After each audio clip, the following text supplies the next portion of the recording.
Hey everyone. Welcome back for the third part of What If Female Orochimaru Wanted Naruto Instead?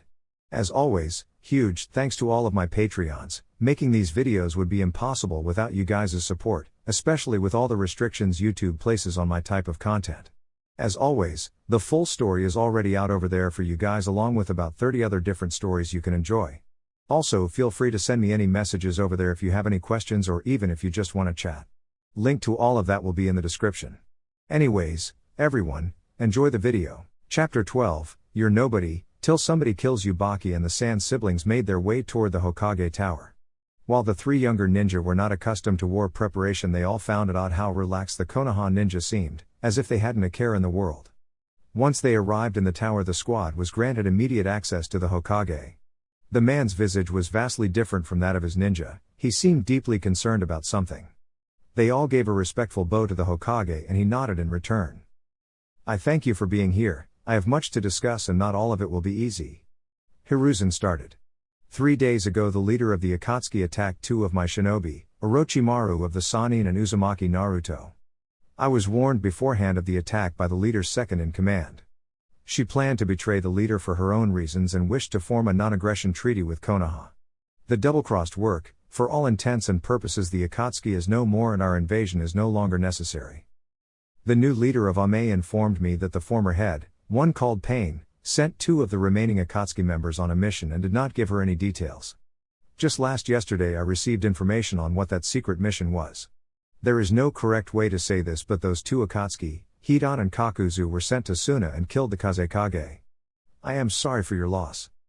None of the ninja present had an outward reaction, which didn't surprise Hiruzen. They were well trained and in front of a foreign leader, they wouldn't show any signs of weakness in front of him. After a moment to gather his thoughts, Baki spoke. Did they know in which direction they were headed, Hokage-sama? Yes, toward the land of rivers, but they weren't tracked beyond your borders. Baki nodded. I'll inform the forces here and they'll head back immediately. May I make a request? If it is within my power, Baki-san. I would request a team to back us up. One of Raza-sama's mistakes was not doggedly pursuing Sasori when he was suspected of killing the Sandaime. I won't repeat that mistake. His murders will be brought to justice. Are you thinking a tracker squad? Yes, possibly one familiar with our targets and containing a heavy hitter to match our own. Hiruzen nodded and flared his chakra. An Anbu in a boar mask appeared. Summon Team Kurenai for me. I need you three to step out, Baki said to his students, and they complied. Now alone, he had some information he needed to share with the Hokage. Hokage-sama, there is something you need to know concerning one of your shinobi, one Uzumaki Naruto. And what would that be, Baki-san? Raza-sama knew of his parents' identities and planned to use that in the renegotiation of our alliance. If something were to happen to him, he arranged for the information to be sent to Kumo, Kiri, and Iwa. I knew only of his general plans but not where he stored the information nor who he would use to deliver it. That fool. Hiruzen thought, filled with the desire to kill the Tsuchikage. It would be difficult to plan for their reactions. Anaki and A could simply not care or use it as a pretext to act against Konoha. The Sand siblings re-entered with Team Kurenai and Hiruzen informed them of the mission. It was dangerous but he believed them capable of it, having been so thoroughly prepared to fight the Akatsuki. They left and Hiruzen once again summoned an Anbu agent. Hare, retrieve the Elder Council. Actually, Hokage-sama, they are awaiting your arrival in the large conference room along with the clan heads and the Sannin. Hiruzen dismissed the agent and made his way to the room wondering what this meeting could be about. Upon entrance, Hiruzen saw a collection of hard looks aimed at him, though Homura and Koharu simply looked sad. He simply couldn't deduce what this could be about. Thank you for joining us, Hokage-sama, Hiashi spoke as the Sandaime took his seat. I requested this meeting today to discuss what I believe to be an alarming trend, namely your treatment of the Uzumaki clan. Throughout your reign, several of your decisions have cost the Uzumaki greatly. The refusal to render aid promptly when they had been a long-time ally of the Senju and Konoha being the clearest example. Then there was the decision to wear their crest but to not teach about the Uzumaki in our academy, simply allowing subsequent generations to believe it is a Konoha symbol of pride instead of the mark of dishonor it was meant to be. Finally, we have Uzumaki Naruto. Not only did you ignore the law passed down by previous daimyo, you embezzled funds from a clan account he denied the sole heir access to, instead of requiring he live on public assistance. You denied him his heritage. You denied him a fair path to promotions and success. You allowed your friend to also steal and reveal Naruto-san's identity as a Jinchuriki. Finally, you intended to have a Konoha Kunoichi seduce Naruto-san and potentially become the matriarch of the Uzumaki clan, one that was indebted to you. These violations against the Uzumaki, against the notions of clan autonomy and against the daimyo have led me to one conclusion. I, Hyuga Hiashi, as clan head of the Hyuga clan have lost faith and confidence in your leadership of the village and request you stand down immediately. I understand this declaration has no legal authority and is purely symbolic, but I press on knowingly. Hiruzen felt like he'd been slapped in the face. He could see Orochimaru smirking at the corner of his eye and realized this was retaliation for the Akatsuki assault. He thought about to his sensei's words, how her past and future sins didn't resolve him of his. He couldn't be absolved by condemning her. Hiruzen couldn't deny the wisdom but couldn't accept it entirely, either. Tobirama sensei didn't know her, how black her soul truly was. No compassion, no empathy and a willingness to do anything to achieve her goals. He felt if he were the only sane man on an island with lunatics. Do the rest of you feel this way? The clan leaders nodded. They looked disappointed but somehow sorry to be doing this. Hiruzen knew what he had to do, no attempts to justify his actions would change what those actions were, nor the reality that he'd played into her hands once again. Trying to focus on everything meant some things had to slip, he couldn't discover her plans while still being the village leader. He had to accept the momentary defeat. Then, as my final act as Hokage, I name Senju Tsunade my successor and the god I'm Hokage. I will not deny the actions listed by Hiashi, but it was never motivated by a bias toward the Uzumaki, especially not Naruto.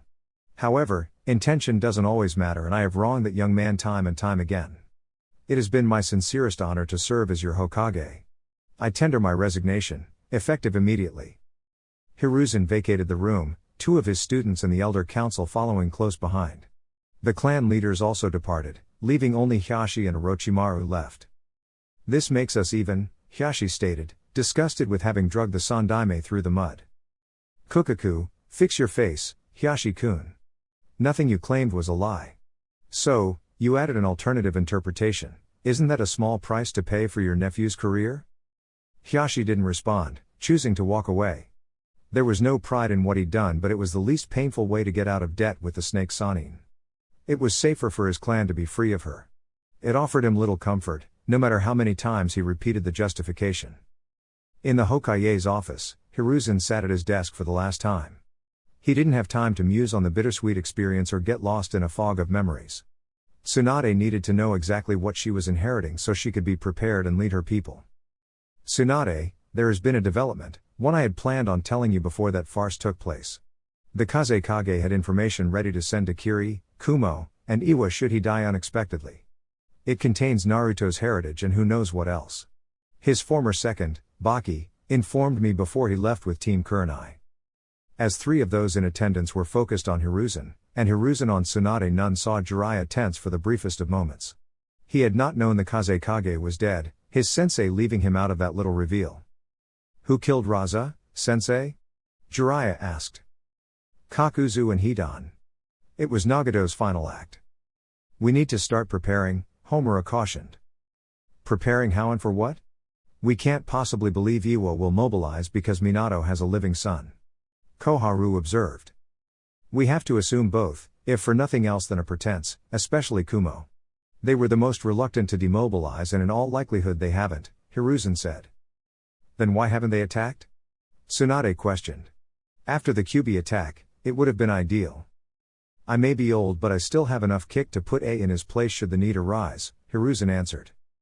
It's fortunate we've been training for an invasion. We'll just have to keep our ninja working hard. Tsunade observed. Harder, especially any young high-value targets. Guys, Asuma's, Kakashi's teams will attract special attention. And of course, Team Kurenai stated Koharu. How long do we have to prepare? Tsunade asked. Can't know. We should consider ourselves in a cold war with Kumo and Iwa. It would be wise to warn our forces of increased skirmishes. A will want time to truly ramp up, but a single incident can spark open hostilities. Oonoki might be moved to initiate an all-out war, but it'd still take time unless the hatred for Minato simply overwhelms his shinobi. Hiruzen answered. I'm still taking the kid on a training trip. Kumo won't want to waste the amount of ninja they'd need to send to kill us both, and I'll stay far away from Land of Earth. Then you're going to need to be serious, Jiraiya. Jiraiya bristled at the jab. We've been over this, sensei. You led me to believe I shouldn't train him harder during the Chunin exams. You sent me out in the field as we were preparing for Ame, and you gave him to Orochimaru as a student.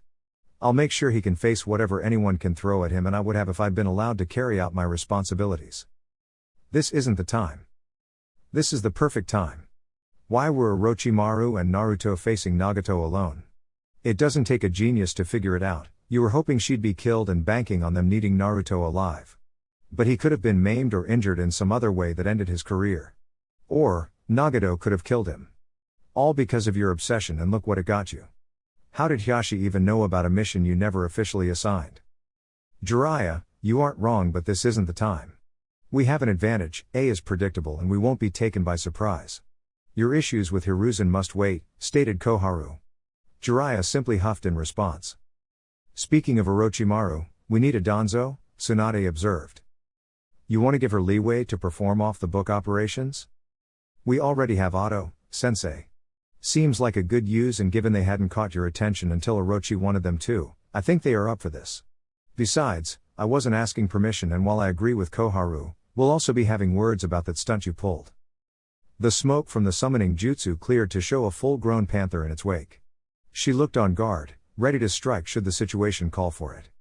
Quickly surveying the area, she sees there is no immediate danger as her summoner appears relaxed. Naruto. She greeted. Okoye-chan. He greeted back. I assume you didn't summon me for a social visit, so what can I do for you today? Do you remember that information I gave to you and the others, about the Akatsuki? The panther nodded. Well, 2 of them killed the Tsuchikage, Kakuzu, and Hidan. They were last seen headed to the Land of Rivers. Then you need a hunting party? Yes, but only to find them, do not engage. The panther didn't seem enthused about that. Naruto, surely you don't think 2 shinobi would be too powerful for the elite of our kind? No, I do not. This isn't my mission. My team is aiding Suna. That placated the warrior summons as her scowl melted away. I will have the entire Dora Milaje search for them and report back, but you better have some proper work for us soon, Naruto. The girls are getting bored. Oh, and I'm bringing Megila.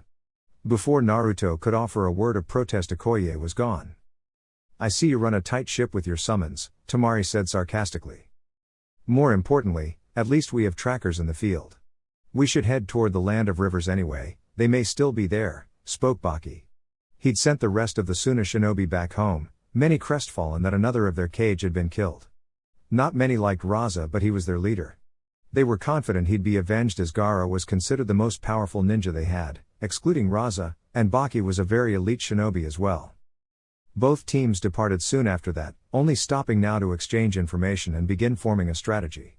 Baki was impressed with how much information Team Kurenai had on the 2 missing ninja and some of the preliminary strategies the Nara had produced, taking into account all of their skills, having just learned about Baki's in the information exchange. The Suna Jounin felt confident they could succeed in their plans, but he wouldn't get cocky. He wouldn't consider it successful unless all of his students were able to return home. It was hard not to feel smug as she darted through the forest of death, confident she was the most lethal being in the infamous training ground. The snake Sanin, after having Hiruzen shamed and humiliated, was on to her next target. There was no guarantee that things would go as she desired, but she had little to lose in the attempt. Up ahead she heard sounds of swift movement and kunai penetrating trees. Orochimaru shunshined the rest of the distance and stood atop a nearby tree. Anko was instantly alerted to the arrival of a new presence, one she'd been seeing more and more of after the removal of her cursed seal. Anko didn't know what to make of Orochimaru's behavior. The woman had been supplying her with new jutsu, even allowing greater access to the snake summoning clan. All of this was made the more confusing by Anko's own emotions stemming from her returned memories. She didn't viscerally hate her sensei like she once did, though some hate was still there. It had settled into a reluctant ambivalence. Anko simply looked at Orochimaru, knowing the woman would explain herself without prompting.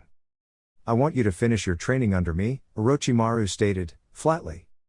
Wow, no foreplay, just shove it right in. Anko retorted, mostly to hide her shock.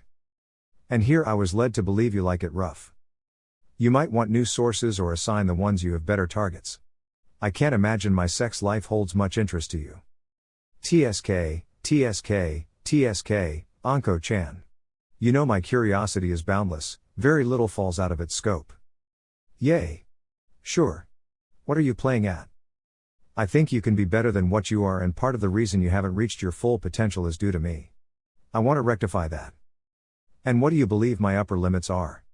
Anko couldn't deny the offer was enticing. She'd improved since her sensei left her, but it had been more incremental than the leaps she'd experienced when being trained by the Sannin.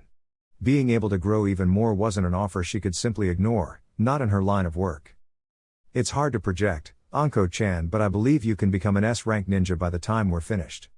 Any ninja would be enticed by the chance to become S-rank, but Anko wasn't sure that was true if Orochimaru would be training multiple students. What about your current student? His apprenticeship has all but ended. Jiraiya will be taking over his training. What makes this brat so special? Two of the Sannin want to train him. You're a ninja, figure it out. Or be more concerned with yourself. Are you in, Anko-chan? Yay, fine. But no experiments. Kukaku, we'll see. The rhythmic thuds of a striking post being hitting it was welcomed Hiashi to his destination. He felt unclean and unsettled with what he did to the Sandaime, but his actions could not be taken back. Now, he was on to a new but adjacent bit of business, and he was not looking forward to the outcome. He convinced himself this was for the clan and her protection, but he doubted Hinata would see it that way. He stopped a few dozen feet from her, watching her train. Smooth and powerful strikes landing with precision, her utilizing a skill many didn't believe she had. It was hard not to get lost in the arguments of old, accusations about her perverting tradition due to a lack of talent. She'd been called shameful and a disgrace because no one could see her, and her general aloof manner didn't improve her standing. That she didn't care only hurt her more. Father, she said evenly, but never taking her eyes off the training post. There was a time he would have bristled at the greeting, lacking both warmth and the respect of ceremony. It wasn't informal, it wasn't formal, just an acknowledgement he existed in her proximity. Daughter, we need to speak. His declaration resulted in Hinata turning toward him and closing the distance, in no great rush to do so. Once she was closer, Hiashi began, I will be brief, you are to no longer associate with the Uzumaki. Hinata looked at him for several seconds before turning around and heading back to the training post. Hinata, I am serious, Hiashi said, sternly. His daughter didn't even turn around. I do not doubt you are, I simply do not care. Hinata, I have tolerated your ways that did make her turn around. You have tolerated? Tolerated? And what great deeds have I done to be bestowed your most divine tolerance, honorable Hyuga Hiashi-sama? How have I pleased the gods to be shown this most humbling favor? This is no time for petulance. Hiashi bit back, hating her backtalk. You've seemingly made time for some. Really, father, ordering me away from 3 whole people like they'll bind my soul. Are the Hyuga really scared of 3 teenagers? I fear their connections, each of them tied to Orochimaru. That is cause for concern, and I do not want you mixed up with it or with them. You mean the woman you placed the entirety of the Hyuga in debt with to save Neiji's shinobi career? Maybe my feminine brain simply can't process the distinction or the logic therein. That was necessary and beneficial to the clan. Yes, empowering the boy that wants both your daughters dead is truly a great benefit to the clan. If only I were born with the penis needed to lead and the bravery to never question tradition. Hiashi had to immediate counter to that. He knew of Neiji's hatred for the main branch, of his genius being limited or under-rewarded. He also remembered how Hinata's interests and skill set were written off as the fancy of a girl, just something whimsical a princess would indulge in. He rarely defended her, his own frustration being voiced by others. It was shameful and cowardly, it had also broken something between them. That she was normally compared, negatively, to Neji only cemented in her mind this wasn't entirely about her abilities but the reality that for the first time a kunoichi would be the head of the Hyuga, and many didn't like that. I have made mistakes, but what I seek to do, I do for the clan. Hiashi felt a wave of killing intent wash over him. It wasn't anything he couldn't shake off, but it was enough to be noticed. He saw Hinata, shaking with her Byakugan activated. Clan, I hate that word. Always for the clan. Exist for the clan, kill for the clan, change for the clan, train for the clan. Be a slave for the clan. Show no emotion for the clan. I detest that word. You speak of the clan but have no idea know what you mean by it. You ask all to sacrifice for the clan, but are they not the clan? Those you made servants, were they, not the clan? But maybe you are right to lose sight of the people. I haven't, and most of them disgust me. So arrogant, so proud, yet have accomplished nothing. They live off the glory of others and feel entitled to do so because they are part of the clan. It offends me, you all do, more than you'll ever know. Hinata stopped her rant, feeling herself slip. It wouldn't benefit herself to lose control.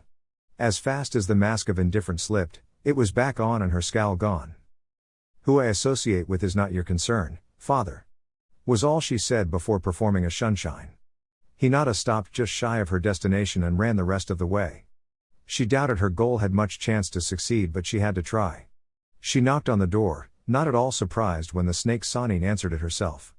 Orochimaru took a look at the young Hyuga and could tell something was not right, and while she knew Hinata would never come to her for comfort, that was no reason to turn her away. She ushered the girl into her home, having her take a seat in the living room. "What can I do for you, Hinata-chan?" "I want to alter our deal," Hinata spoke. "Oh, and what change would you like to make?" "I want you to let him go." "Him?" Orochimaru asked, but knew who the girl was referencing. "Naruto-kun. I want you to let him go." "No. I told you that silly little crush of yours would never go anywhere, could never go anywhere. Why do you think that's changed? Because you want it too? I don't want you to do it for me. But for him. He deserves something honest, something real. Not more lies and manipulation." "I haven't lied to him." "But you are manipulating him. He doesn't know you've had him watched by multiple people for years. He doesn't know that his so-called family is more loyal to you than they'll ever be to him. He doesn't know you'd never give him a choice, he has to be with you. He's smarter than you think. He knows I've tracked his progress and knows I've had agents within the village. He doesn't know about you specifically, but you can tell him if you wish. As far as Tuya and Karen, they may be more loyal to me, but in the future, that won't really be an issue. Our interests will be one and the same. As far as having no choice, do you believe I've had one of my snakes mesmerize him? Did I give him an enchanted apple? Kukaku." Hinata frowned. She certainly hadn't come here to be entertainment. But she should have realized this was futile. Maybe she did know, and that's why she was here. To remind herself of what she'd agreed to, what she'd done. "However, you do have a point. I am not allowing him a choice. If my softer, more subtle methods don't work, I have other ways. Nothing he'd dislike, mind you, but I fail to see why this matters to you. He's good. He could be hateful and lash out at people. He could refuse to help others as so few helped him, but he's not like that. He's open and warm, willing to make a friend of anyone that puts forth the smallest effort. He's my friend and he deserves something good in his life. Something real. And that isn't me?" Hinata only looked at Orochimaru, refusing to answer. "It is only because you meant well that I won't take offense to this. But this is not your concern and there is no sense in fighting the inevitable. You, however, will still get what I promised you." "On what condition?" "I would think it quite obvious, Hinata-chan. Don't cross me and don't get in my way." Having said her piece and seeing it come to the result she expected, Hinata saw herself out. It wasn't 5 minutes later that another knock on the door was heard. Orochimaru once again answered it, not surprised but also not happy to see it was Jiraiya, looking deeply concerned. "Are you okay?" Shikamaru asked. The picturesque night sky was alight with stars. If not for what the next day promised, he'd love nothing more than to gaze upon them. But that wasn't to be, and there was something more important to attend to now. "I don't know how to answer that. We're going to attack to S rank, allegedly unkillable shinobi tomorrow in revenge for a man that treated his children like tools. Well, the lucky ones. Gaara, he just emotionally tortured until he snapped. Yet, we still march off to face his killers. Am I supposed to be okay with that?" "Fair point," he said as he took a seat beside Tamari. "Sorry, I didn't mean to unload on you. This is just a lot and I'm not sure my father is worth putting my brothers at risk." Shikamaru said nothing. He truly didn't know how to respond. He might find them troublesome, but he's always had the support of his parents. He wasn't naive and knew awful things went on, but simply couldn't connect to the experience in any real way. Instead of words, he simply reached for her hand, never taking his eyes off the sky. "I can't honestly say I relate," Shikamaru started after a period of silence, "and I don't want to spout cliches, it'd be too troublesome. I'm an only child and very few of my clansmen are around my age. So, really, I just had my best friend Kuji when I was growing up until I got my Jinan teammates. You three seem close." "We weren't always. Shino can be a little stiff, some say I'm lazy." "You are." I prefer to call it dedicated efficiency. And Naruto. He was in 12 kinds of pain and didn't know where to put it all.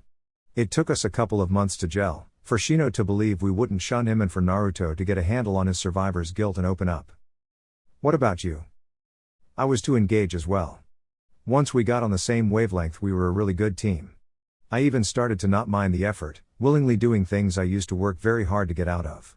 You likely won't resolve how you feel about your father tonight, but if you need a reason to go through with this, to give it your all, then do it for your brothers and leave the rest for later.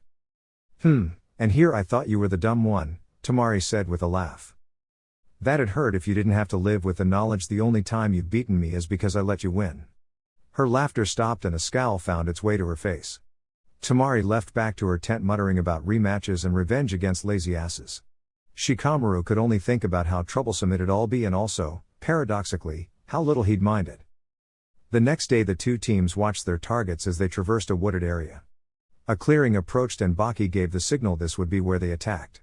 Shikamaru tossed a kunai with an explosive tag toward the former Akatsuki, the explosion separating them, but both were unscathed. I'd wondered when you were going to attack. You've been trailing us for 2 days, observed Kakuzu. What, they've been following us for that long and you didn't say anything? What the fuck?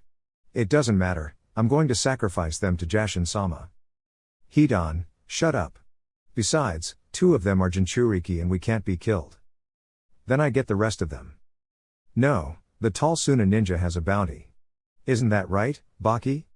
The elite Jounin said nothing in response. This is bullshit. Just take the Konoha ninja and remember they are the ones that killed Sasori and Datara, so try not die a stupid death.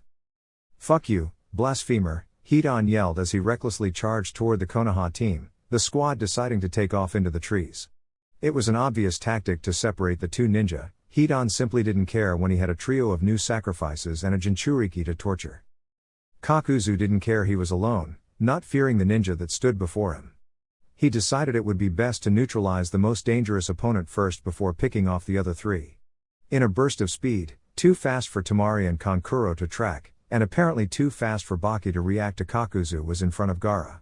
He aimed a punch directly toward the sand user's heart, hitting him squarely, his speed allowing him to bypass Gaara's automatic defense. Kakuzu was surprised when the Jinchuriki dissolved, and even more so when he had a seal on his body. The other Suna ninja had created a lot of space. That and the faint glow of the seal was his warning of what was to come.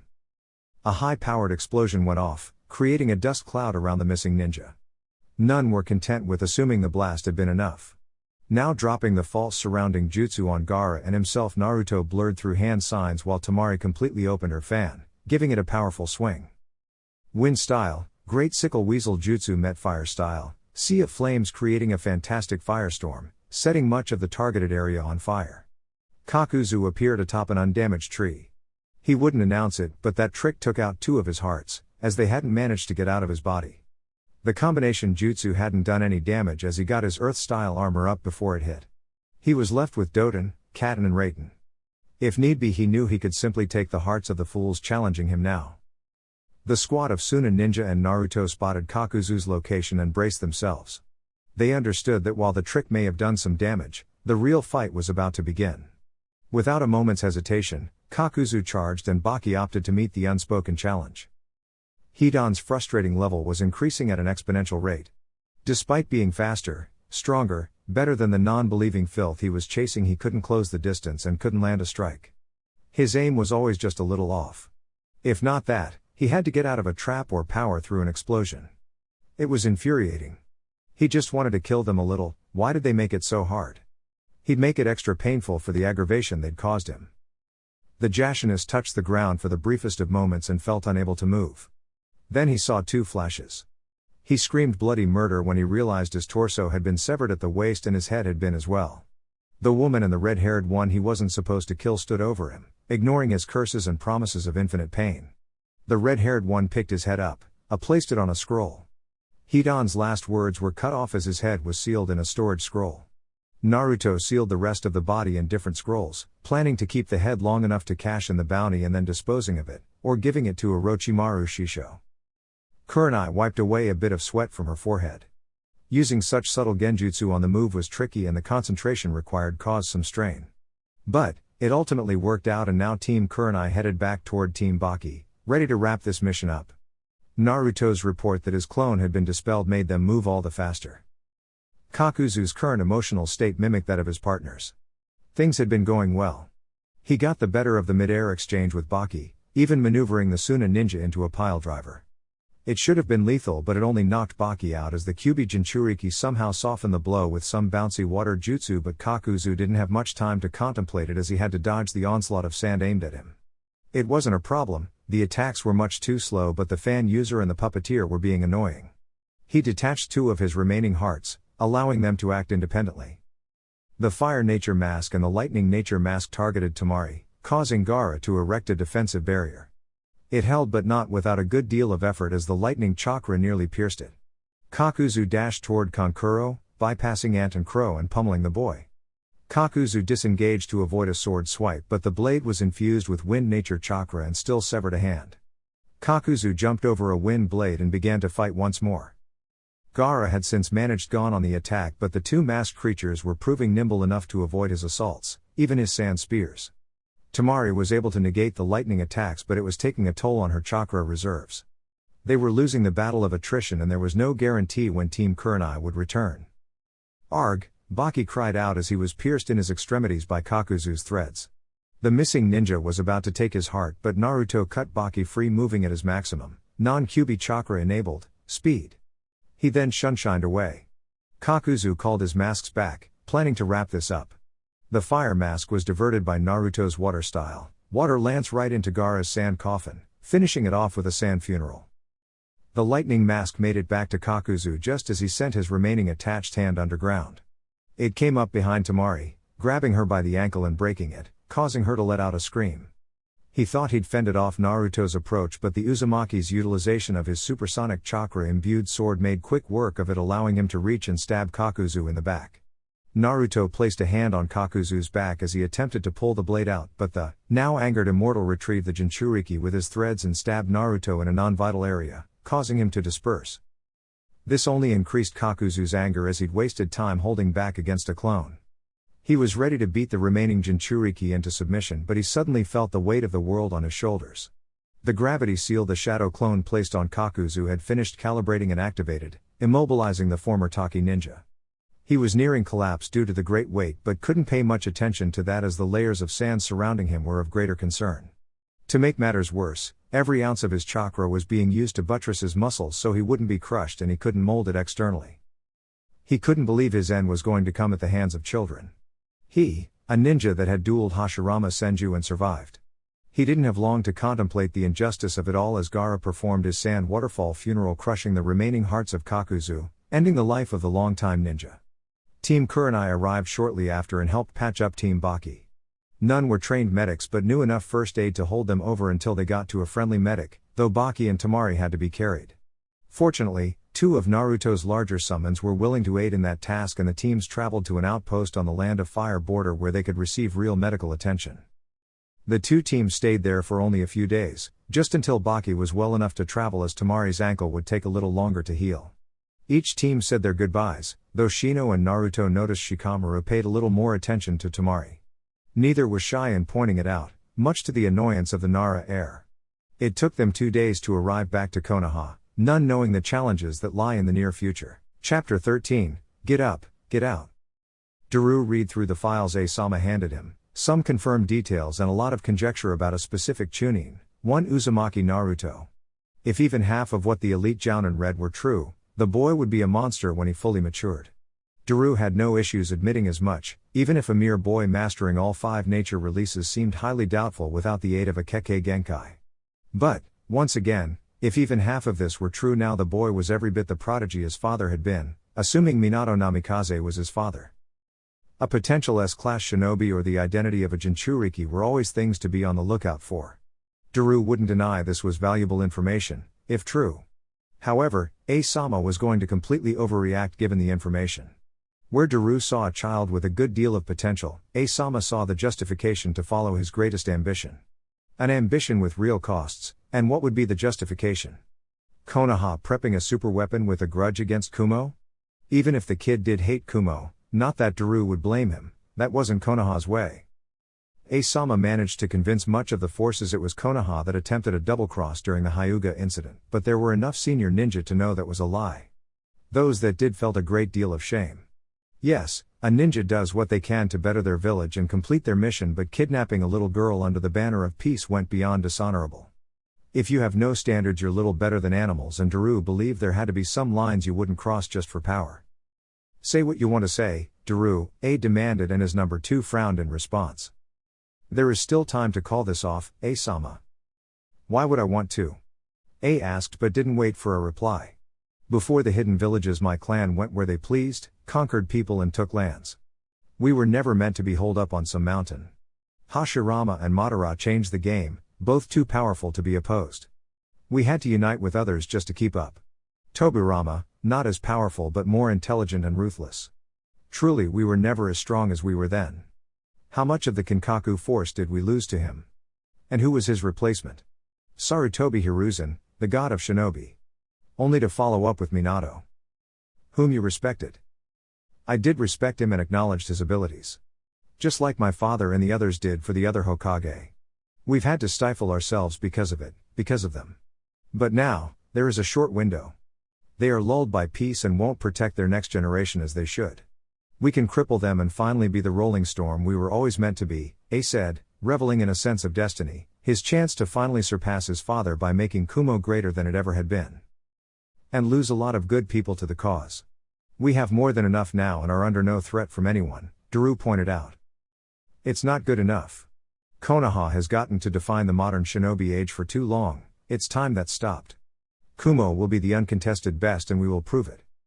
Daru said nothing in response, reasoning there was no point.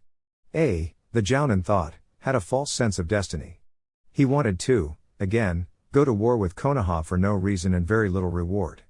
The total destruction of a major hidden village hadn't happened yet for a reason, and Konoha hadn't lost a war yet for a reason.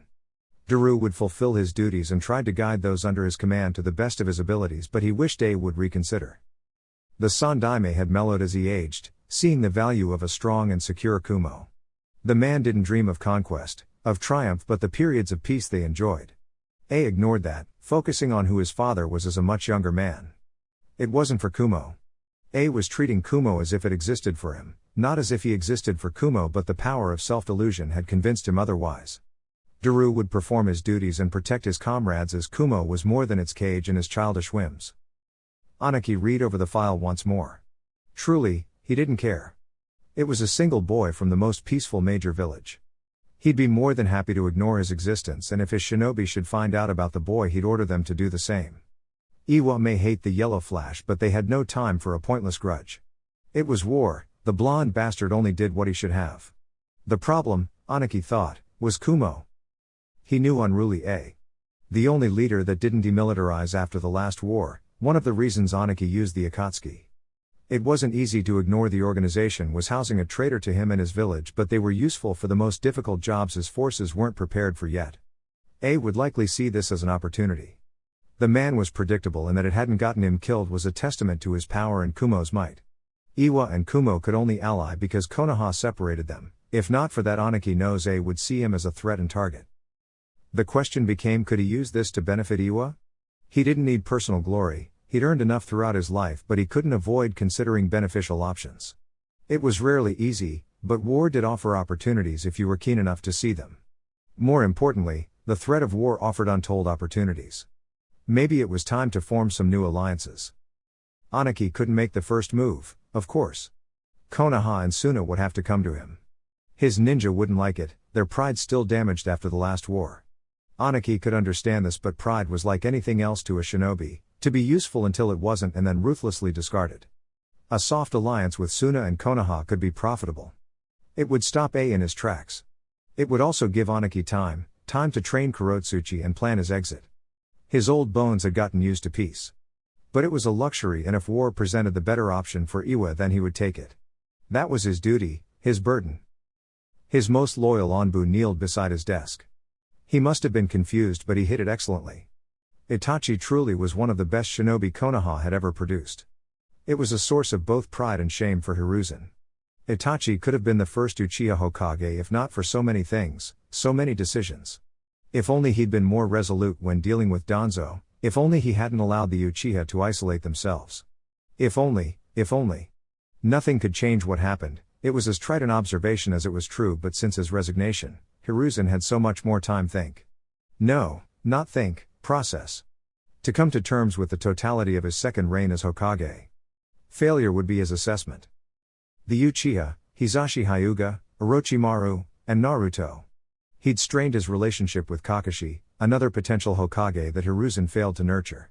He'd fractured his relationship with Jiraiya, if not for, unintentionally, instilling the need for his approval. Hiruzen knows Jiraiya would have cut off all contact or flaunted his orders. So many wrong choices or, worst yet, situations he convinced himself he had no choice at all. Tobirama had been merciless in his brief talk, and Hiruzen could see the disappointment in the man's eyes. Hiruzen shook himself from his internal musings so he could receive Itachi's final report. Speak, Itachi-kun. Sandaime-sama, as ordered, I tracked down where that large contingent of Oto shinobi traveled to, Itachi started. Hiruzen made sure to have people in Oto that could report their movements, and when he received word that dozens were being ordered to the same location, he knew his student was up to something.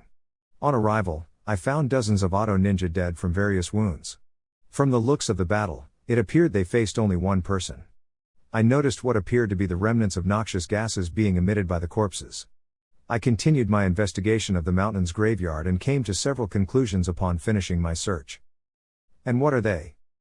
I believe the location to be a base for the one that called himself Madara, the man that recruited me and killed most of the Uchiha.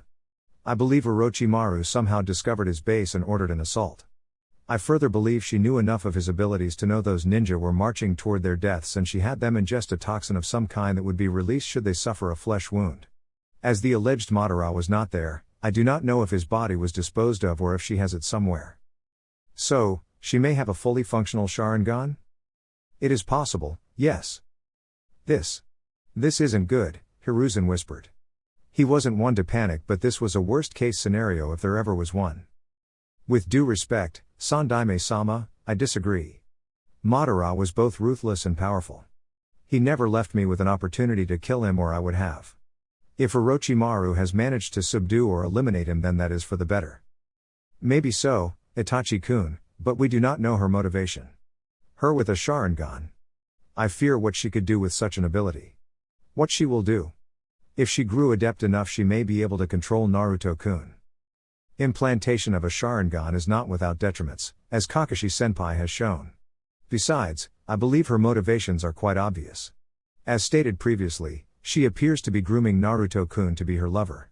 It was why she has shown such an intense interest in his development, but given her psychological profile, she would not tolerate being second to him. The problem with that is while Naruto is talented, he hasn't demonstrated anything that should make him rival her.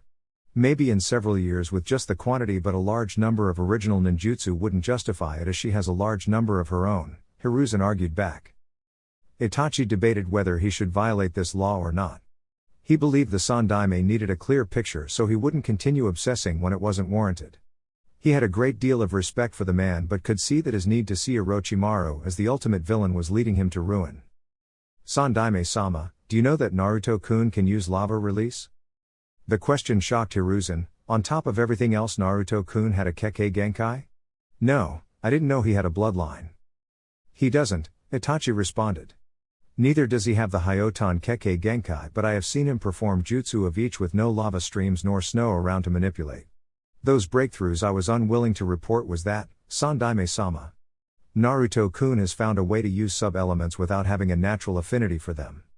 If I had not seen it with my own eyes or heard Orochimaru confirm Naruto's nature affinity didn't match with Yotan, I wouldn't have believed it.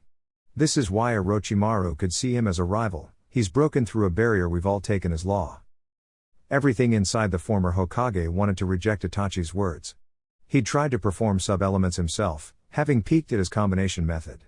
It was no small feat, and very few shinobi could mimic it. That a mere boy could do what he'd failed to was almost unbelievable, except he knew Itachi to be impeccable and would not reveal this if he were not sure. It would make Itachi's argument make sense, but Hiruzen was now more curious about how Naruto managed to hide it for so long. Surely someone knew and would have spread word. How did such an achievement go unreported? Was Naruto truly so isolated that no one could even spare a moment to see the remarkable? No, Someone had to know and kept it under wraps. The Sandaime recalled the mission debrief when Team 7 and 8 returned from the Land of Snow. Kakashi and Kurenai had hidden it well, but they were trying not to reveal something, and that Kakashi didn't allow his students to be there. As if he was concerned one of them would overshare. Kakashi used to be one of his most trusted agents. Had he alienated the man to this point? He cut off that train of thought. This was no time to indulge in guilt. He needed to think, as this added a new wrinkle. Even if Itachi was right, and Orochimaru's goals didn't extend beyond her interest in Naruto-kun, it would still drive her to become more powerful if she managed to match his progress. At least now he could give Kabuto some direction in terms of what to look for, what to report on. Thank you, Itachi-kun, for everything. As Tsunade is the Hokage now, this will be your last assignment for me, and as always, you maintained your enviable level of excellence. Please continue to do the Leaf proud, my boy. Thank you, Sandaime-sama, Itachi said before disappearing in a sunshine. Naruto hurriedly entered the academy building, Megila hot on his heels. Finalizing his project took a bit longer than he thought, as he'd wanted to catch the core before class. He hoped Iruka wouldn't mind too much, but he couldn't just wait until their classes ended. He'd be gone by then. Naruto traveled through the halls, none of the surroundings making him the least bit nostalgic for his academy days. Once he arrived at the desired classroom, he knocked 3 times and waited for a reply. Come in, Iruka called out, and was surprised to see Naruto standing there in his Chunin uniform. Can I help you, Naruto? Hi, can I speak to Konohamaru, Udon, and Moegi briefly? Class is in session, it'll have to wait. Mizuki spat and watched as Naruto just finally acknowledged his presence before dismissing it entirely. The red-haired Uzumaki looked back at Iruka and waited for his reply. The blow-off was noticed by both instructors and some of the students. Normally, I'd agree, but if you are here it must be for a reason, so yes, they can step out, but please be quick. Thank you, Iruka, Naruto said as the trio made their way out to the hall. Naruto softly shut the door behind him as the trio waited in anticipation. Hey guys, I'm sorry I had to pull you out of class for this, but I don't have a lot of time, Naruto started. You going on an important mission, boss? Konohamaru asked. Yay, you going to rescue another princess? Moegi inquired. Or overthrow a corrupt government? Udon prodded. Sorry, nothing like that. I'm going on a training trip for a few years and won't be back in the village until it's over. What? They yelled, causing Naruto and Megila to flinch at the volume. Oh, the panther said as she rubbed her ears, and Naruto had to agree. Not so loud, dummies. Now, as I said, I'll be out of the village, so I wanted to leave you all something to help you train. Naruto revealed 3 mid-sized scrolls, a black, a blue, and a red, giving them respectively to Konohamaru, Moegi, and Udon. In those scrolls are some training guides that I tailored for each of you. Now, you guys don't have to follow them to the letter, they really are just to help, so if your interests change then pursue them. But I think you'll each find some useful information in there. Thanks, boss, Konohamaru said as he went in for a hug, his 2 friends joining him. Naruto hugged his little friends and assured them he'd be back around their graduation and was excited to see their progress. The core each hugged Megila and then returned to class. Summoner and summons both took off. They had several people to see today and needed to make up for lost time. Once exiting the academy, they traveled via Sunshine to their next destination and saw Shikamaru and Shino looking at them expectantly. You're late, Shikamaru observed. Indeed. I deduce you lost track of time nerding out, Shino added. Naruto gained a tick mark at the Abarame's words.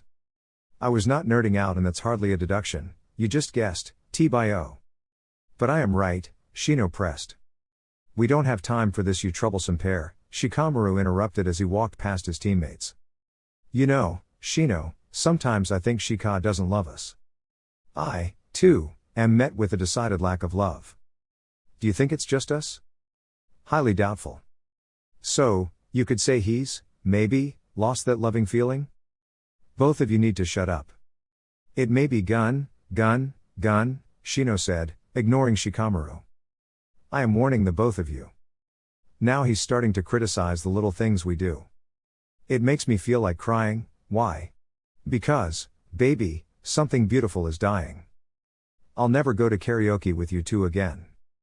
But Shika, you were really good. Who knew you had the voice of an angel, Naruto complimented.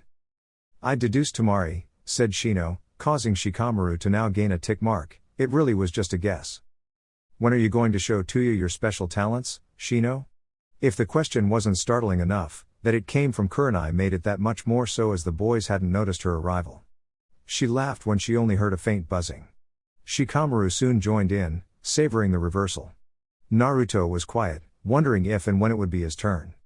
Kurenai noticed Naruto's anticipatory body language and simply stroked his cheek while smiling at him. He blushed and turned away, likely bemoaning how unmanly such a thing was. The team sat down at their shared training grounds, the place they officially became a team. It was weird, being nostalgic over something that happened a year ago, but Kurenai couldn't help it. She hadn't truly known what to expect when she took this team on. Some part of her was concerned 3 adolescent boys wouldn't want a woman as their sensei or would be too welcoming of it for the wrong reasons. That hadn't been the case and she was thankful for that. We don't have a lot of time, but I just wanted to say, I can't imagine having a better group of students. Each of you have made me quite proud in our short time together. I'll admit I'm sad one of you will be leaving for so long. I know Jiraiya-sama is your godfather and unquestionably a powerful ninja, but I, selfishly, want more time for us to be a team. We'll always be a team, sensei. Why? Our bonds are not so easily severed. You're right, Shino. We didn't come together quickly nor easily, but you all managed to overcome obstacles and have the potential to be one of the best teams Konoha has ever produced. Shikamaru and Shino, I know I'll still be your captain, but I wanted to share my thoughts with all of you before Naruto departed. Shikamaru, your intellect is staggering and I have no doubt you will one day surpass your father. But you are not just your intellect. You are more and can be more. I'm glad you've found the motivation to do more than simply see every angle and pick the path of least resistance.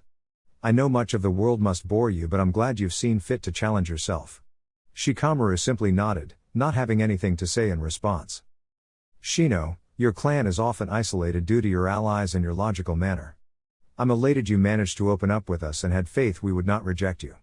Seeing more and more of your personality come to the fore has been a treat, and I look forward to what other facets you reveal in the coming years. I hope others get to see it as well, because you are quite an interesting young man. Shino had no outward reaction, but Kurenai heard a faint buzzing and knew what it meant. Now, my problem child. Hey! Distant, angry, resentful, guilt-ridden. You didn't want to be on a Jinan team, you thought it was an insult. And you weren't wrong.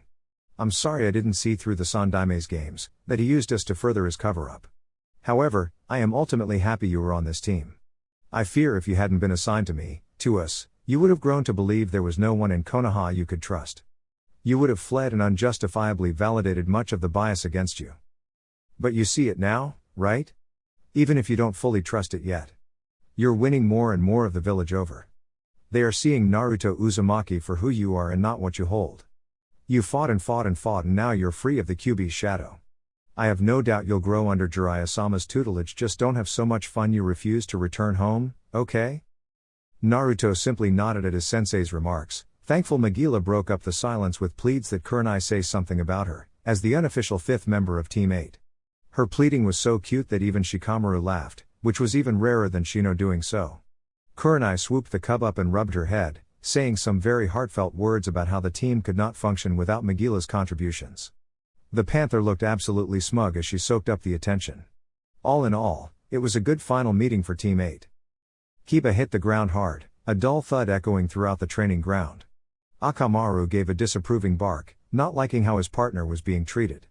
Sasuke dismissed it, simply waiting for Kiba to return to his feet. It was taking longer than it should. He'd hit the Inuzuka hard, but it wasn't that hard. Would you relax, you bastard? Kiba exclaimed from the ground, decidedly not getting up. Sasuke briefly wondered if he should kick him until he did. Ever since that mission with Team 8 you've been a real piece of work, Kiba continued to bark out. So? Weren't you embarrassed? Weren't you shamed? A team the same age as us fought to S-class ninja and won with no permanent injuries. What the hell have we been doing, because it certainly isn't what they've been doing. Sasuke had a lot of pride, and it was hurt when Kakashi ordered them to stand down, but more than hurt pride, he was inspired. There was obviously a level he and his team could reach if they worked harder, smarter, better. That Naruto kid is a freak, it isn't a fair comparison. He was a Jinan like us, Sasuke observed.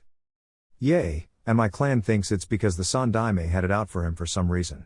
He was a Jinan in name only, even Kakashi-sensei would agree. All 3 members of Team 7 looked to their sensei reading away in a tree, not remotely concerned about what they were doing. But Naruto didn't fight them on his own. Kurenai-sensei trusted her whole team, Sakura observed. Shikamaru is a freaky genius, though. And Shino isn't far off from him. Add them onto the kid that can summon lava from the ground. Kiba-kun. The trees have ears, so you shouldn't speak about things so breezily, ni? Kakashi said in a light tone, but Kiba heard the threat.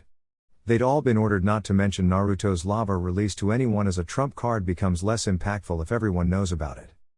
Besides, one jutsu doesn't make you ready to fight an S-class ninja, Sasuke said. You need to train us better, Kakashi. As you are now, each of you could pass another Chunin exam with minimal problems. That's not good enough.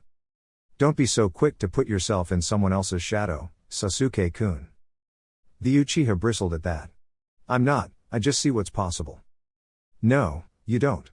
When you both entered the academy, by most metrics you have more talent for the shinobi arts than Naruto ever will, Kakashi relayed. But Naruto, Kakashi interrupted Sasuke's retort, had to follow his own path because he had to. If he'd been forced to follow convention, it would have stunted his potential in its infancy. The hawk sees no more potential in the shark as the shark does the hawk. Your path is different, and if you remain diligent you will grow, Sasuke. Don't limit yourself making comparisons you don't understand.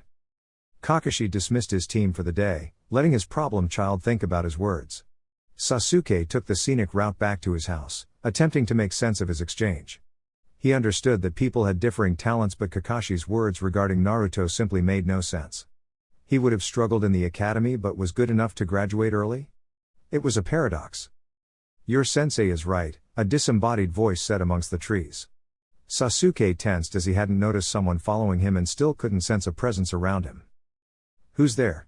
Sasuke asked, quickly drawing a kunai and getting into a defensive stance, Sharingan activated. Someone very old enough to have seen the start of your clan. Old enough to have served it for generations. I only emerge when needed, and as the last of your clan, I am needed. Sasuke couldn't believe what he'd heard. There is no way someone could be that old. It was, frankly, impossible, but insulting a potential enemy you couldn't trace was foolish, so he decided to play along.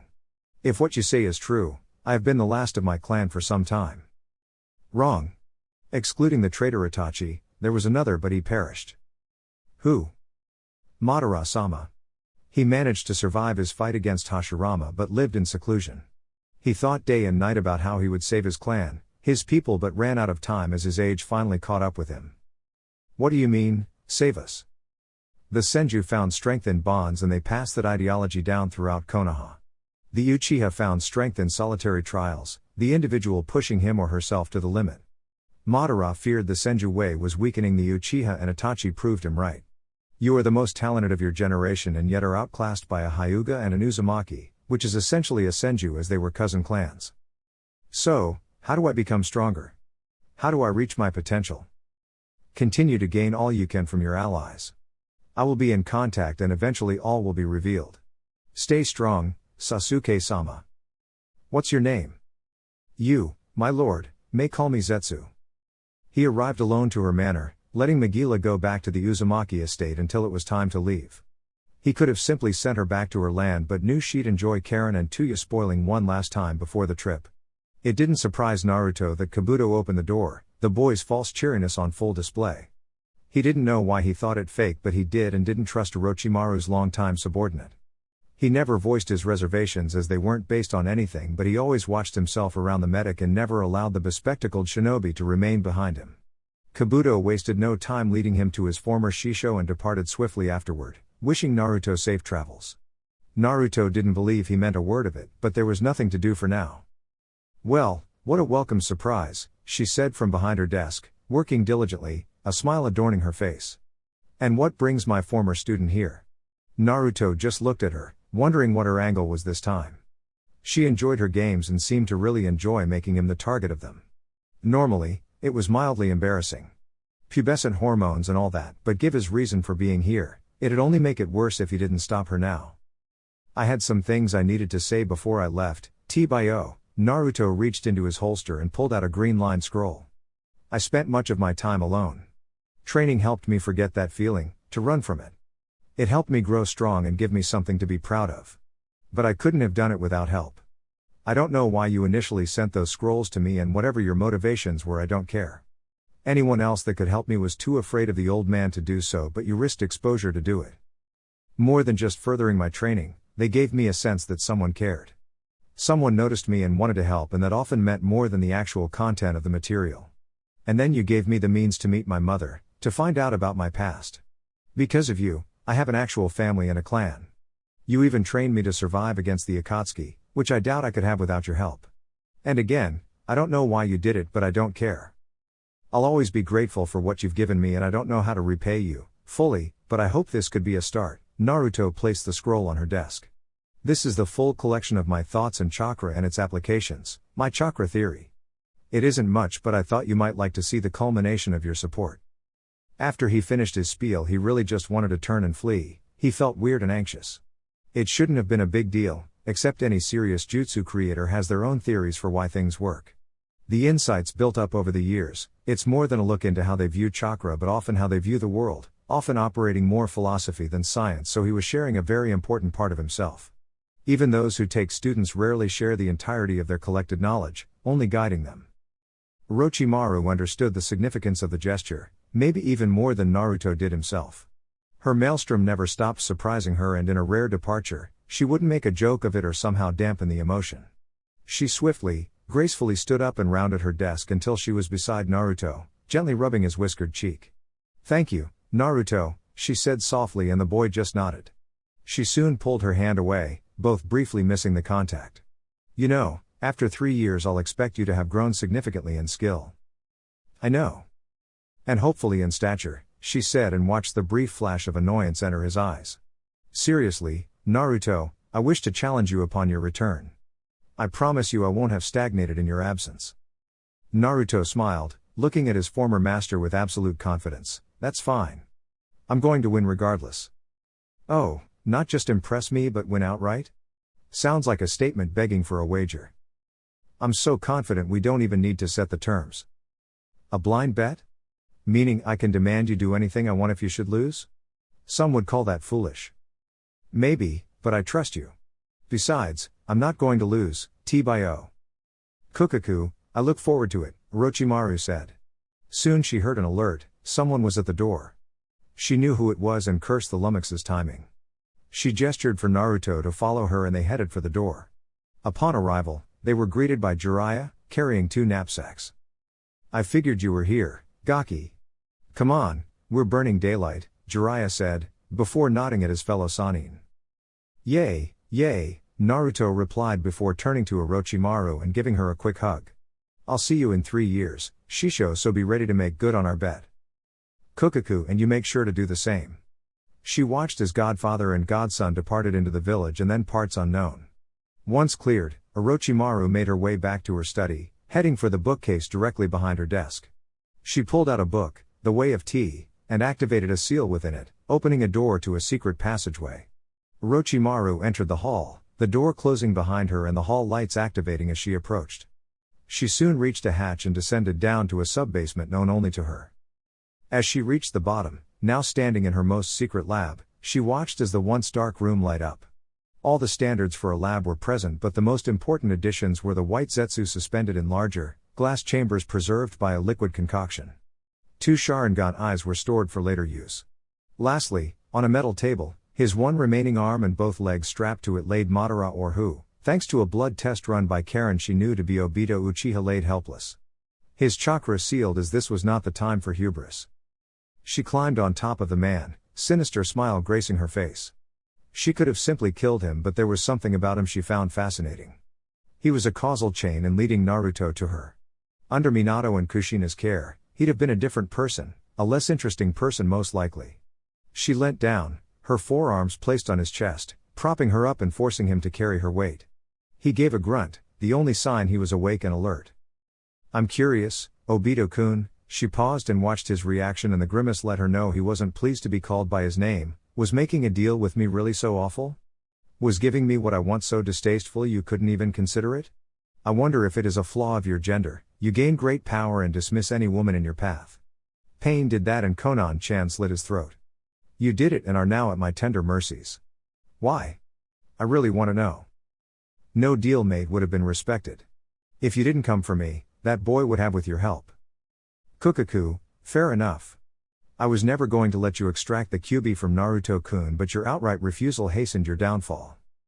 My delay in killing you did that. So, why'd you do it? Why kill your sensei? It doesn't matter.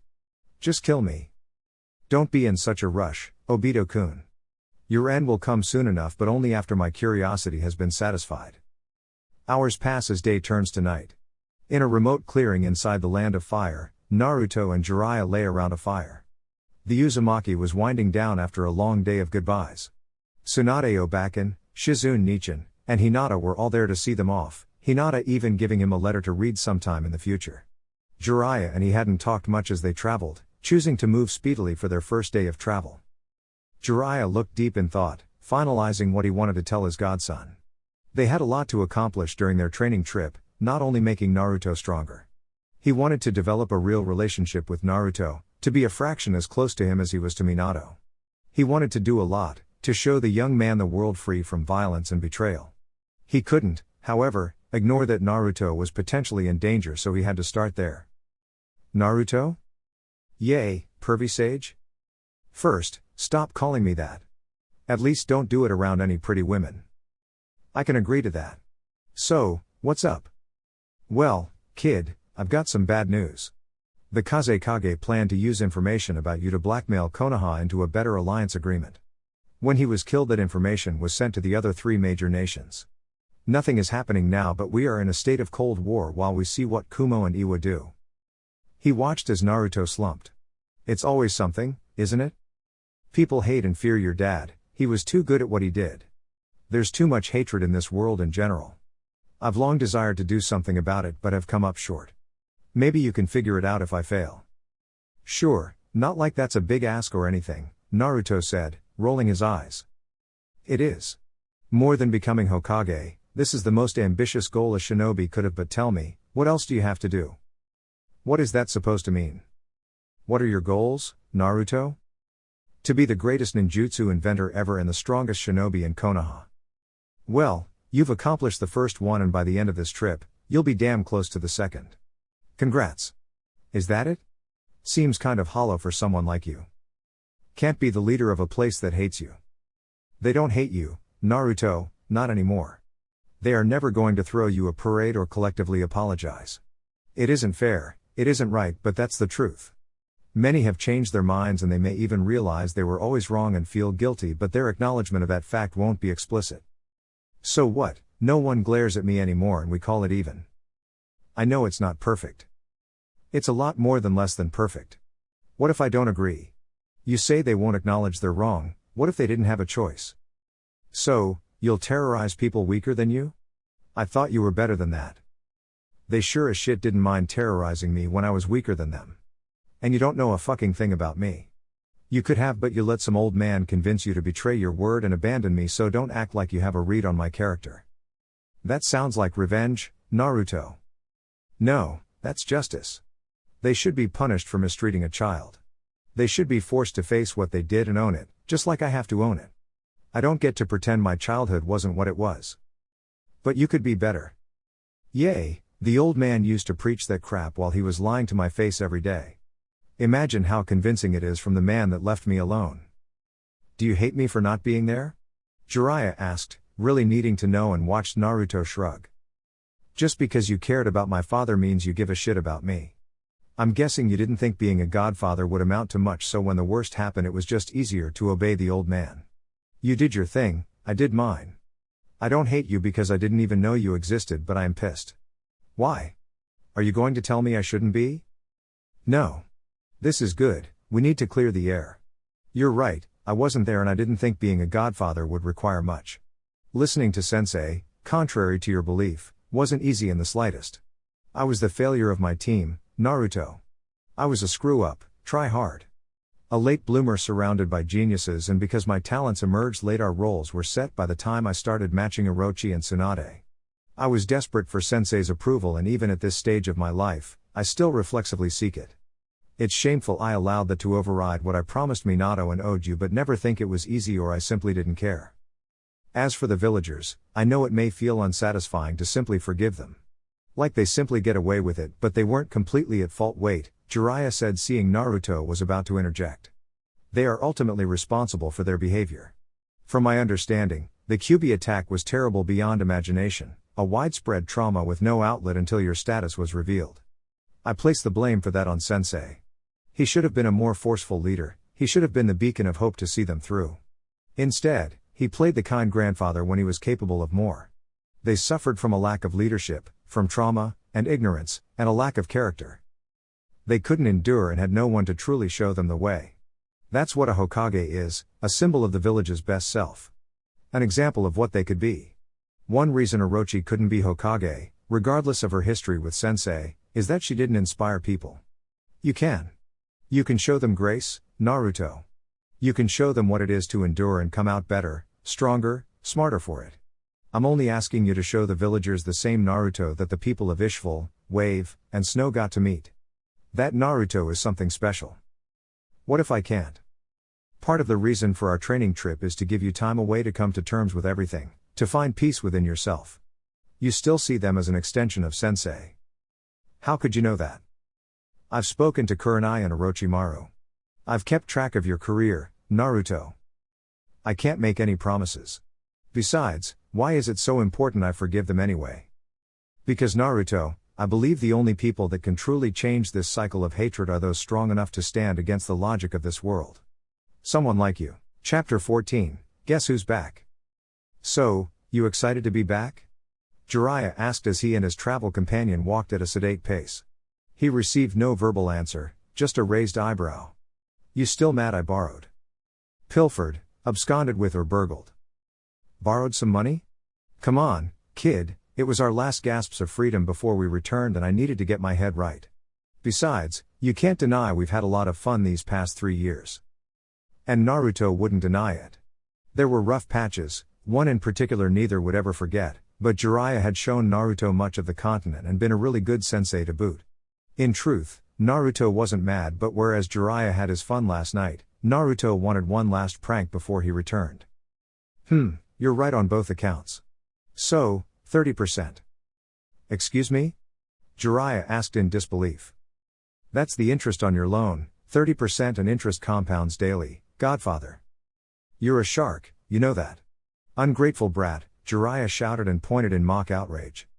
Naruto merely waved him off. Fine, I guess we can consider it a gift. I mean, I stole that money from you anyway, so. That shakes out. The Toad Sage had a look of disbelief cross his face. He was the one that stole money, not the other way around. He could only laugh. I wish we had another year of this, kid. Naruto smiled. Yay, it was nice being free, but I have missed home. Jiraiya smiled at that, which didn't go unnoticed by Naruto. Oi, what are you smiling about, you old pervert? Way to ruin the mood, you inconsiderate brat. Also, don't call me an old pervert, Jiraiya said, putting Naruto in a headlock. Who took you on countless adventures? Helped you develop from an elf into a respectable-sized young man? Who got you laid twice? Me, the envy of men and desire of women. Jiraiya the Toa. Jiraiya's monologue was cut short as Naruto effortless lifted him off his feet. What are you doing, brat? Put me down. Wait for it, perv. Wait for what? Jiraiya asked and was answered with a large ball of water falling on his head, being dropped after it hit. As Jiraiya sputtered, Naruto laughed uproariously at the sight of the legendary Sannin. I thought toads were amphibious. You look like a drowned rat tbo. Straight to hell with you, brat. Same to you. Stop always bragging about stuff or I'm going to tell Tsunade back and you have inappropriate dreams about her. Like I'd be embarrassed over a sex dream. You suck at blackmail. Oh, if only they were sex dreams. No. I had to hear your weirdo poetry. Oh, Tsunade, as the toad mistakes the well for the ocean. Naruto had to stop and dodge Jiraiya striking at him. You wouldn't dare. 35%. You're a crook. That's fine, I'll be a crook. Who gets 35%? What happened to it being a gift? And it's money you stole from me. You didn't know that when you took it, and why should you get to embezzle what I so artfully stole? 35% seems fair. We're family, that's got to count for something, you heartless fiend. Fine, 40%. What? Naruto had kept a neutral face but broke again at Jiraiya's reaction. Jiraiya sulked as the duo reached the main entrance. Izumo and Kotetsu processed them and welcomed the duo back warmly. Alright, kid, I know you've got a lot of things you want to do, so let's debrief with Tsunade. Okay, I'll get us there fast, Naruto said, reaching for Jiraiya. The Toad Sage slapped his godson's hand away. No. No? Naruto asked, slightly amused. Hell no. Never again, for any reason, Jiraiya proclaimed, face stern and unyielding. It's not that bad, you're overreacting. I don't care, was Jiraiya's response before disappearing in a swirl of leaves. Naruto rolled his eyes and followed Jiraiya's lead, disappearing in a blur instead. 3 of Konoha's most important women sat in an office. While official duties were briefly spoken about, this was more a meeting to manage Orochimaru. Koharu and Tsunade both knew the snake Sannin got into the most trouble, outside of the fallout with Hiruzen, when she was bored. She'd been showing signs of it for several weeks, but neither Tsunade nor Koharu knew what spurred the sudden onset. The first sign, she became more interested in experimenting on prisoners just to see what would happen and not sound scientific testing. Secondly, her training had gotten more destructive. And finally, I'm so bored. Surely, there is a country in need of overthrowing? I'll go kill the Raikage right now. Orochi, you can't kill the Raikage. We're trying to avoid war, not guarantee it, Koharu responded as if talking to a child that wanted dessert first. Why not take a mission? Tsunade questioned. They're all too easy. Surely there are some prisoners to torture. Ibiki always complains about a backlog, Koharu offered. As soon as I show up they give me their entire life story. One gave himself a heart attack. Not a lot of fun if they don't even try to hold out. Spend time with Manda? Tsunade pressed. He's being a pain right now. Oh? The Godime said. Very few people knew of the real dynamic between Manda and Orochi, but he doted on his summoner.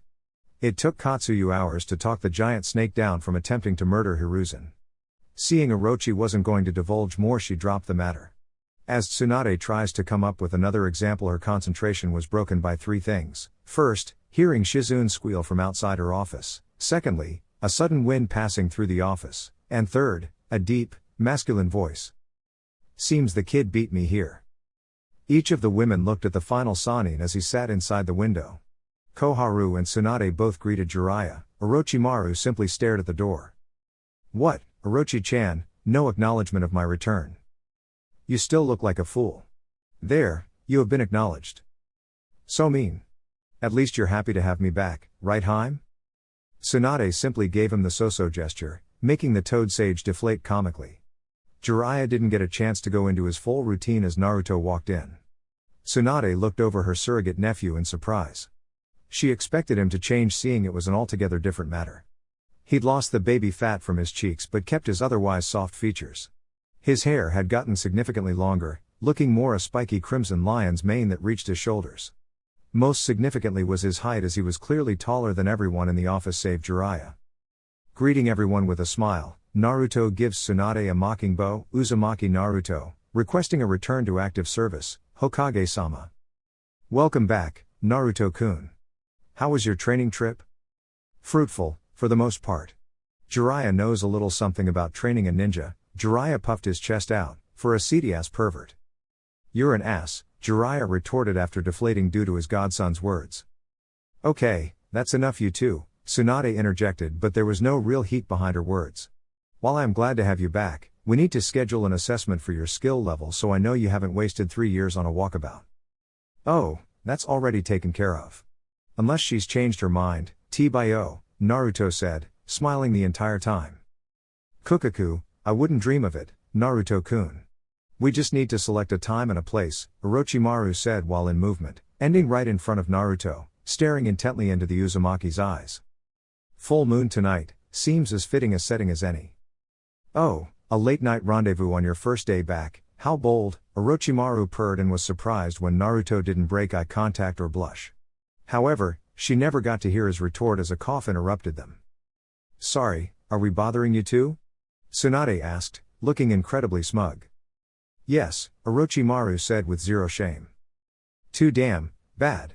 Get out of here, brat, the grown-ups have to talk. Fine, Fine, he responded to Tsunade before looking back to Orochimaru. Training ground 43, midnight? She nodded and he exited the office. You don't seem so bored now, Koharu observed after Naruto left, she now looking quite smug herself.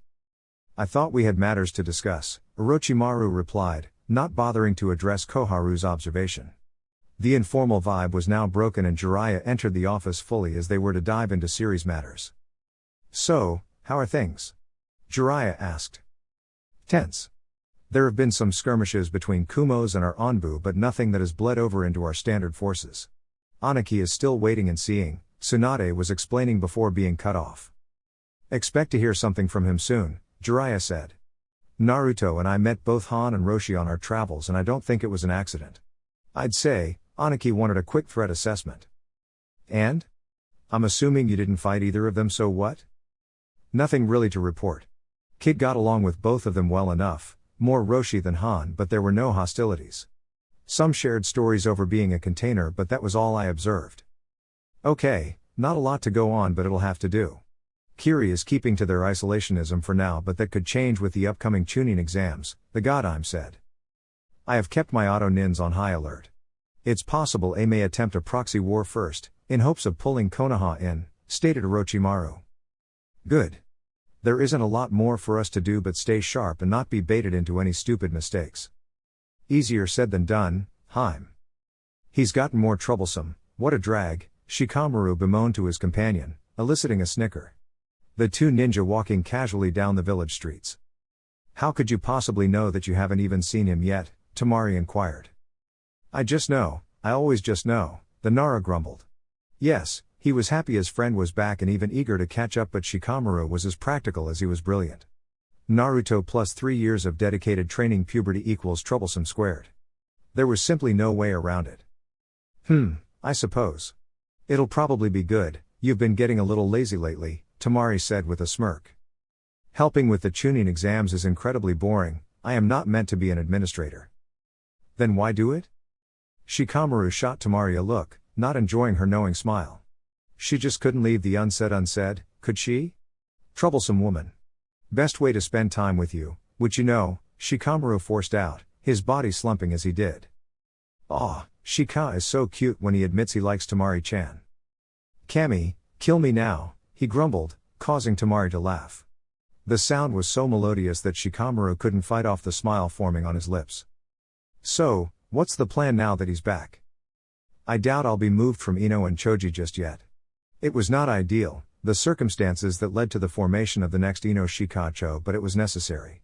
Choji and Ino were floundering, Shikamaru couldn't leave them like that.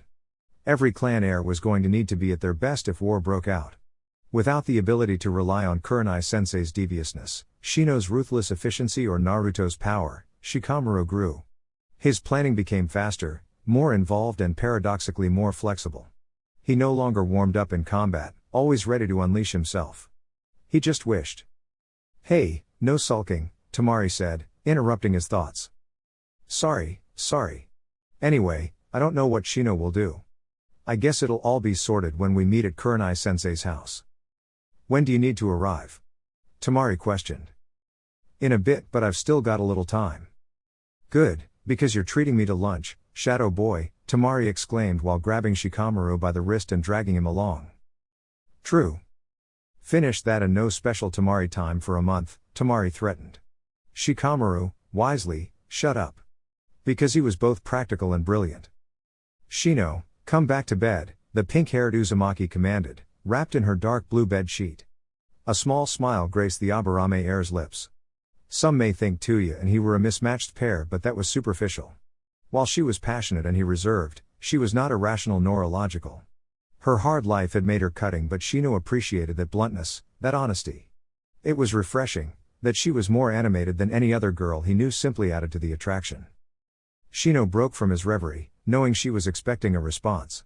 Shino would love nothing more than to return, but he couldn't, not now anyway. I am sorry, Tuya, but I cannot. As you know, Naruto's return is today and we are to meet at Kurenai-sensei's. I'm sure you have time. Besides, Stump can wait. Friends should not make each other wait, Tuya. And boyfriends shouldn't deprive their girlfriends, Shino. It's been a month and it was 2 months before that, she said, and Shino could hear the edge in her voice. She was nearing the limits of her patience, which weren't in excess to begin with. He wouldn't complain though, he knew that about her. She was fiery and passionate. But also accepting, of him, his manner and his choices.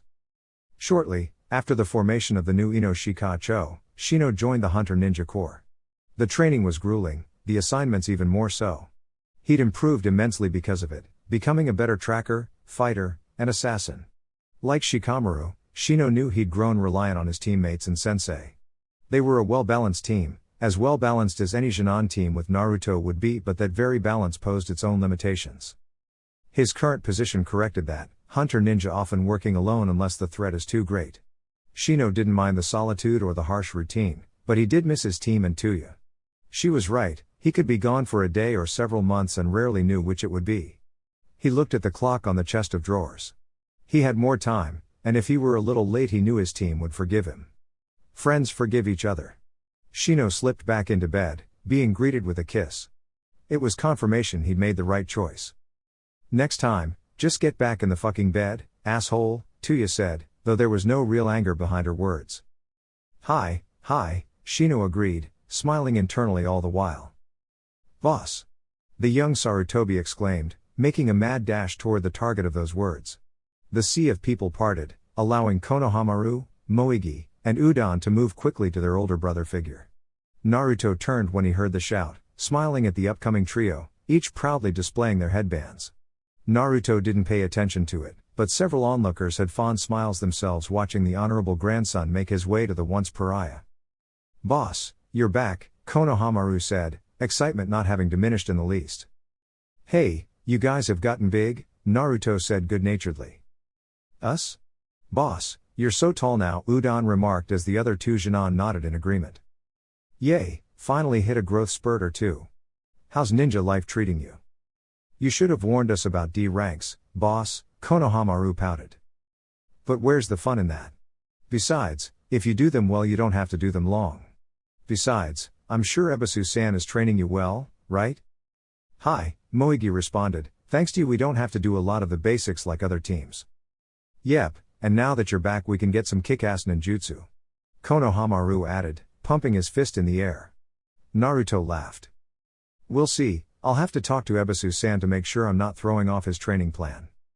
So, boss, Konohamaru started, his excitement diminishing enough to realize Naruto was and had been holding flowers the entire time they've been speaking. Who are the flowers for? Your girlfriend.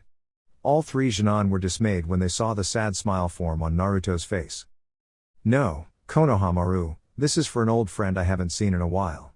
I was just on my way there so I'll catch up with you guys later, okay?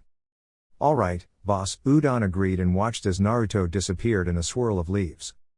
Kono, you idiot, Moegi stated. Sorry, I wasn't thinking. Do you think he's mad? I doubt it. Naruto knows you're kinda dumb, Udon observed, plainly. This caused a tick mark to form on Konohamaru's forehead. What's that supposed to mean? That you can be dense, monkey boy, Moegi backed Udon up. I get no respect, I tells ya. No respect at all, Konohamaru said while under a depression cloud. As Konohamaru sulked, Naruto arrived at his destination. It had been years since he'd been here but the place hadn't changed. Eerily quiet, competing scents of various flowers. The environment felt heavy as if the decades of mourners' collective sorrow coalesced and surrounded everything, never leaving. He kept a steady gait as he made his way to his intended location.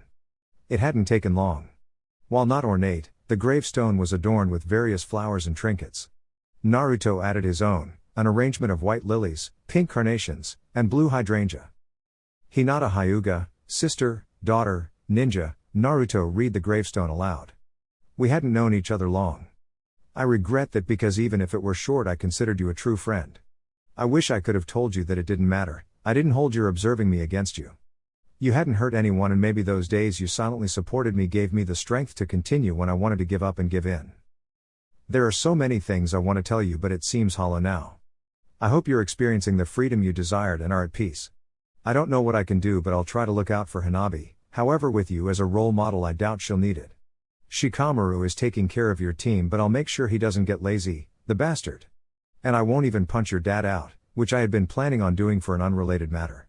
So, don't worry, everyone will be okay. Goodbye, Hinata.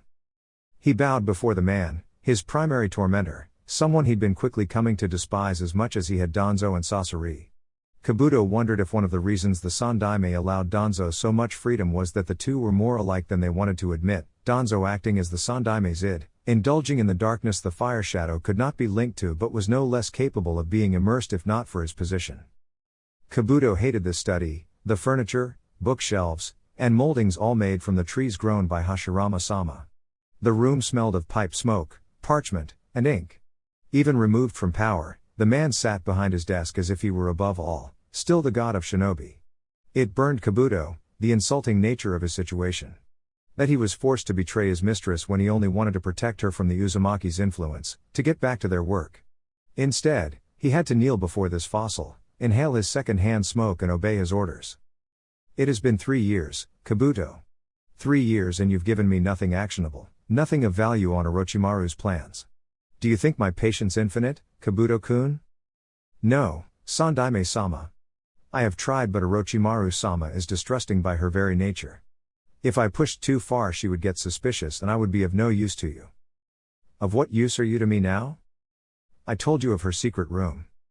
That you have no access to and no way of getting in, Hiruzen countered, smoke billowing from the latest drag of his pipe. I am working on that, Kabuto said in his defense. Ah, yes, young Karen-chan. Had Orochimaru not taught you any seduction techniques? Surely, it should not take this long to bring her to your side or dupe her outright. Karen is a gifted censor and can detect insincerity, I have to proceed carefully. The time for being careful has elapsed. I wanted Orochimaru dealt with before Naruto-kun returned. He has done so and I have no doubt she will not waste a moment ensnaring him. Kabuto bristled at the Sandaime's words, not liking the characterization of his mistress. It was this dissatisfaction that loosened his tongue. If you are so concerned about Naruto's virtue, maybe Hokage-sama should have seen to his upbringing more than simply leaving him to his own devices. Instead of being a Kawa, he did not get to finish his statement as a powerful hand was now around his throat. Kabuto lifted off the ground. Do you forget who I am, boy? I have sent more people to the Pure Land than you've met. You think your mistress is powerful? Who do you think made her that way? Never dare speak about things you do not know in my presence, the Sandaime said before releasing the boy and dismissing him. Kabuto left, rubbing his sore neck not chancing the repercussions should he glare at the old man. When alone, Hiruzen sagged his shoulders and sighed. He did not like the tactics he was using against the young medic. He did not like using people as pawns, sacrificial or otherwise. But, he reasoned, this was for Naruto-kun. He had to pressure Kabuto enough to get sloppy and tip his hand. In a blind rage, Orochimaru would kill him and he'd finally have something on her as Kabuto was, technically, a shinobi in good standing. Tsunade would not be able to ignore the violation, he'd do anything within his influence to make sure she couldn't sweep it under the rug. Orochimaru would be stripped of her status and either imprisoned or banished. With a clan, ties to the current Hokage and his team Naruto-kun wouldn't leave. Hiruzen truly believed that. Then, Hiruzen could mend the severely damaged bridge between his surrogate grandson and him. He just needed time. Koharu and Orochimaru had departed after the debrief and strategy session, only Tsunade and Jiraiya remained. Jiraiya was not used to those hazel eyes looking at him in concern and he wondered what could be on his former teammate's mind. I noticed neither Naruto nor you provided much in the way of details about the training trip. He didn't want to reveal too much in front of Orochi and I honestly didn't think you'd believe me if I told you. That was not a suspected response. Why wouldn't I believe you? Because I've seen him do things, repeatedly, and still have difficulty believing them. Fine, I'll just have to watch his and Orochi's fight to see what she drags out of him. Beyond his skills, are you two alright? We're fine, Jiraiya replied, but he could see the disbelief in Tsunade's eyes. Truly, we are in a really good place. And how did that happen? Jiraiya, if I beat you within an inch of your life then Naruto had you at a half an inch. Mount Myaboku might be beautiful but it wasn't worth the trip to see you clinging to life. You never did tell me what caused it. The gap between my words and my actions caught up to me in the form of a pissed-off Uzumaki. Do better, Jiraiya, Tsunade said, her tolerance with Jiraiya's indirectness running out. You know what happened in the Land of Iron. Mifune suspected something, he just didn't suspect who wound up being the ringleader in the coup. Naruto. He saw himself in the man. They had gotten close, so of course it wasn't easy for Naruto to kill him, Jiraiya said. But he did. How does that end up with you two beating the shit out of each other? The man's methods led something to be desired, but he wasn't necessarily wrong. Naruto felt he may have protected an oppressive government for the chance we'd have a future ally. I could see how he'd find it upsetting, Jiraiya, but not enough to attack you. I told him about the prophecy and that I thought he'd be the one to fulfill it. I shared a lot of my philosophies with him, some he'd entertain and some he'd reject. But seeing how I put him on the path to kill a man that just wanted to change things for the better. The hypocrisy of it all made him snap. He couldn't accept all my preaching about peace when I would put Konoha's interests over others. Why would you do that, Jiraiya? Why burden him with that? Asked, more in confusion than anything. I believed it to be true, for one. Secondly, he needed direction. Naruto didn't need my help to grow stronger, he'd do that whether I was there or not. But strength isn't everything. He was all science and no philosophy. He doesn't believe in the will of fire because of sensei. Someone had to see to his morals, to put something on his mind beyond jutsu and war. I was tasked with helping him become a man his parents could be proud of. Naruto is a good kid, Jiraiya. He was also an angry kid. Angry and resentful. He may not dwell on it, but it is never far from his mind how they, Jiraiya points out the window, treated him. I just wanted to give him something larger to shoot for, something more. Maybe it could have helped him come to terms with everything. But with the coup, it just looked like I didn't really believe what I was preaching. I was just like sensei, trying to manipulate him to my own ends. He snapped. So, what changed? While I was healing, he spent time with the Panthers. I don't know what happened, he would never tell me, but he just seemed so much lighter once we reunited. We talked, really talked, for hours. And over the following days, we just kept talking. And now, we're at a really good place. As long as I don't have to worry about you two getting into a brawl in the streets, that'll have to do. I don't think you have anything to worry about, Haim. Hi, sensei, Naruto said, standing in the doorway of Kurenai's modest but cozy home. The genjutsu mistress, clearly showing the 6th month into her pregnancy, hugged her student. Naruto, gently, hugged her back, not wanting to harm the baby. Kurenai rolled her eyes, guessing about the boy's unnecessary gentleness. He then offered her 2 plushies, one panther and the other a purple toad. I didn't know if it was too early for stuff like this, T-bio, he said bashfully. Naruto truly felt out of his depths, he'd never been around a single pregnant woman before. He was just happy he didn't think she was fat. Kurenai escorted him to her living room, where he sat on the maroon-colored couch, waddling just a little. It was hard to believe how much Naruto had changed. She'd seen her other 2 students mature in real time, but to see it all at once was a bit shocking. Kurenai sat down, feet tucked under her, mindlessly rubbing her belly, red eyes focused on her student. How was your trip, Naruto-kun? Really good, but I'm glad to be back. Oh, really? She said with genuine surprise, but couldn't help matching the warm smile Naruto broke into. Yay, I missed you guys, T-bio. Plus there's Tuya and Karen, Tsunade Obakan and Shizune Nichin. Seems there's a name missing, Kurenai said knowingly. I'm sorry, sensei, I don't know what you mean, Naruto said, feigning ignorance. Okay, I won't push, but be careful, Kurenai advised. I'm the most careful person you know, sensei. Land of vegetables, was her response. She laughed, seeing cross his arms and huff. That's revisionist history, T-bio. Kurenai continued to laugh but tapered off when she heard the door open. Kurenai, I'm home and brought a couple of stragglers with me, Asuma announced. He soon walked in with Shikamaru and Shino, each taking seats in the empty matching chairs. You look like you've gotten more troublesome, the Nara greeted. You look like you've gotten lazy again, I'm sure Megila-chan would love to help with that, Naruto responded with a smile. Shikamaru simply grinned. Welcome back, Naruto. Thank you, Shino. How have things been with you guys? Naruto asked and was regaled with their experiences, Kurenai filling in her time as well. Naruto, I have not been requested to resign as a hunter nin, and it appears, as for now, Team Kurenai is on hold. What will you be doing? Oh, I've been assigned to act as an elite tutor. I used to think Ebisu was just blowing smoke out his language, Naruto-kun, Kurenai warned. Pipe, but that's apparently a thing. Not one I want, however. I am not a house cat. You would complain about a good thing. You teach a little and then watch the clouds, sounds like the life. Says you, both of you could probably be jounin if you tested for it. Why would I want that? Shikamaru asked, making Naruto and Kurenai form a sweat drop. I am satisfied with my current position, an increase in rank wouldn't affect much. Well, enough of that. We have to talk about something serious, Naruto interjected. I call dibs on being the fun uncle. Troublesome, you can't call dibs on being the fun uncle, Shikamaru said, as if it were obvious. Agreed.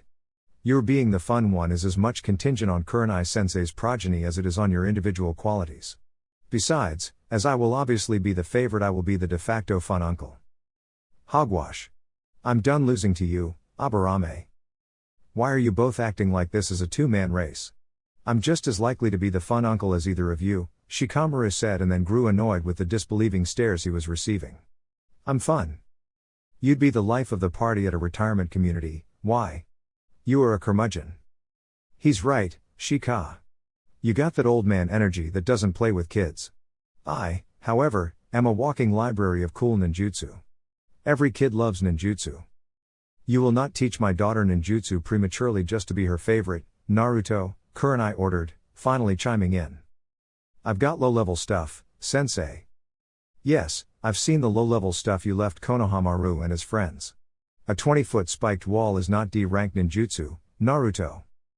But it was one of the first ones I created and it's really easy while using very little chakra.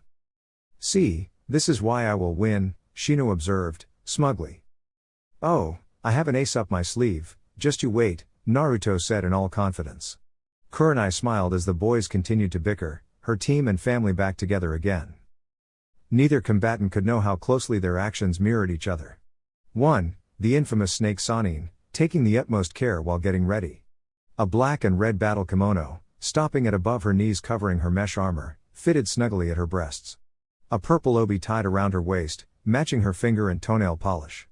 A slit on either side, revealing the mesh coverings on her legs. She slipped on her heeled shinobi sandals. Her hair was pulled back into a bun, 2 senbon keeping it in place. The most notorious woman in the elemental nations gave herself a once-over and smiled seductively, confident she'd be victorious before the night was over. Over at the Uzumaki compound, the current head prepared himself.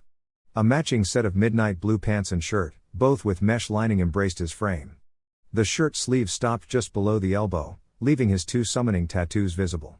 Over his shirt, a red, Anbu-style chest armor with a blue Uzumaki swirl in the back.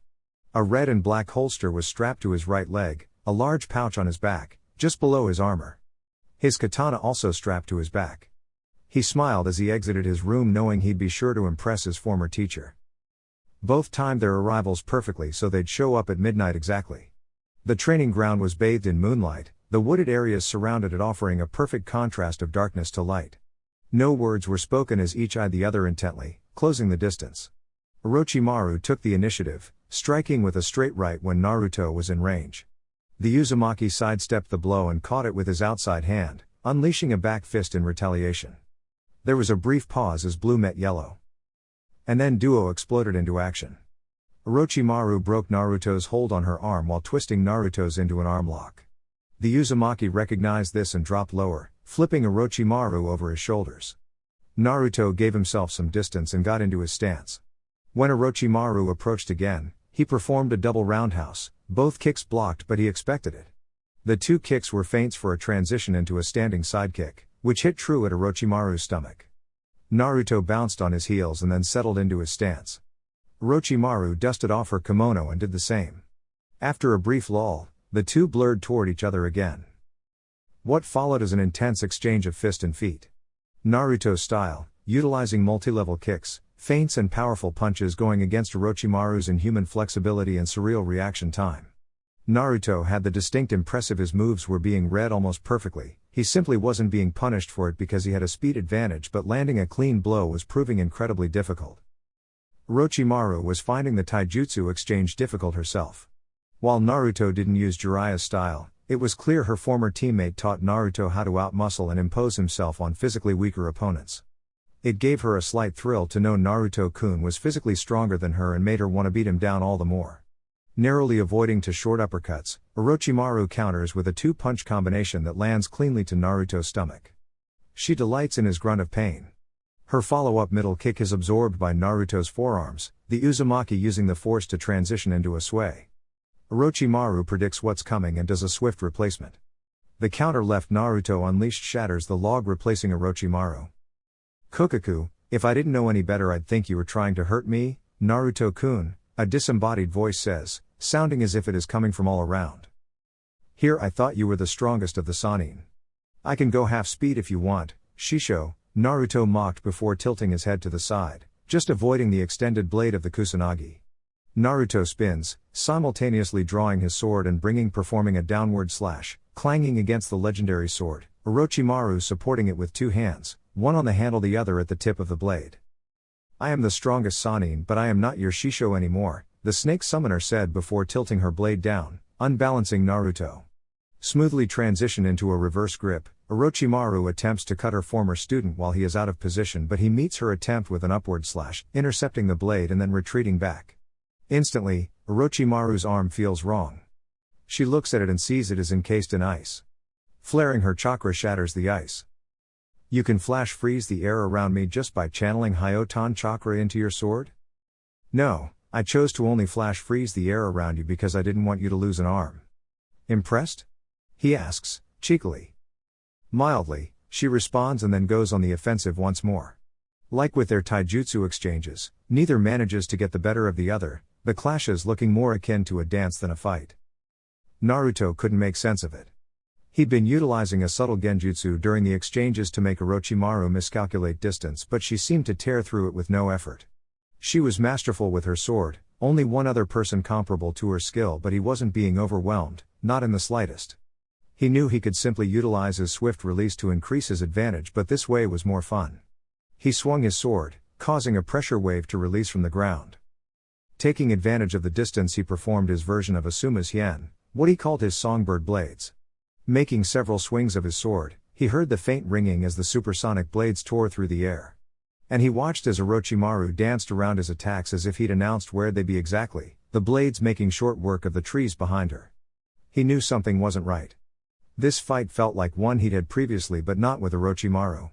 She was good, unarguably one of the best, but something was off. He didn't have more time to consider, Orochimaru's renewed assault demanding his attention. Her heart rate was elevated, not from exertion but excitement.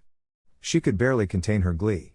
This is why she forced herself to wait, why she didn't abduct Naruto from under Jiraiya's nose. Things had felt so dull. While there was a certain pride in training Anko again, it just wasn't the same. Her first student didn't challenge her, didn't push her as he did. Even now she could tell he was holding back, and she wasn't even offended. Winning wasn't the point. There had been a part of her that was worried he wouldn't progress enough to really keep up with her developments, but that had been for naught. She wondered if he'd be able to piece together why his genjutsu wasn't working, why she could read his movements well enough to counter. Her Sharingan, hid under a special contact lens, spun wildly as if to match her burgeoning ecstasy. She needed to see more, to push him harder. To force out every secret hidden behind those blue eyes that shone with mirth. Her attacks ramping up forced Naruto to go on the defensive, decidedly not his preferred style. But it was necessary, slashes and stabs coming from unique angles, Orochimaru constantly changing levels and maintaining no set pattern. He was caught off guard when her tongue, elongated, wrapped around one of his wrists, jerking it from his sword while the other was forced to release his sword by her gen. Pleased she was able to disarm him, the snake Sannin was prepared to take full advantage of her new opening, except the Naruto still restrained by her tongue dissolved right before her eyes. Kai, she thought immediately while performing the dispel technique, and then immediately ducked under the kick aiming at her temple. She then rolled from the axe kick, coming from a second Naruto, transitioning into a cartwheel kick to back up a third. Clones already, Naruto-kun? She asked, standing upright as the three Narutos surrounded her. Thought I'd spice things up a bit, one Naruto said. Bored already? I'm hurt, Orochimaru mocked. She then had to fend off a double front kick from one Naruto, then dispelling him with a quick stab. The others decided to attack in tandem, one going high with a flying roundhouse, the other low with a leg sweep. Orochimaru became parallel with the ground, managing to avoid both attacks. Spinning out of her evasive maneuver, she dispelled the clone above and below her with a circular slash of her sword. As she landed, she realized two things. Firstly, that was entirely too easy. Secondly, she couldn't sense the real Naruto anywhere. Earth style, Dragon's Maw. The red-haired Uzumaki thought as he willed an earthen dragon's mouth to emerge underneath Orochimaru, taking her by surprise. The mouth snapped, mightily, but all that was heard was the sound of wood being snapped. The snake Sannin continued to scan her surroundings, now taking refuge in the trees. Her hearing alerted her to an oncoming threat, and through instinct alone she cut the single shuriken aimed at her back. She simple dodged the next volley. Or so she thought, as the bladed stars did sink into tree bark like she predicted, but followed her, while gaining speed. More shuriken were added to the pursuit, Orochimaru darting through the trees. She realized this was a Jitten technique, one used by Toroi of Kumo. The infamous woman smiled as she made her way back to the clearing, figuring it was time she showed off as well. Upon arrival, she sheathed the kusanagi and waited for the projectiles to catch up. Unbeknownst to her, Naruto watched while cloaked in a version of Tobirama Senju's Bringer of Darkness jutsu. He had a lot of pieces that were not making a clear picture. His former teacher would rip through his ocular genjutsu, but not the one cast by physical touch, nor one meant to block all senses. That she could get out of his genjutsu wasn't shocking, but the speed in which she did one and not the other perplexed him. He was further confused when she left the trees to return out in the open. As he watched, his eyes widened in surprise and glee. He didn't care that his attack had been negated, it was too cool to worry about that. He dropped the genjutsu and appeared in the clearing. "You did it," he exclaimed, causing Orochimaru to smirk. Naruto had been right, the sub-elements were available to people without the bloodlines. But possible does not mean easy. Orochimaru had managed only one, Jitten, and it was because wind and earth were the elements she had the most experience with. Not even her Sharingan really helped her, it seeing the sub-elements as an unreadable code of chakra it can't make sense of. But all those limitations aside, she reveled in the sense of pride she felt at impressing him. "The Sandaime Kazekage's iron sand gathering assault," she said as the iron walls returned to sandy particles. Creating her own magnetic field disrupted Naruto's, the iron barriers she created simply intercepting the shuriken that continued to move through inertia.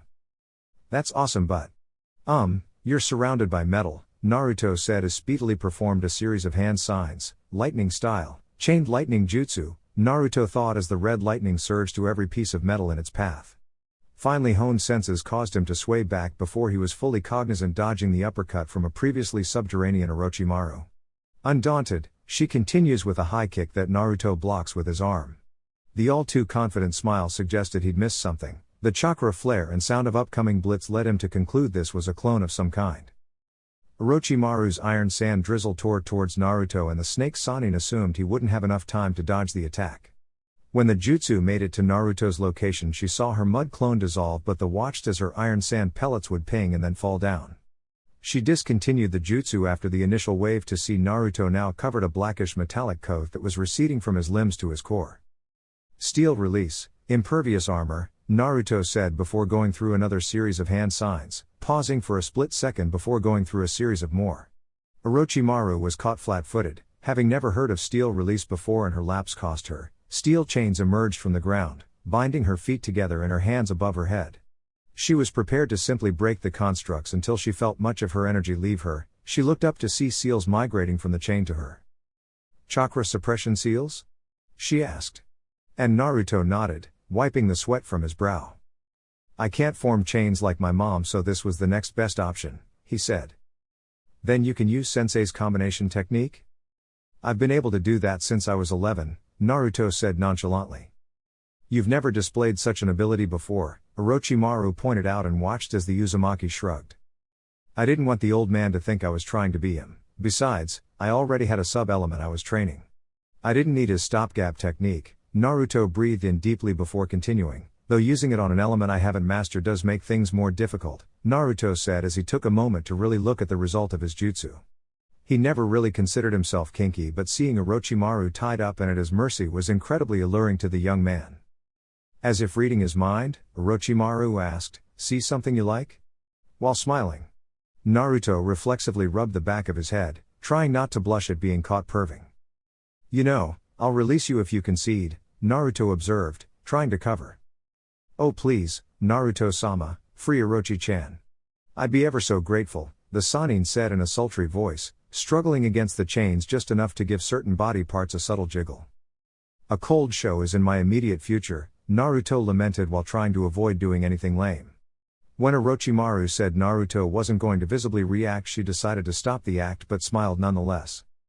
"It's your win, this time," she said, and instantly felt the chains leave her and her chakra flow return to normal. She stumbled a bit but found herself supported by Naruto's frame. She looked up to see him staring down at her, a 1,000-watt grin on his face. "I won't let it go to my head," he replied. Orochimaru giggled a little before responding, "Good, because if you hold back again I won't go easy on you." "You could just ask," Naruto pointed out. "Where is the fun in that, Naruto-kun?" she asked. "I wouldn't have to avoid that sharp-ass sword of yours," was his reply. "But that is part of the fun, for me. And my preferences don't matter in the slightest." "Privilege of being the strongest of the Sannin," Orochimaru quipped. Naruto simply chuckled and Orochimaru could feel it reverberate through his chest. "But since this is your victory, I believe you are allowed to name your prize." "So I am," Naruto said, a mischievous look in his eyes. "Well, I have had a long while to think about this." "Carefully weighed your options, I hope," Orochimaru interjected. "Oh, I've sought the counsel of wise men and everything. And I have decided I want ice cream." "I'm sorry, what?" Orochimaru asked in confusion, as he could not have possibly said. "Ice cream. There's an ice cream shop in the village that I like and I want you to go with me." "Ice cream? You up? They have a rocky road I think you'll enjoy. So I will see you tomorrow," Naruto said before disappearing from view. "Did he really say ice cream?" Orochimaru asked in disbelief before the recorded images of her Sharingan caught up to her, surprising her slightly. Naruto appeared in his bedroom and started to undress. He was relieved part one of his plan worked. He'd won the bet and managed to not do anything lame or blush like he used to. He'd have to thank Jiraiya for help on that, except the man wouldn't approve of how those lessons are being utilized. The Uzumaki walked into the attached bathroom, lights triggered by his entrance. He took a relaxing shower and then changed into some plain, black boxers. He was ready to call it a night, the various reunions and spar having drained him mentally. Naruto was asleep as soon as his head hit the pillow, a small smile gracing his lips. Naruto's senses flared and he was instantly awake, though his body language nor his breathing changed. Someone was in his room. Someone had gotten through his security seals and was in his room. It was impressive, Naruto had to admit. And whoever managed it, Naruto hoped they could take those bragging rights with them to the other side. It was difficult, but he remained patient. The person was doing well to hide their presence and Naruto wanted to get a sense of what they planned. He heard what sounded like footsteps and the rustling of clothes as if they were being removed. By the time he felt the weight on his bed, he still hadn't moved, but it was shock that gripped him. A familiar scent, of wildflowers and a hint of antiseptic. He couldn't put together why Orochimaru was in his bedroom. When the Sannin slid into his bed, under the covers he almost shut down. "Be cool, Naruto," the Uzumaki told himself. "She's probably just here to mess," he thought internally when she finally reached him, the sensations on his back revealing something. "Okay, so she's topless," he thought as he felt her bare breasts, while her arms snaked around his front, Orochimaru gently making circles on his abs with her fingertips. "Kukaku, I know you're awake, Naruto-kun." Hey?" he responded weakly. "So much for not doing anything lame," he lamented. "I had some time to think about your request. It confused me initially." "How so?" Naruto asked. "It was timid and you are not known for timidity," Orochimaru said, continuing her ministrations. "So, why ask for something I would have agreed to anyway? Seems like a waste. Unless," she paused. "Unless?" Naruto repeated. "It was part of a larger plan and you were conspiring for some end I didn't know about." "Me? You? Conspire against you? That's what I'm thinking." "Why, I would Naruto's reply was cut off as he felt a pleasing cool hand slide into his boxers. "Naruto-kun, you can admit it now and have an incredibly satisfying night, or deny it and have an incredibly frustrating one. Choose wisely," she whispered into his ear. The choice was obvious. "Let's say I did have a plan." "To seduce me?" Orochimaru asked in amusement. "More woo than seduction," Naruto responded. "Woo?" she asked, and Naruto could hear the humor in her voice, but he was paying greater attention to what her hands were doing, one in particular. "I regretted at the moment I said it, Tbio. Don't, Kukaku, it's sweet. I've done something similar. The hardest part," she paused when Naruto let out a groan, Was the waiting. I hate waiting. I've only ever been as patient as I absolutely needed to be, and for this, I had to wait years. Orochimaru removed her hand from Naruto's boxers, the Uzumaki promptly missing the contact. He turned toward her, and as soon as he was facing her he found himself pulled into a kiss. All thought left as his body responded on instinct, one arm around her waist pull her closer while his other hand cupped her cheek, stroking it gently.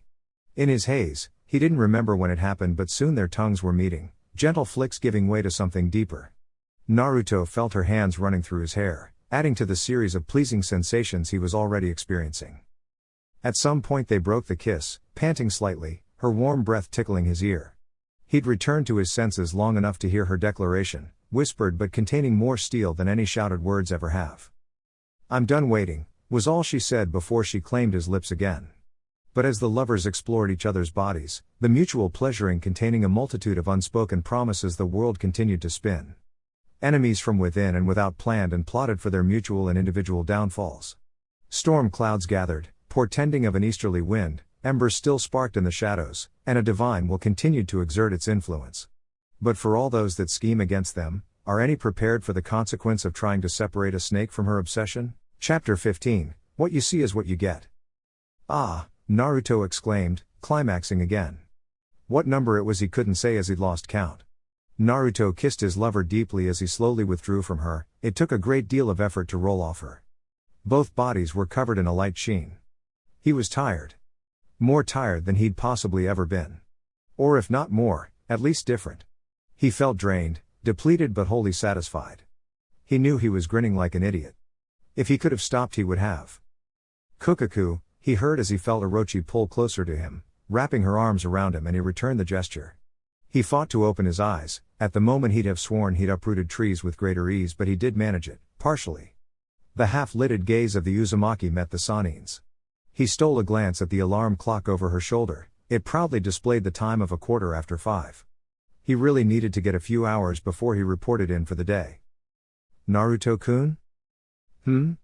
He hummed, sleepily. "You said you hadn't mastered Kotan, what did you mean by that?" Naruto fought back a yawn before answering. "It's like with the basic elements. You learn how to mold your chakra to perform it, and for a while, you always have to consciously mold your chakra in that way. It's as if there is a disconnect and you are making your chakra produce fire, wind or whatever. After you gain enough experience with the release, that transition seems to disappear and you don't feel like you're transforming your chakra, you're just producing Katan chakra. Your body and mind know how to do it. I haven't gotten to that reflexive stage with Kotan yet. So with my Jitten, I just need more experience and it'll start to feel natural?" "Yep." Orochimaru smiled at the response, as that was an obstacle she'd yet to overcome. She can control the iron sand, but it took a good deal of effort. It hadn't felt natural yet and she didn't know if it ever would. It seemed she simply needed to train it more, condition the yin and the yang of her body to accept the transformation so she could expand on her abilities.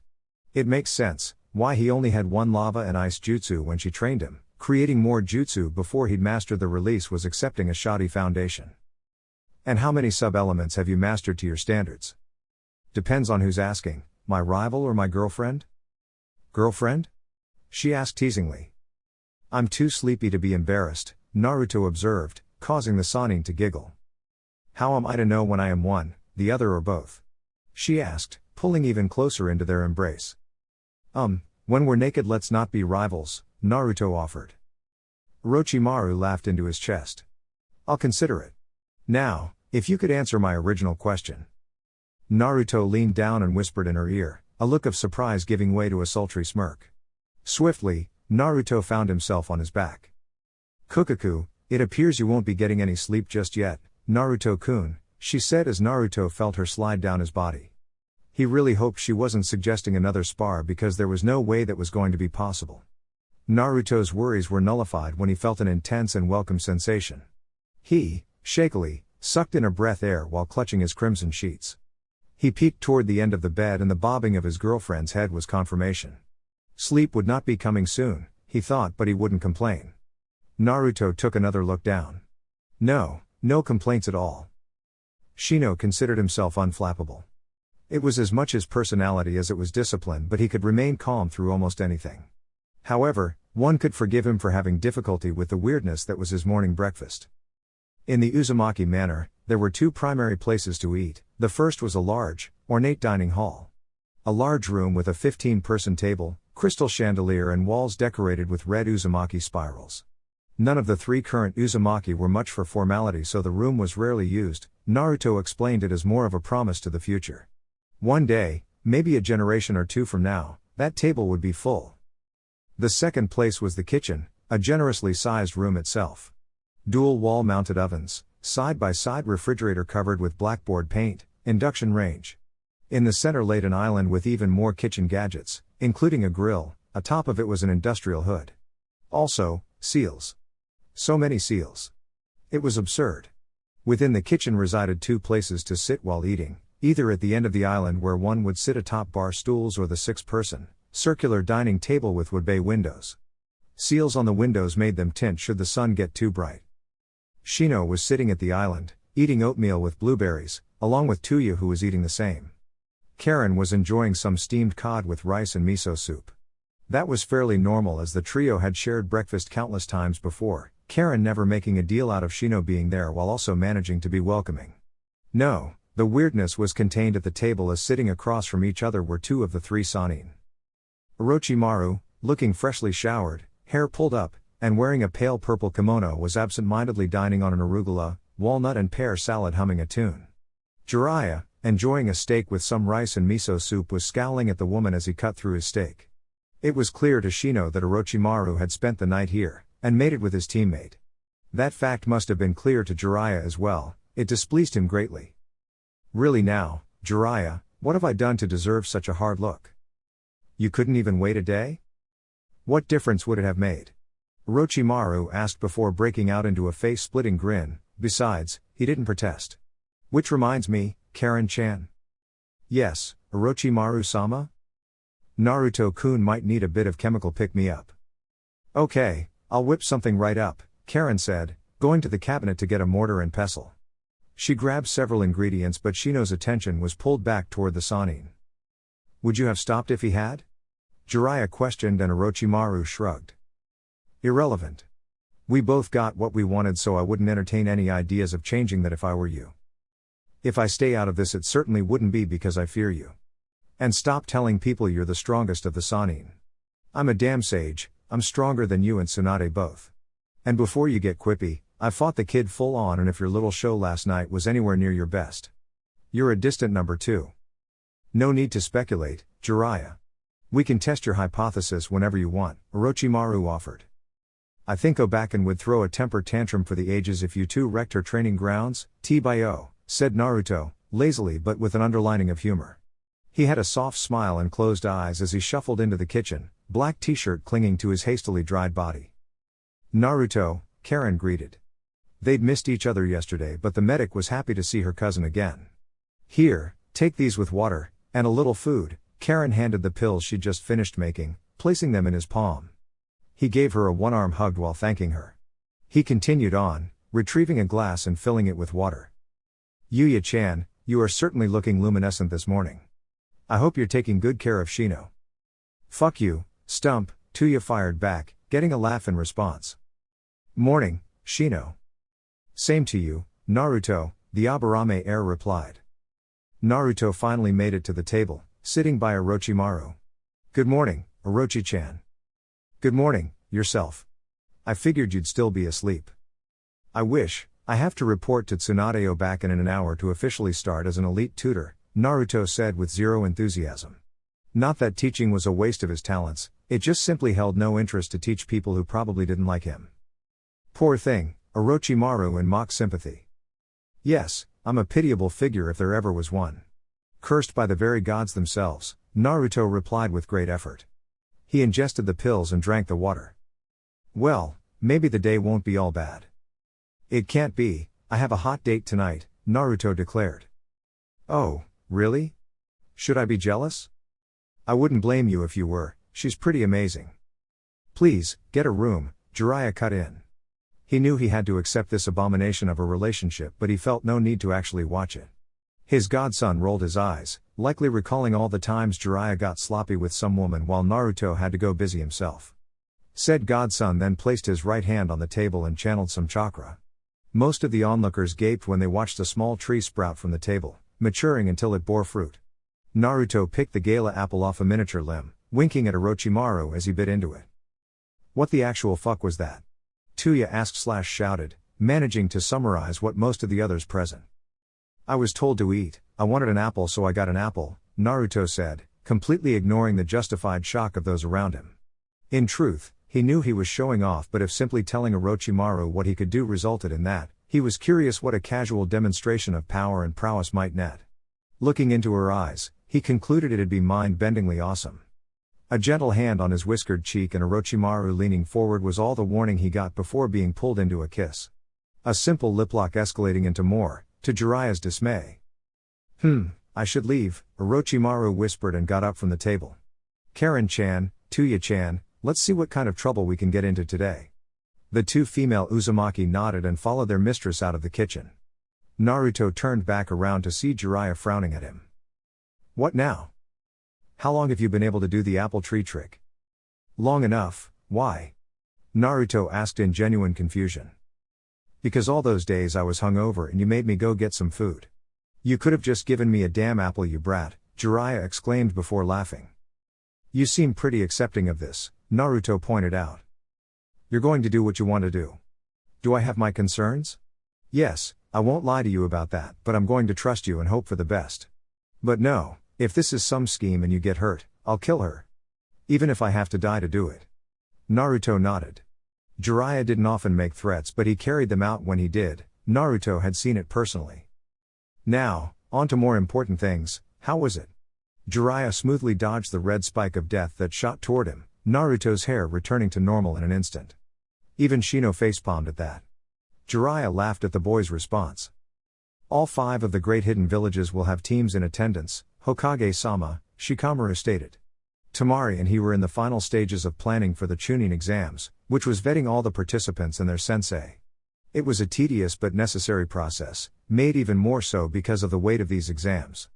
The first Kiri team since the resolution of the Civil War would be on display. Kumo may use the exams to kill up and coming ninja from Konoha and Suna while also attempting to show Iwa who they should be allied with.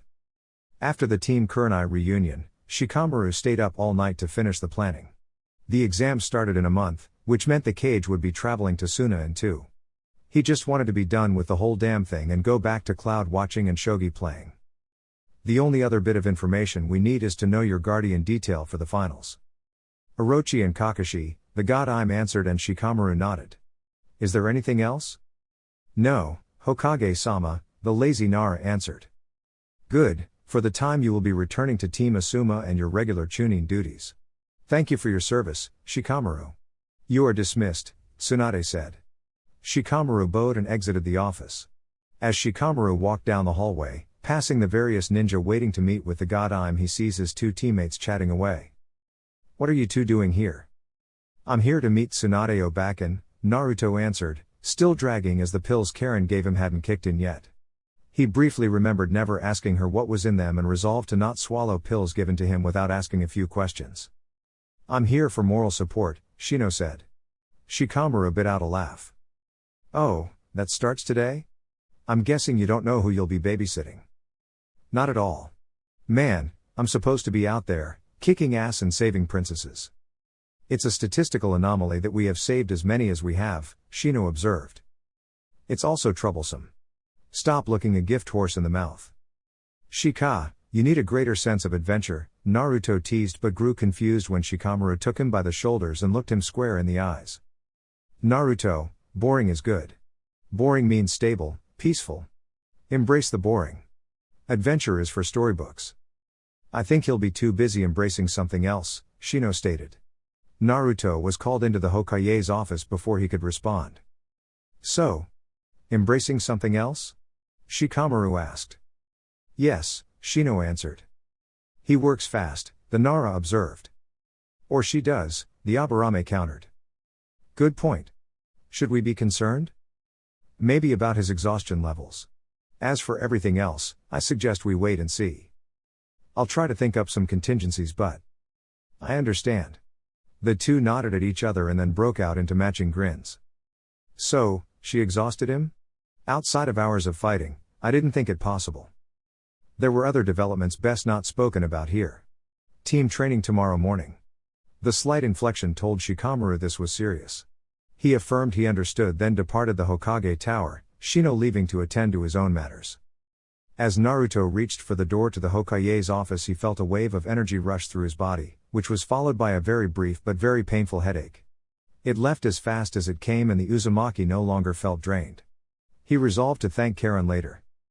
Naruto entered Tsunade's office, finding himself wrapped in a hug with Tsunade saying, "I couldn't greet you probably yesterday, so I'm making up for lost time."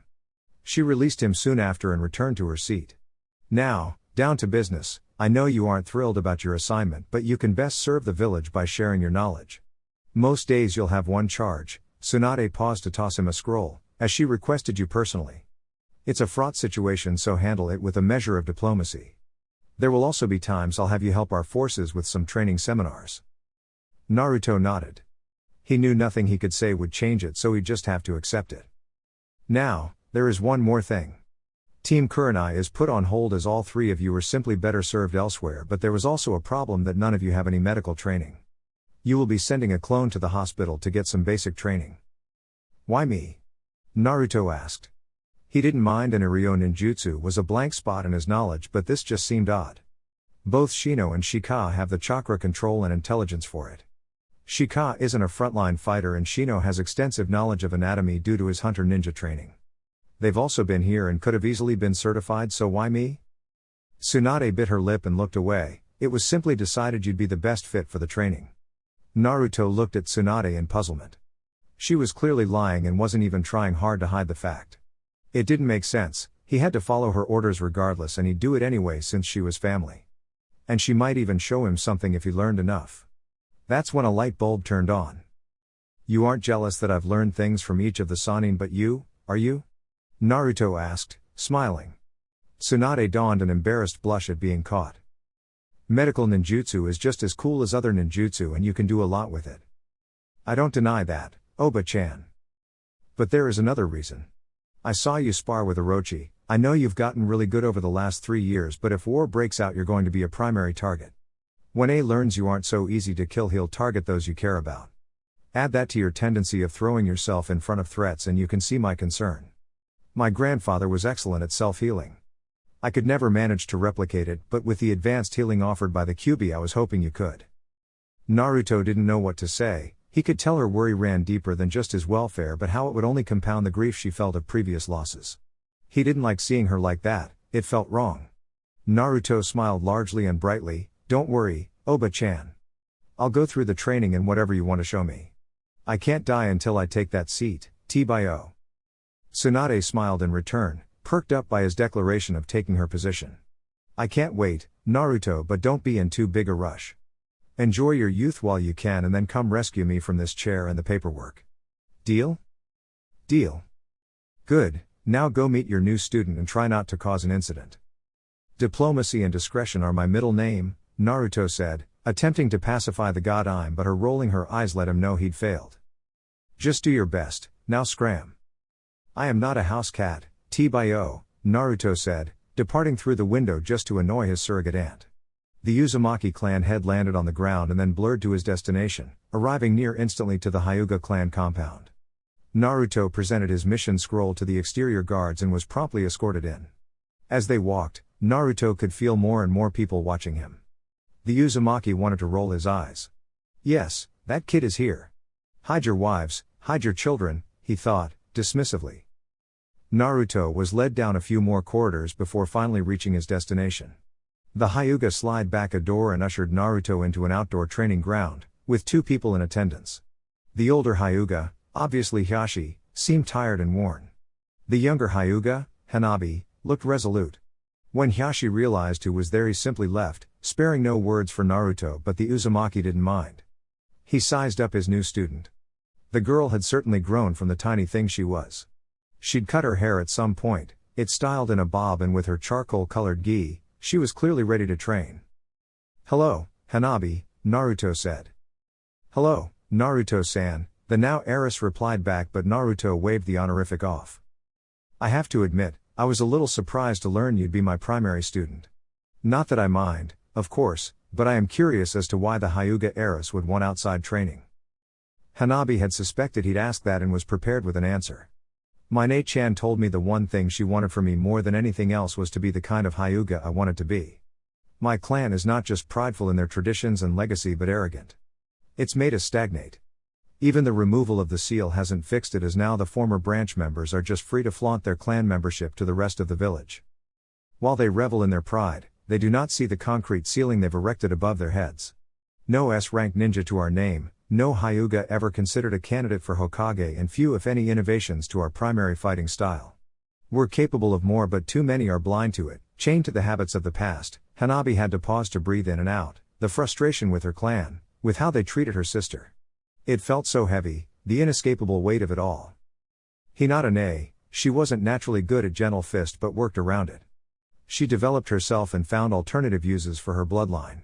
Almost no one praised her for it, they could only see the break in tradition. I want to be like her, a Hyuga in my own way, following my own path. Naruto smiled. That's a good goal, Hanabi. How can I help? You can help me unlearn the gentle fist. Jiraiya sighed as he sank into the comfortable leather chair.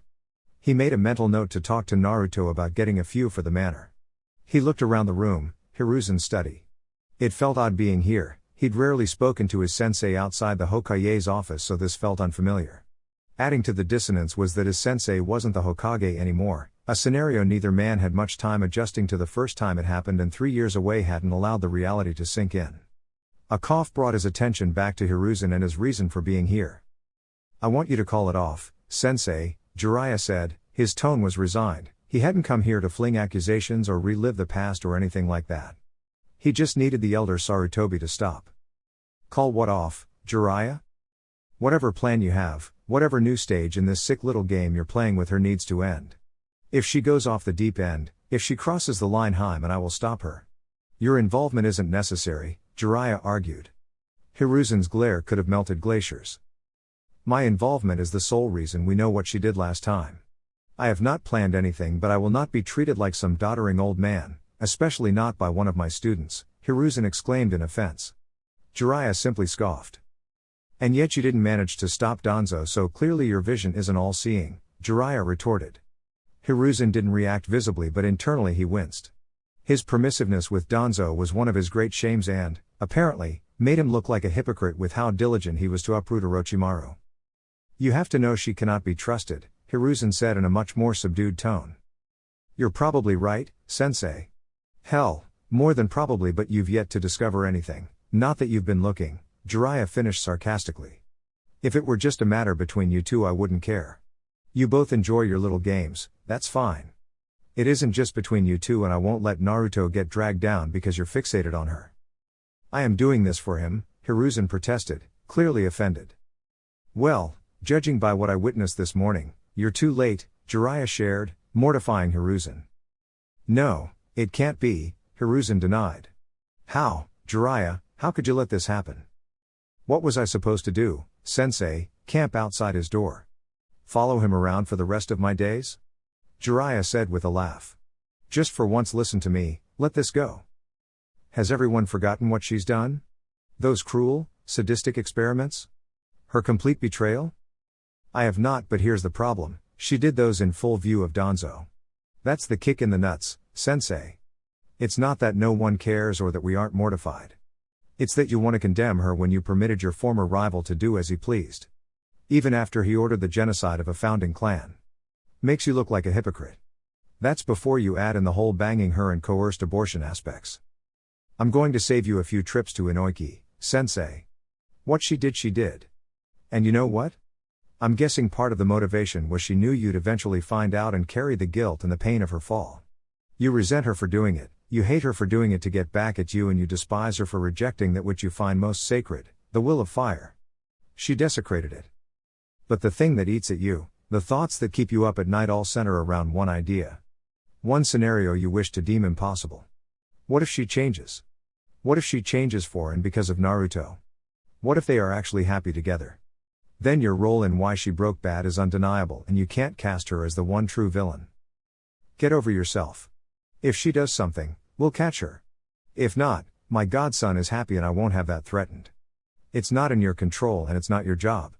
Enjoy your retirement and try not to alienate Naruto even more than you already have. Jiraiya stood up and exited after his words, hoping Hiruzen would listen just this once. There were very few things Kabuto disliked about his mistress. She'd allowed him to indulge in his sadism and scientific curiosities without judgment, so he felt duty-bound to be no less accepting of her. However, every time he heard her giggle, Kabuto wanted to murder a specific redhead. It just wasn't right. Nor was her spending hours playing with iron sand. They had real breakthroughs to attend to, real science to conduct. Just the thought of it made him adjust his glasses. Naruto Uzumaki was the bane of his existence. This fact was made all the more galling as the boy didn't even know how ruinous he'd been to Kabuto's life, how fraying he'd been to Kabuto's only real tether. She came back to the village for him. Dulled her edge for him. Limited her work for him. It was infuriating, and now because he tried to remove the boy and his taint from Orochimaru-sama, Kabuto was stuck. Forced to betray her, to shamelessly cling to life just for the chance to make things right. Spying for the Sandaime was just below killing Nono as his most reprehensible act. Not just for the treason, though that would have been sufficient. The extra sting was through his observation he realized how much Orochimaru had started keeping from him. She suspected him of something and was freezing him out. Kabuto's inquisitiveness and lack of boundaries pushed him to want to know. He needed to know her secrets. Just beyond his conscious mind, a small voice would sometimes whisper to Kabuto that had the Sandaime not ordered him to spy, the medical ninja would have done so anyway. The silver-haired young man was closer now. He'd taken Orochimaru's absence as a chance to go through her study. Looking through every book, he'd finally found a break, a biometric seal that likely opened up the passage to her secret facility. The medic took several pictures of the seal, making sure not to include anything that could reveal its origin.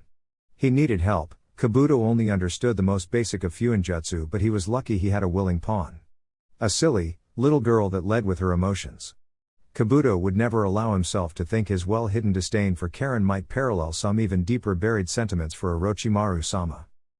It was easy to manipulate the Uzumaki medic. She was all too willing to please him.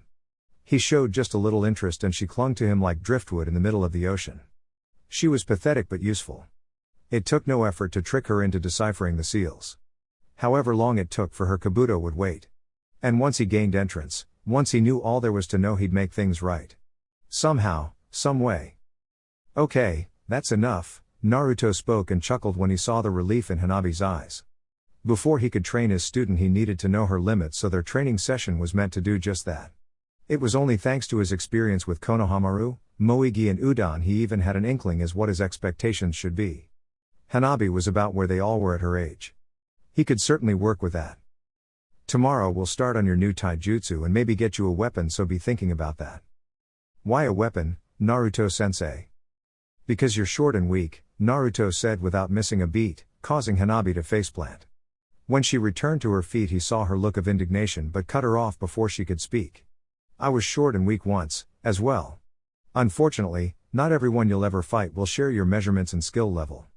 Weapons even things out. So, what will you be doing tonight? Thinking of potential weapons I want to learn? Hanabi asked. Good answer. Enjoy the rest of your day, Hanabi.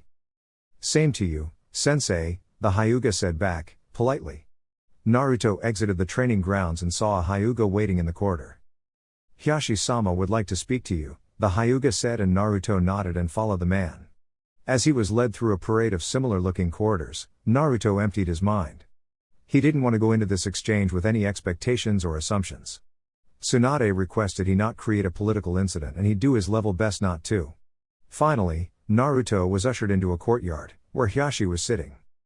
Uzumaki-san, Hiashi said in acknowledgement, but never took his eyes off the small garden in front of him. Please join me, he requested, and Naruto walked over to the man, taking a seat. Ko, you are dismissed, thank you, Hiashi said, and the now-named Ko departed.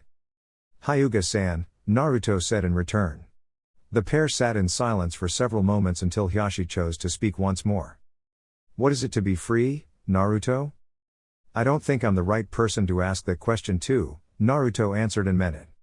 Naruto's fate had been tied to the village since the night he was born, and only extreme action would have changed that.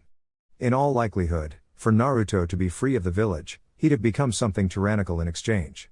No matter his antipathy toward Konoha's residents or the suite of negative emotions he held for the old man, mass slaughter was never something he wanted.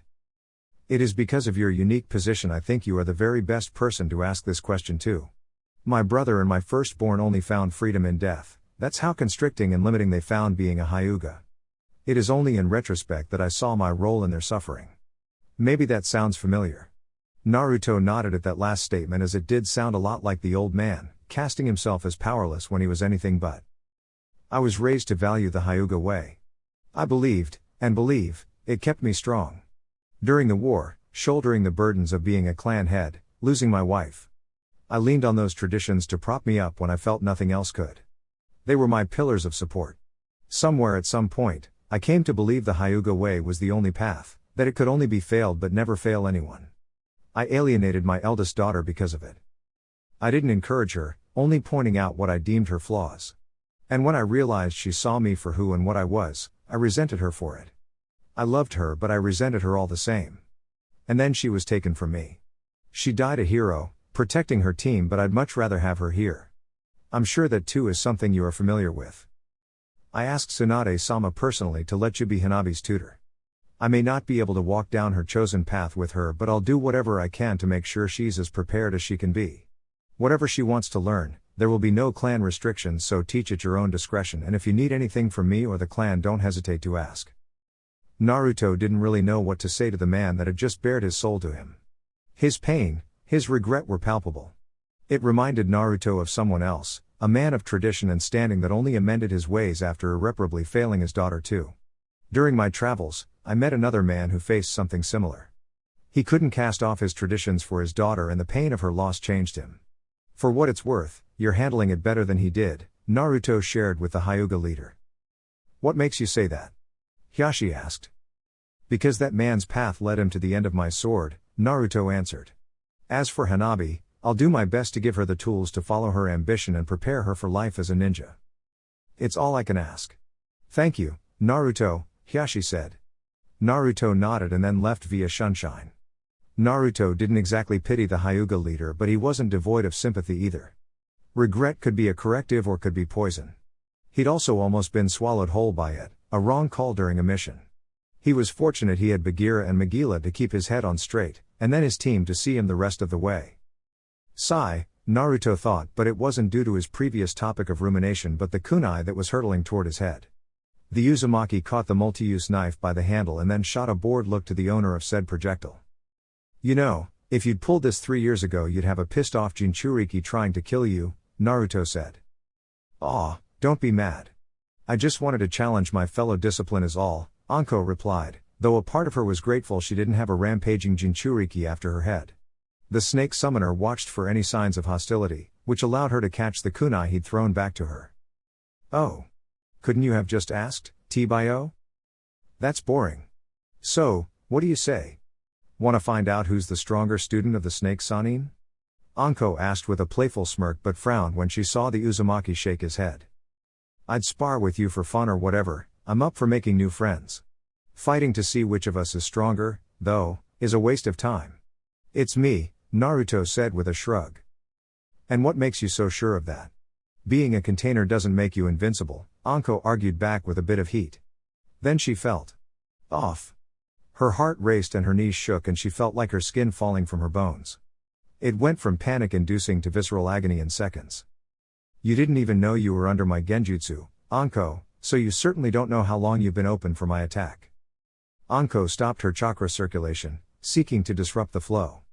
She held it and then performed the genjutsu kai technique. As she did, the Naruto in front of her dissolved and Anko stood in the street alone. Once her breathing came back under control, Anko smiled. The annoyance at having been dismissed given way to anticipation. He may have gotten the better of her just then, but it was only round 1. Naruto continued on to his destination. He wondered if Anko managed to deduce how he activated his genjutsu. He doubted it. Channeling the chakra through her kunai wasn't a common practice, so she likely wouldn't think her catching it was the triggering event. He didn't know a lot about his fellow special jounin, but he assumed she wouldn't be deterred by his trick. He wouldn't mind it, though. He arrived at his destination, being welcomed by the ice cream scooper. Hey Naruto, welcome back, the Daily Scoop employee said.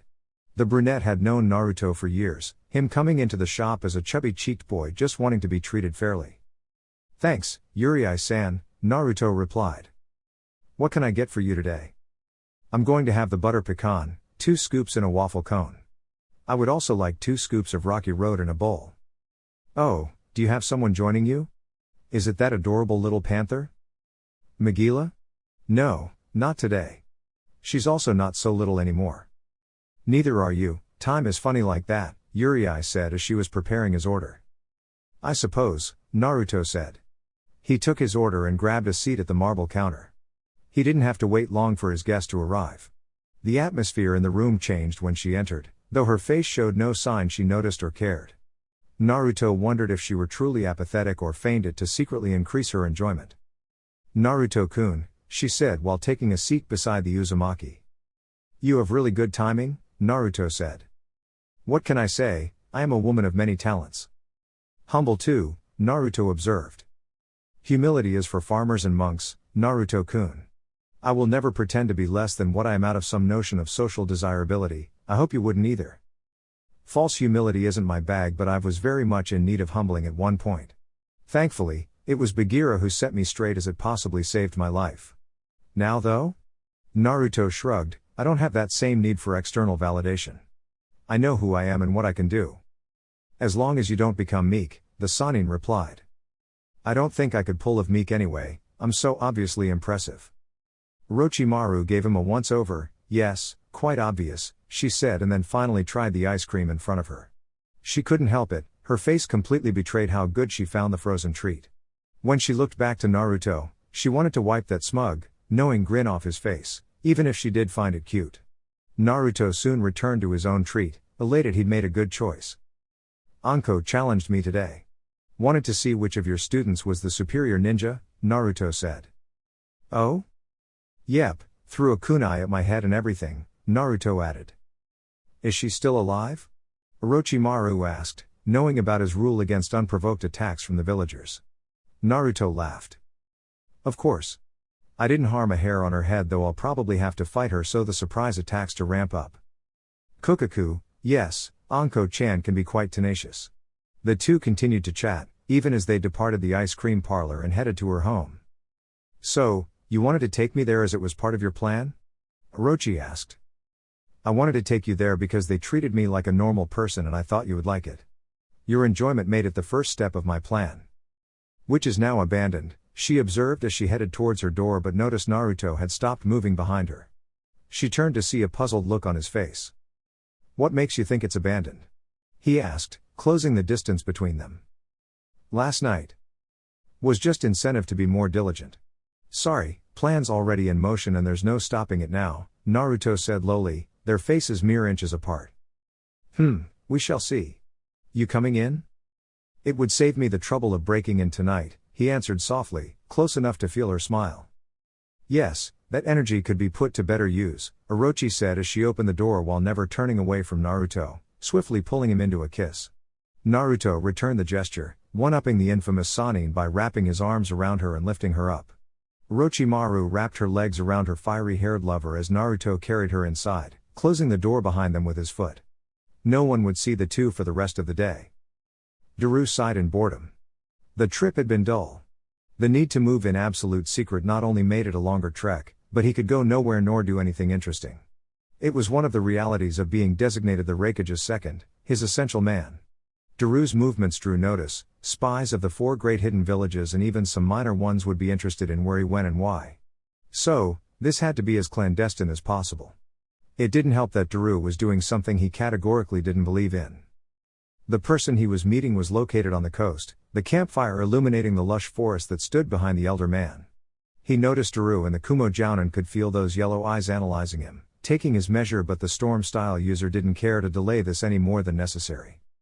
The Raikage has agreed to your stipulations, Shino-san, Daru announced. The prisoners will be provided to you 5 days before your attack. Ha ha ha, excellent. Then he will have my cooperation, Konoha will fall and in its ashes, the land of sky will rise once again, Shino said, sinister grin visible in the light of the fire. The pair would iron out more specifics before Daru departed. It was only after he was sure the Kumo ninja was out of the vicinity did the third person in attendance reveal himself, emerging from the ground. You were right about letting Kumo find me, Zetsu-san. They are going to give me everything I need to not only crush Konoha but them as well. Yes, and once you can become the Sky Emperor you were always meant to be, just as I told you when you were a boy. With the power of the Zero Tails, I'll be unstoppable and lord over all from the sky. Like a god. Yes, but first Konoha must fall and 2 members, in particular, cannot survive this attack. Tell me their names and I will see them dead. Uchiha Sasuke and Uzumaki Naruto. Chapter 16, Shook Ones. Daru was reportedly seen leaving the Land of Lightning. Our people lost track of him in the Land of Hot Water, but we suspect he was meeting with whoever is going to be Kumo's front should they wage a proxy war, Tsunade explained. The information had arrived late last night, but Tsunade only learned of it when she arrived in her office. She promptly called for her teammates and her advisors. Should we assassinate him while he's away from the village? Homura asked. They'd been beefing up their counterintelligence on the other villages, mainly their VIPs. Daru was the Raikage's number 2 and rarely left Kumo unless it was business that involved state affairs. Tsunade shook her head in the negative. There are a few issues with that course of action. 1. We may have information on the route he traveled to Hot Water, but there is no guarantee he'd return that way.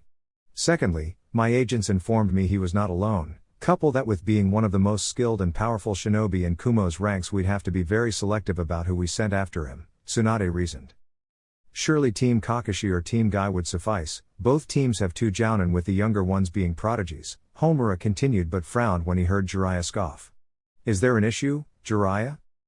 I just think we're throwing around the word prodigy a little loosely. But, more importantly, we know Daru isn't alone. That doesn't tell us how many people are with him, and I'd put good money on him being escorted by Kumo's Anbu. How confident are you that either Neji or Sasuke can handle multiple Black Op ninja, cover their teammates and be ready to assist Guy or Kakashi should they need to?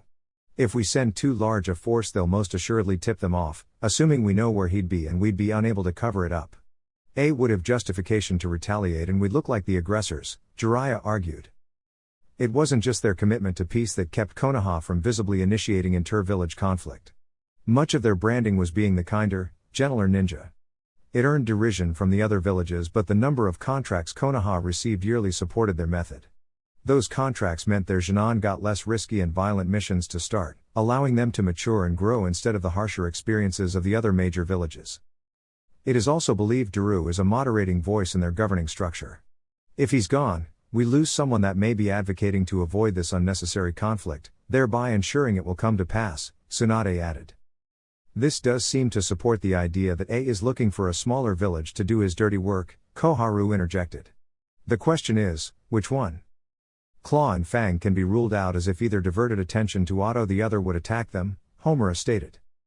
Not Taki, not since Team 7 saved that cowardly leader. Though they didn't exactly ingratiate themselves, so maybe we could do something to firm up that relationship, Koharu continued. Do you have any ideas? Tsunade questioned. Well, we have a highly trained Jinchuriki, maybe he could share some tips with their own, Koharu suggested. It'd be a show of good faith. I'll draw up the offer today and inform Naruto if Taki agrees. Now, I doubt it's Kuza, but Jiraiya, if you have the resources, have your network pay attention to them, Tsunade ordered. Sure, I'll get right on it. Just another gift of Orochi's misadventures while a Nuknin. I figured the gallant Jiraiya would commend me for rescuing a young girl from being sucked dry. Or is that, like almost everything that comes out of your mouth, complete self-aggrandizing nonsense? Not to mention, she is Naruto-kun's clansman. You didn't have to kill her entire team, Jiraiya pointed out, not even annoyed at her barb.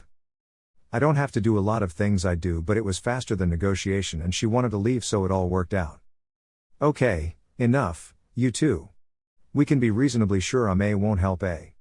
Konan-san may not like us, but I doubt she avoided an invasion just to start a war. Could A have formed a coalition of smaller villages? Homura asked. He doesn't strike me as one for diplomacy, if sensei is to be believed. Finding a village with an existing grudge is one thing, but bringing others along for a shared vision? I doubt it. His ninja are conditioned to put up with him, but I can't see others following suit, the god I'm answered. The meeting continued for a time until Tsunade called an end. There wasn't much to take away from it except for how much the parties involved didn't know, something none were overly comfortable with. As the advisors departed, Orochi was held back at Tsunade's request. Koharu and I are having a ladies' night, so you have to be there, she said. I have plans, Orochimaru responded. No, you don't. I can always tell when you're lying, so you're coming, even if I have to drag you there. Strongest of the Sannin, my ass. Like I told that pervert, anytime you want to test the claim, just let me know. I'll be taking you up on that, but not tonight, Tsunade rejoined and saw her friend looking reluctant. Come on, it'll be fun. You can invite Anko if you want. Fine, but I am not drinking, Orochimaru said, causing Tsunade to snicker. The snake Sannin did not handle alcohol well, and the last Senju always found it adorable. We'll see, Tsunade whispered as her oldest friend departed, looking forward to getting her sloppy drunk and then prying details about her new relationship out of her. So, Makuten? The lazy Nara heir drawled. His most troublesome teammate informed him of the fruits of his training trip, and Shikamaru almost walked off at the absurdity of it all, especially when Shino relayed how he discovered Naruto's ability with the most vaunted nature release in the entire village. The three laid underneath the early morning sun at their team training ground. Created an apple tree? Shika said, words dripping with skepticism. To impress your new girlfriend? Who is Orochimaru of the Sannin? You knew I had feelings for her before I left, dummy, Naruto retorted. I thought it was one-sided, a crush. Besides, she stabbed you. That was a misunderstanding. She threatened to kill my and Shino's entire clan, Shikamaru continued. She was just playing. Shikamaru ignored that asinine response. And you're happy? We just started dating, Shika, but yay. Fine, I approve. Oh, no warnings of her dastardly evil plans? Nope, however, my acceptance comes with a price. You're my friend, bastard. No, it doesn't. It does. She knows as well, and because you're our friend you'll do it without complaint. Naruto propped himself up on his elbows as he stared at his friend, curious what the pineapple-haired boy could want. Shikamaru never took his eyes off the few clouds that could be found in the sky, but he felt Naruto's gaze. He decided to drag the weight on for a bit, just to mess with his teammate. You're going to host a party tonight. Team Asuma, Team Kakashi, and Team Guy will be in attendance. Maybe a few others. Ha, nope, Naruto said emphatically. No complaining was a condition, Naruto, Shino chimed in. I haven't complained, I just denied the request, the Uzumaki corrected. Troublesome, how are you going to be Hokage if you aren't even known by your own generation, Naruto? You need to start building a reputation and connections, Shikamaru started, or if you don't want to do that then just tell everyone the fourth is your father. How did you figure it out? Naruto asked, and he saw both his teammates smirk. With great effort and even greater care, was Shino's reply. It wasn't easy, you two look more alike now than you did before you left. My question is, why didn't you tell us? I'll answer your question with a question, Shika, what was your first response when you confirmed the Yondaime was my father? Shikamaru didn't answer, but the grimace Naruto saw on his face was all he needed. That explains it. Or something to that effect, right? Naruto asked, rhetorically. I was already under one shadow, I didn't want to be under another, and I didn't want people thinking all my effort was basically worthless when compared to the obvious genius I inherited. It's bullshit, and even you, knowing me better than almost anyone, couldn't help yourself, Naruto said, looking at the sky. I don't still believe that, Naruto, Shikamaru defended. I didn't suspect you did, but not everyone is you. If my abilities aren't attributed to the Kyuubi, then they will be laid at the feet of my father's legacy. I respect him, but not so much I want him given credit for my hard work. Especially when you want to surpass him, Shino added, and Naruto nodded. Exactly. All the more reason to extend your network. If you will not have the benefit of legacy, then you have to become more visible, the Aburame heir concluded. Fine. I'm assuming you spoke with Tuya and Karen about this, right? I don't want them surprised by this, it's their house too. Yes, I spoke with Tuya and Karen and they consented. Alright. What do I need to do? Get the food, set up your backyard. Do you have a grill? I can get one, intending to experiment with his steel release to make one. Please do, Choji will man it. You will also need to come to terms with Team Guy, Shino added. I've come to terms, I'm not the one with the problem. And can you not see why they would have one? Shikamaru questioned. You didn't have to do what you did, you had other ways to beat Lee and Neji. I gave them a chance to concede. Neither of them took it, so how am I responsible for their refusal? To acknowledge you. Because that's what it was about. 2 more Konoha ninja that couldn't give you your due, so you had to punish them for it, punish them in ways you wouldn't be allowed to otherwise. When did you become a Yamanaka? Naruto asked, and while he tried to hide it, both Shino and Shika heard the anger in his voice. Troublesome. Before you fly off the handle, I'm not saying you have to apologize. What you did was justifiable, even merciful to enemy ninja. They were competitors, not enemies, and that's the difference. And if you just wanted to be a career jounin, it wouldn't matter, but you want more. People will fear you, Naruto, unless you give them a reason not to. People feared me long before I'd given them a reason to. Point of fact, they feared the QB. That fear has waned, but if it becomes necessary for you to demonstrate your abilities, those who have alienated you may expect and dread reprisals for their previous behavior, Shino interjected. What am I supposed to do? Shake babies and kiss hands? Just let the rest of the village get to know the extreme pain in the ass we've come to tolerate. That hurt, Shino. Kurenai-sensei did call you her problem child, Shika offered as support. She just said that because I'm her favorite, Naruto countered. I think it's pretty obvious I would be her favorite. Why? Because I am even-tempered, reasonably hard-working and low maintenance. Troublesome, it would be me. I'm the most naturally inclined toward her specialization. I don't get into stupid competitions, nor do I buzz like a low-powered vibrator. You familiar with the sound and various power levels of a lot of vibrators, Shika? I'd imagine he would be. Why? Sex would be too troublesome, Shino observed, causing Shikamaru to gain a look of annoyance as Naruto laughed. Asshole, Shikamaru said, though there was no real heat to it. Alright, enough about Shika's sexual inadequacies, gentlemen. We came here to train, so let's get wild, Naruto said enthusiastically, doing a handspring to return to his feet. If we run, would he follow us? Shikamaru whispered to Shino. Like a hound on a scent, Shino replied. I wouldn't have to, you bums. I've already tagged you both. Now, let's get after it.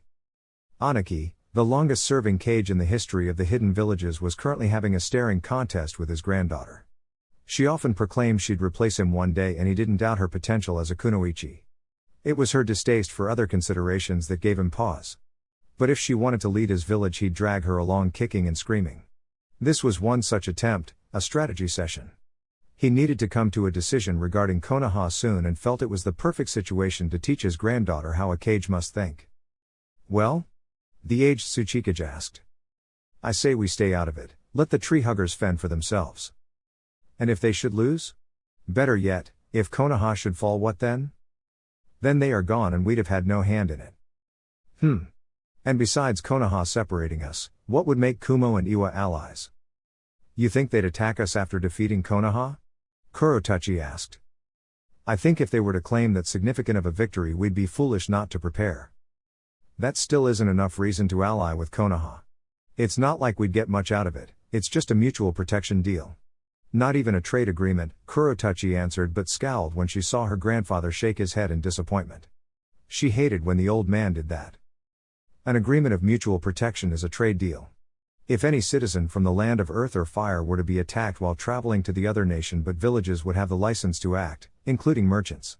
As it is now, those that would risk traveling between our nations are not enjoying the joint protections, and therefore there is very little trade. Then join them. But Kumo has the strongest military force. The most ninja per capita and the highest military spending of the major villages. Who knows what kind of developments they are making, what kind of breakthroughs they may share with an ally or use against an enemy. Then don't join Konoha and join Kumo. There is also Tsunade to consider. They are on an upswing, their Kage is young but powerful. Especially in the deserts of Wind Country. What do you want me to say, old man? What's the right choice? That's a matter of perspective. Many would claim Konoha had never lost a shinobi war, and in direct combat that is true. However, after the first shinobi war, the ironworkers that resided in the land of fire migrated to the land of stone. We saw an increase in the quality of our weapons due to their proximity, which increased the efficiency within our missions and an increase in revenue. Konoha wins the second shinobi war, but Ame permanently closes its borders and travel has to divert. The exchanges happening in the land of rivers is the seed that eventually causes Suna and Konoha to become an alliance. All from increased interaction and interdependence. What about the third shinobi war? Honestly, no one gained much from that. Konoha should have, but the rampage of the Kyubi just a few years after the war's end eroded any gains they could have made. There are a lot of ways to analyze this choice, and whether something is right or wrong is often a matter of execution of a decision, not the decision itself. Then what are you going to do? Kurotachi asked. I don't know, Anaki answered. He had a lot of information, but the key piece of the puzzle, why A was doing this, was missing. The fence sitter wouldn't make a move until he knew why. He could tell his granddaughter didn't like that answer. She was decisive, preferring a fast and wrong choice to a slow and correct one. It was understandable, she was the type to face the consequences of her actions head on. But sometimes caution, mapping out the angles before you moved, was the right course. She needed patience. Patience was not something Anaki lacked. It had earned him his nickname, what many said as an insult. What many people didn't understand was that power and authority could be felt in its action and inaction. By delaying a formal agreement with Konoha, Kumo was given the chance to make a counteroffer. That they hadn't did not give Anaki a clear window into Ai's thinking, but that Tsuchikage suspected it meant his fellow village leader was prepared to see this through, confident he didn't need allies to accomplish his goal. But what was it? A had been amassing power, attempting to steal bloodlines for years. It was one of the reasons Anaki hired the Akatsuki, so he could better train and prepare his forces. But what was A after? Anaki doubted the Raikage believed he could truly destroy Konoha with Kumo's might alone. The Sannin, Hiruzen and a cast of other elite ninja were enough to dismiss that idea. Then there was Konoha's Jinchuriki. If he didn't have it on good authority that Hiruzen and the Namikaze boy weren't on good terms, he'd swear the old monkey had attempted to create a shinobi in his own image. Mastering all 5 nature releases before adolescence, additional training by Hiruzen's very own students. Jinchuriki were supposed to be S-rank ninja because of their baijuu, not despite or in addition to. If A were solely motivated to remove the boy from the board, Anaki would understand. It was one of the reasons Anaki hadn't shared Raz's file with anyone but his most trusted advisor. He hadn't told Roshi why he wanted Han and he to meet the boy, outside of being a fellow Jinchuriki. Anaki didn't blindly hate Minato, but he couldn't fault his ninja for doing so. One man changed the tide of the war, and on his way to the Pure Land gifted his, apparently, genius son with the most powerful of the baijuu. Anaki wondered if Kurotachi could stand up to such a ninja in the future. The future, the August Cage thought. All Cage dedicated themselves to that. Present-day strength was for the protection of the future. His mind, not dulled by age, spun rapidly. Could that be Ai's goal? A war to remove Konoha's potential? Weaken them for a generation or more? Is that why the man doesn't care about creating allies? To win only requires the death of what, 10 to 15 ninja? It was just speculation, but Anaki had this feeling he was right. If so, it raised more questions and left the elder with even more plans to consider. But that was fine. He would only move at the exact right time and not a second before. So, should I make myself scarce tonight? Jiraiya asked his godson as several clones finished setting up for the gathering that was to occur later in the evening. There were now wood tables and benches under a recently created gazebo. Torches were set up but unlit for when the sun went down, and off to the side sat the concrete pit waiting to be lit for tonight's festivities. There will be other adults here. You can talk to them about how kids these days blah blah blah blah blah, Naruto answered. Jiraiya matched Naruto's grin before feigning annoyance. I am so not one of those, back in my day, geezers. But you brats should respect the amazing, enviable, number 1 gallant shinobi. And if you keep adding adjectives, I'm sure we will someday. Of course, someday we'll all be dead, but you have to think the odds are with you on this one. Was your mouth always this smart and I just never noticed? No. There was that period after you told me I was the shinobi messiah and I was too freaked out to be funny, Naruto retorted, and Jiraiya scratched the back of his head in shame. Oh, yay. Enough of that, perv. I made my peace with it, Naruto admonished after seeing Jiraiya become sullen. Oi, stump, Naruto heard Tuya call, not that it had been necessary. You ever get tired of her calling you that? Jiraiya asked. Yes, but I really don't want to encourage her to get creative, Naruto answered as they walked toward their just arrived guests. Shika and Shino had arrived with Ino and Choji. Naruto smiled as he approached the group. Hey, guys. Welcome to my home, he greeted as he slipped into host mode. Across the village, several of the Leaf's most prominent women sat around a rectangular table. Sake, tea and snacks were available as they watched the last of their party settle in. Kurenai sat down and an attendant prepared her tea and then exited. It is so lovely to see you all here again, Koharu offered, as she was the hostess of this gathering. She was transitioning out of public life, not that she minded. Tsunade had Jiraiya and Orochi to advise her, Shizune to temper her. It was long past time to allow the younger generations to come fully into their own. But she still had a lifetime of wisdom to share, so these gatherings were meant to make the generation after Tsunade's comfortable enough to seek her out should they desire to do so. She also hoped they would continue the tradition. "Thank you for hosting us, Koharu-sama," Shizune replied, selecting tea over alcohol but knowing her teacher would do the opposite. Yay, enough of this formal stuff. I'm here to relax," Tsunade cut in. Anko snickered at the Godime's brashness. Kurenai smiled politely, but Yugao and Orochi had no outward reaction. "If Mito-sama could see how boorish you behave, she'd cane you, Tsunade-chan," Koharu responded. "Don't be like that, I have to be formal all day," Tsunade complained. "Kukaku, so much easier when you could just punch everything," Orochimaru observed. "Exactly." Tsunade brightened as she answered. Koharu simply sighed and decided to move along. "Kurenai, how are you, dear?" "Just really ready to not be pregnant anymore, honestly. If it isn't being as big as a house, it's all the people that hover over me like I'm made of glass." "Asuma?" Anko asked. "Him and my boys, well, Shino and Shikamaru. I wouldn't be surprised if I had a panther summons watching me and I just don't know it, as well," the Genjutsu mistress said. It was voiced as a complaint, but no one missed the fond smile she donned. "You settled on a name?" Yugao asked. Mirai Sarutobi," said Kurenai, and got a round of approving words from most of the party, all but Orochimaru. The snake Sannin hadn't thought much about giving birth, not since she aborted her baby. However, that was before Naruto. She knew one of his drives was to have a family and she wouldn't deny him that.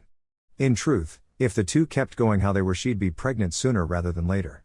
One could forgive Naruto for being lax, as her supposed physical age would put her past any concerns about conception. However, that wasn't the reality and she was fully capable of conceiving a child.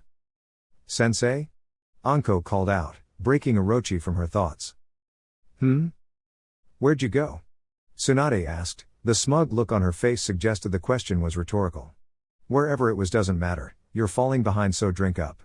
The Sannin rolled her eyes at her former teammate as she took a saucer to her lips, downing the liquid contained therein. "Happy?" "Ecstatic." The night progressed as their previous get-togethers had, the women sharing in their personal and professional developments. Tips and suggestions were shared, support given. Even with the haze of overconsumption setting in, Tsunade noticed Orochimaru had been more quiet than normal. Tsunade had watched her friend get more comfortable, or more accurate, watched as the women in this room grew more comfortable with her. "Oi, Orochi, what's got you so quiet?" "Concocting a plot to harvest your souls," the Sannin answered and laughed at the looks being sent her way. Looks that couldn't dismiss her words outright but were betting she wasn't being serious. "PFFT, you can have it. And then do all my damn work while you're at it. Although, you might have a fight if you try to take the hat," Tsunade announced. "Kukaku, don't worry Tsunade-chan, I no longer desire that position," Orochi said to her fellow Sannin. The look on Tsunade's face told the snake summoner she'd clearly blundered into something. "Oh, and what positions do you desire? Or is it more important about who you do them with?" Tsunade asked. "That's lewd, Tsunade-sama," Shizune admonished. "Oh, Shizu-chan, that's the point. Besides, don't act like a prude. I know those extra long lunches you take aren't because you like to savor your food." Shizune went red at Tsunade's words. "Don't be embarrassed, Shizune-chan. Genma is a fine, young man. Even Minato thought so," Koharu relayed and watched as the young woman nodded in acknowledgement. "Yay, Shizune. Hurry up and pop out some kids I can spoil. I'll make them poker aces by the time they can walk," Tsunade spoke, cheerily. She was genuinely happy for her student and friend, knowing the constant travel had cost Shizune a lot. Tsunade wanted her student to take advantage of this stability as much as she could. "You couldn't even make yourself one, Tsunade-chan," Orochimaru responded. The Senju gained a tick mark. "That's because I have bad luck, not due to a lack of skill." Excuses, Tsunade-chan. "I'm never too far from a deck of cards, Orochi. If you want, we can start up a game, though if I beat you I'm sure as shit not taking you out for ice cream," Tsunade finished with a devilish grin. "I'd never get any if it depended on your winning a bet anyway," Orochimaru returned. Tsunade pulled out her cards as she spoke, We're doing this and don't go crying to your boyfriend when I spank you. All the women watched as the two most powerful kunoichi, and possibly ninja period, of the village bickered like children. It was Kurenai who dwelled on Tsunade's use of the word boyfriend and wondered if Naruto had already begun a relationship. She'd have to talk to her problem child soon. Kurenai didn't distress the snake Sannin anymore, but it never hurt to stay on top of things. Yay, Naruto! Do a cool lava jutsu, Kiba exclaimed. He realized his error when Sakura facepalmed. Sasuke Tsuke Ed and Kakashi sensei sent him the "I'm totally going to kill you but I'm pretending to be super chill" vibe. Was that still a secret? He asked bashfully, and even Akamaru walked away from his partner. Shikamaru grimaced. This night had been going so well. Choji and Naruto hit it off, as he suspected, and fell into an easy rapport. Team Kakashi arrived late, Kiba bringing a few kegs with him, but were genial. Even Team Guy had been pleasant, if a bit frosty, until Lee broke down and challenged Naruto to a youthful spar at a later date, which caused Guy Sensei to cry at the display. The plan was working. That was good. Better still was Tamari was here and Shikamaru got to relax with her, confident no one would do anything to make a scene. But things couldn't hold. He should have expected it. No one just becomes a jounin as a teenager, that is a mix of ability and drive, the same mix that points to an innate sense of competitiveness. Sasuke had it, Neji had it, and while well hidden Naruto had it as well. The difference between them was that Naruto was competing with the Hokage, specifically the Nidaime, Sandaime, and Yondaime. It wasn't arrogance, there just hadn't been a reason for Naruto to measure himself against his generation because the gap between them and who he wanted to surpass was immense. That's why when Sasuke showed off an impressive Katen jutsu and Neji demonstrated the power of his vacuum palms, Naruto simply felt no need to follow suit. That simply wasn't going to do. Everyone in attendance, save Shino and he, wanted to see the ninjutsu prodigy do something. Not used to this level of attention, Naruto got awkward and just agreed to get everyone to stop. The Uzumaki's mistake had been in asking what they wanted to see. Because by asking, Kiba gave him an honest answer. Naruto's blue eyes stared intently into Kiba's own. His posture was relaxed, and Shika didn't know if that was a good or a bad sign. What calculus was being conducted in the Uzumaki's brain was unknowable. As the moment stretched on, Shikamaru found aid from an unlikely ally. The secret is out, so just do the fucking jutsu, or don't and fuck him up but take action, stump, Tuya bellowed. Hey, now, there won't be any need for that, Jiraiya said as if he were concerned Naruto might take option A and use it toward option B. Naruto rolled his eyes. He knew he'd likely start showing off his real abilities soon, he just wanted to gauge the reaction of those in attendance. Relax, Godfather.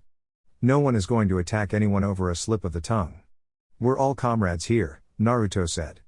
He then turned away from his audience and walked over to the pond. Flashing through a series of hand seals, Naruto performed the internal manipulation, adding pressure and heat to a Doton base. Dividing up the chakra into a semi-solid orbs and then launching a series of them from his mouth. The teams watched as condensed globs of lava tore upward, but that wouldn't be all. As they reached the peak of their ascent, they exploded into many smaller pieces and descended into the body of water like a storm of falling stars, causing steam to arise on contact. Lava style, meteor shower, Naruto said as he walked back toward his guests. Show off, observed Sasuke, and Naruto shrugged. That's how you got the lava ash? You bastard, I begged you to tell me. And Shika, you knew the entire time? Ino griped. I was sworn to secrecy. It was your secret. The Yamanaka exclaimed. Shikamaru laughed, his attempt to cover failing. It was too late. The troublesome blonde heard him and he'd pay for it tomorrow. Well, Naruto, it appears you are becoming slightly impressive, Kakashi observed. I'm glad you said so since you owe me a spar, Naruto replied. Kakashi took a quick look over to Jiraiya, the Sannin shaking his head no, and it confirmed his suspicion. Seems little brother wanted some revenge, but that was not the privilege of the younger sibling. Ma, Naruto. I'm terribly busy, you see. Kiba needs some remedial training, I have to prepare for when I escort Hokage-sama to Suna. Missions, my reading. I lead a very full life. If I didn't know any better, Ni-sama, Naruto's words laced with false innocence, I'd say you were trying to avoid me. And after 3 years away. That simply won't suffice, T-bio. Wait, why are you calling Kakashi-sensei your older brother? Kiba asked. Naruto was tempted to inform the Inuzuka he'd be unlikely to answer that question to a loose-lipped lightweight, but withheld the information. Since talking to Shika about why he hadn't told them, Naruto started to reconsider his reasons. No, he didn't want to be under his dad's shadow, but he was damn proud of the man. The Yondaime had been his second favorite Hokage and he'd wanted to surpass him along with Tobirama-sama. And the truth was, he either could do so or he couldn't. Trying to avoid the shadow didn't change that. Because Minato Namikaze was my father and his sensei. He saw the skeptical looks from those around him, except Temari. Naruto assumed Baki-san or Gaara told her at some point. No matter how close they got, the Uzumaki couldn't see Shikamaru sharing that information with her without talking to him first. It's true, Jiraiya announced, as he hoped to prevent anyone from saying something stupid. Then how come no one knew? Sakura asked in mild disbelief. You'd have to ask the old man, Naruto replied. The old man? Do you mean Sandaime-sama? Tenten questioned. Naruto nodded. You should speak about him with more respect, the weapons mistress scolded. As they were behind her, she didn't see Guy, Asuma and Jiraiya tense. Naruto, however, had seen them and rolled his eyes. He wouldn't deny he could have a bit of a temper and hated the old man, but he wasn't a maniac. I've always called him that. If he had a problem with it he'd say something. Still, his reasons were his own. It seems fate truly shined upon you, Naruto-san, Neji said with just a hint of bitterness in his tone. Sure? Naruto returned, having no interest in that train of thought. But Neji had other plans. Do you deny it? Trained by two of the Sanins, gifted like your father. Have you not been fortunate? Some good some bad, not really interested in taking a tally. If you need to believe some divine force has blessed me then good on you. Not really my bag, though. The workings of fate are undeniable. Winners and losers chosen at birth. Yay, I've heard this before. You were the winner and I the loser, right? Or are you now the loser? Seems imprecise for a worldview. Those who deny fate are punished. Let Hinata-sama be a testament to that, Neji argued, the anger at Naruto's dismissiveness reaching a boiling point. Guy, you better shut that kid up before I do it for you, Asuma spoke sternly. He wouldn't have his late student insulted in front of him and Neji was old enough to be held accountable for his words. Maybe we should change topics, Neji. It isn't befitting to speak such ways about the fallen. I mean no insult, Guy-sensei. It is simply the truth. She actively rebelled against the Hyuga traditions, against her fate, and when the time came she was ill-equipped. Had she trained as a true Hyuga she may have survived and lived long enough to lead our clan. Only Team Guy truly knew the complicated feelings Neji had about Hinata's death. In life, he hated her. She represented every source of unfairness and pain in his life. She rejected the Hyuga traditions in ways he'd never have been allowed to. The former seal on his forehead assured compliance. The resentment never truly went away, but he also never wanted her to die. His statements were not meant as an admonishment but a warning. She tried to be something other than what she should have been and forfeited her life in exchange. It made him anxious to learn Hanabi planned to do the same, especially as he had a significantly better relationship with her. Your words are illogical, Shino said. It is a tautological fairy tale. To what end I will not speculate, but I will say, you know nothing of Naruto if you think he was selected a winner at birth, and the very idea offends me. I did not know Hinata-san well, but she died supporting her team, and that deserves more than to be characterized as a failure of her abilities. Fuck yay, you're being an asshole, Tuya rejoined. Hey, don't talk to him like that, Tenten exclaimed. Or what, you tree-hugging bitch. Or I'll. Tenten never finished her statement as a foreboding wave washed over all. Shino and Shikamaru knew what that was. Not killing intent but akin. It made you want to sit down, shut and obey because the person who projected it meant business and would hurt you if you didn't. Beads of sweat appeared on several foreheads as a result, but the arguing stopped. Thank you, Shino. You, too, Tuya, Naruto spoke calmly. A tone that didn't match the vibe he'd sent out. I won't argue your beliefs, Neji. I do feel fortunate the Yondaime was my father, even if he only got to be so for a few hours. If my parentage explains something to you or sets your world right, fine. Whatever gets you through the day. I appreciate you all coming. Thank you for cooking choji, it was a meal to remember. I sincerely hope we can do this again, but I think it best we call it a night, yay? Naruto created several clones to clean up after his gathering, one to see everyone off while he shunshined to the roof. He needed a little alone time. Tuya and Shino retired to her room for the night while Shikamaru and Temari trailed behind Choji and Ino. It was almost a successful night, Shika, Temari offered. Shikamaru awarded her with a smile.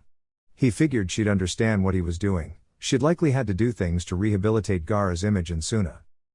I'd call it a success. Before his training trip, Naruto would have leapt over that table and beat Neji within an inch of his life. That's assuming he hadn't done it to Kiba. I'm almost proud of him, Temari laughed, and Shikamaru wished he could elicit that response on command with how light it made him feel. I remember the first time I witnessed Gaara settle a dispute with just his words and no threats. The pride I felt was immeasurable, so I understand where you're coming from. Our troublesome redheads are growing up so fast.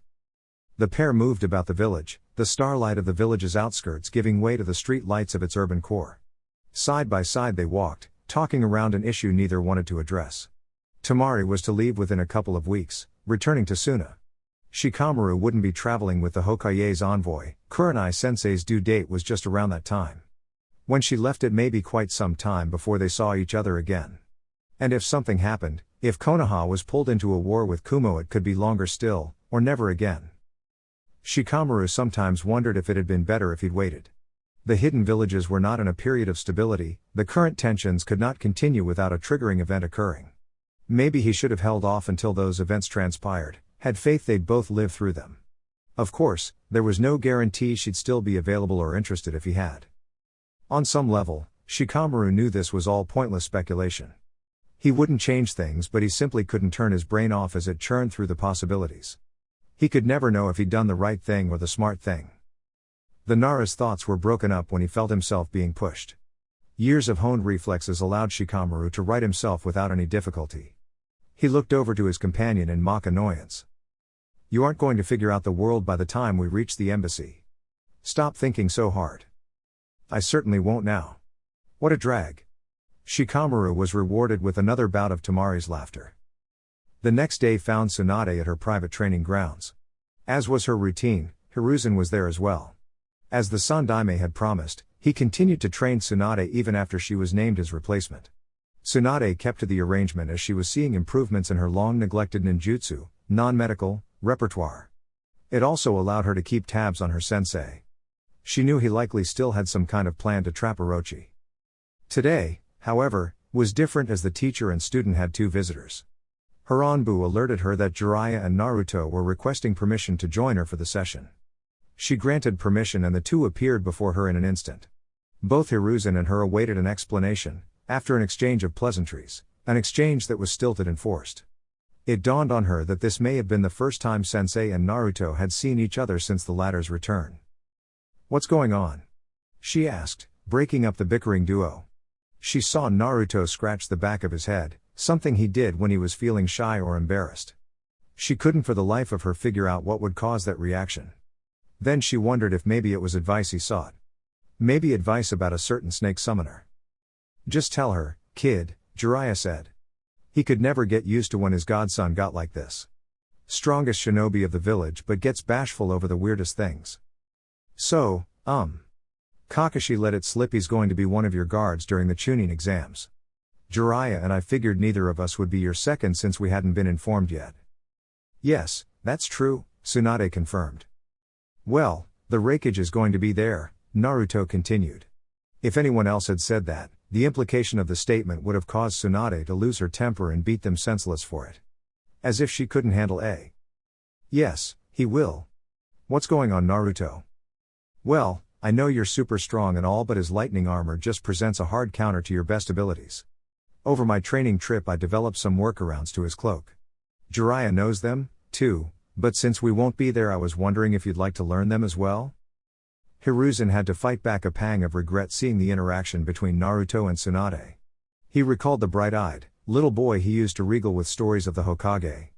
The second and the fourth were always his favorites. Naruto idolized them, most residents did, but it was always different with the Uzumaki. To be able to teach a Hokage something, it would mean a great deal to him, and explained his manner. I certainly don't mind, Naruto, but how do you know your methods will work? Tsunade posed the sensible question. Naruto took a look at Jiraiya and the Toad Sage nodded his head in support. Naruto took a deep breath before performing a sequence of hand signs. Immediately the area surrounding Naruto exploded. When the dust settled, the San and Godime stood in shock as the Uzumaki was covered in red lightning chakra armor. The only way I could be, T-by-O. Chapter 17, QT, Quality Time. Jiraiya marched at a deliberate pace. He didn't even pay much attention to the destruction that surrounded him. Walls of stone overtaken by glacial constructs. Fires as hot as the sun danced about, never managing to truly ignite the trees they were at the base of. Even an assortment of steel weapons lay about. It was a mess. Or, more accurately, it was a war. A war of one boy against himself. When Naruto first proposed this training method, Jiraiya thought he was merely being philosophical. How else does one understand the question, can you beat a better version of yourself? He simply didn't give it any more thought until he saw his godson fighting a Sage Mode Shadow clone. He lost it, lectured the boy about his careless stupidity and arrogance. Sage Mode was his trump card for a reason. Even an imperfect version provided such a massive increase in abilities, awareness, stamina, and durability that what Naruto was attempting was suicidal. Can you beat a better version of yourself? Was his only reply, and the Toad Sage wondered if the boy had been knocked around too much or completely gone around the bend. Until the Sannin really considered the conundrum. At that point, Naruto was amassing a great deal of skill and power. His body was maturing, his chakra manipulation was expanding and refining even more than they had been. Jiraiya doubted he'd find too many people that could simply outpower the Uzumaki Jinchuriki. But strength isn't everything. Rely too much on it and you'll be at a loss for when it fails you, when it turns out not to be enough. By fighting a categorically better version of himself, Naruto couldn't simply rely on his advantages. He had to get creative, use cunning and misdirection. He had to fight like a ninja. That level of consideration surprised Jiraiya. He knew his godson wasn't stupid, far from it, but he often ignored the similarities between Hiruzen and red-haired Container. He'd also never voiced the comparison. Improved he may have been, Naruto was still an Uzumaki and they were volatile people. I almost had him, pervy sage, Naruto said between breaths. Jiraiya rolled his eyes as he picked his godson up and put him over his shoulder. Yay, you did. But what happens if you actually manage to beat the clone? Weep, for I will have no more lands to conquer, obviously. Yes, quite obvious. Let's see how smart that mouth is when Shizune sees you, Jiraiya said. What? You're taking me home, I don't need a hospital. Don't be a dick. I could just take you home, but it'd cost you. Are you blackmailing me? Naruto asked in disbelief. Jiraiya laughed as he moved through the training grounds. Yes. Whatever leverage you have ends in like 20 minutes, Naruto pointed out. He was going to recover fast and the clone hadn't hurt him that bad. The only threat Jiraiya had was Shizune and Saito-san's reaction when Naruto walked him into the hospital. But he could endure that and then kick Jiraiya's ass later. Hell, he could just heal now, but Kurama requested he not be bothered with petty nonsense from his idiot Container. You're right, but there is one thing you haven't considered. Everyone will think I did this to you. Almost no one knows that's laughable, so they'll write it off. If I tell Shizune you did this to yourself, she'll throw an absolute fit and won't let you leave for the rest of the day. I can freaking teleport. Aha, and have your surrogate sister worry? Nope. That's your weakness, kiddo, and I'm exploiting it for my own gain. I hope it's worth the ass kicking you're going to get for this later, T-by-O. Now, no need for hard words. I just told Tsunade that Orochi and you would join us for dinner is all. And of course, she couldn't pass up seeing the two lovebirds in the wild. Are you scamming a double date off me? Naruto asked in further disbelief. He, by hook or by crook. Fine, I'll ask Orochi-chan, but you better be glad you're actually not a shit godfather or sensei. If you hadn't really trained me, I'd let your ass twist in the wind. An hour later, Naruto arrived at Orochimaru's, wanting to leave enough time to convince her should it be required. 2 short knocks and he was greeted with the visage's girlfriend in a scarlet robe. Wordlessly she led the Uzumaki to her kitchen, where she'd been enjoying some tea and a quiet morning. Kabuto was already at the hospital, leaving her to bask in her solitude, not that she minded seeing her maelstrom. Naruto took a seat as Orochimaru retrieved another cup. What brings you by so early, Naruto-kun? Oh, I would love to say I was guided by nothing but the spirit of romance, but I am here to request a favor. A favor? Orochimaru asked, pouring tea into the cup. Yup. I saw favor as you may be inclined to say no, but I am hoping my being in your debt will entice you to my cause. I am certainly intrigued, she said, leaving the cup on the counter and swaying seductively. Reaching his seat, she straddles her lover, yellow eyes looking intently. "And for this favor I can ask you anything I want in return?" His nod brings a smile to her lips and she gently starts to grind into him. She'd likely had done whatever he was going to ask, but the timing was perfect. They'd been together for a little over a month now, and while some may think this next step was a bit fast, it was always going to happen. That he wouldn't be in a position to refuse her made it all the better. Naruto was lost in the sensation, briefly forgetting why he was there in the first place. He got over the short-term loss of his executive function, but it almost slipped again when he felt her nibble his ear. He resolved himself to stay focused and not do what it is he really wanted to, and what her kitchen table looked sturdy enough to handle. "Jiraiya wants us to go to dinner with him tonight, so Tsunade back and will." "Kukaku, is that all?" she asked, increasing the pace of her grinding. "And you have to be nice." So that's the real favor." Naruto chuckled, "Yay." Orochimaru pulled back and looked into Naruto's eyes. "Fine, I will go to dinner and be halfway decent to that miserable toad. And since I have agreed, you wouldn't mind me cashing in right now, would you?" "No," Naruto said, proud he'd kept his voice from quivering. He felt her grab his hand, that had been resting on her thigh. She intertwined her hand into his, a sinister smile on her face. Naruto watched as a small white snake wrapped around his wrist. He looked into her eyes, his confusion evident. Her smile only widened. "Manda wants to talk to you," was the last thing he heard before he felt the pull of a being summoned. Once the smoke cleared, Naruto found himself dumbfounded and half erect, being glared at by a purple people eater. "Oh, she's getting it so hard when I get back," was Naruto's thought, determined to really test the strength of her bed frame. Realizing the large snake wasn't going to say anything, Naruto concluded he had to initiate things. "Sup?" Kakashi stood perfectly still in front of the memorial stone. It was early yet, and with his team departed on an escort mission, he had a lot of time to himself. Some assumed he came to this stone to ruminate over his past or even excoriate himself in an attempt to alleviate his survivor's guilt. For a while, that had been exactly why he spent so much time in front of the tribute to the fallen. But not anymore, and not for several years. With all humility, Kakashi knew he was the premier ninja of Konoha during the time the Sannin had left. He found it oddly fitting, but not for any laudatory reasons. Like the village, Kakashi had lost his way after Minato-sensei's death. He sank into duty while not fulfilling his true duty, to what remained of his sensei's legacy. By the time he pulled himself together, the Sandaime forbade him to be directly involved in Naruto's life. So he watched, doing what little he could while acting as a silent guardian. He watched as the young boy developed and was filled with a greater sense of pride than anything before. He saw him fight through the hate and isolation, staying focused on a goal. When Kakashi summoned Pakun in front of a 7-year-old Naruto, he'd hoped the boy would try. He'd done the hand sign slowly while calling them out for that exact purpose. He assumed Naruto would be aligned with the toads and they'd take care of him. Not a perfect plan, but it worked, and Naruto got a measure of happiness because of his connection to the Panthers. As Kakashi read over the names of the fallen, he would often contemplate Konoha, as a symbol, a location, and a people.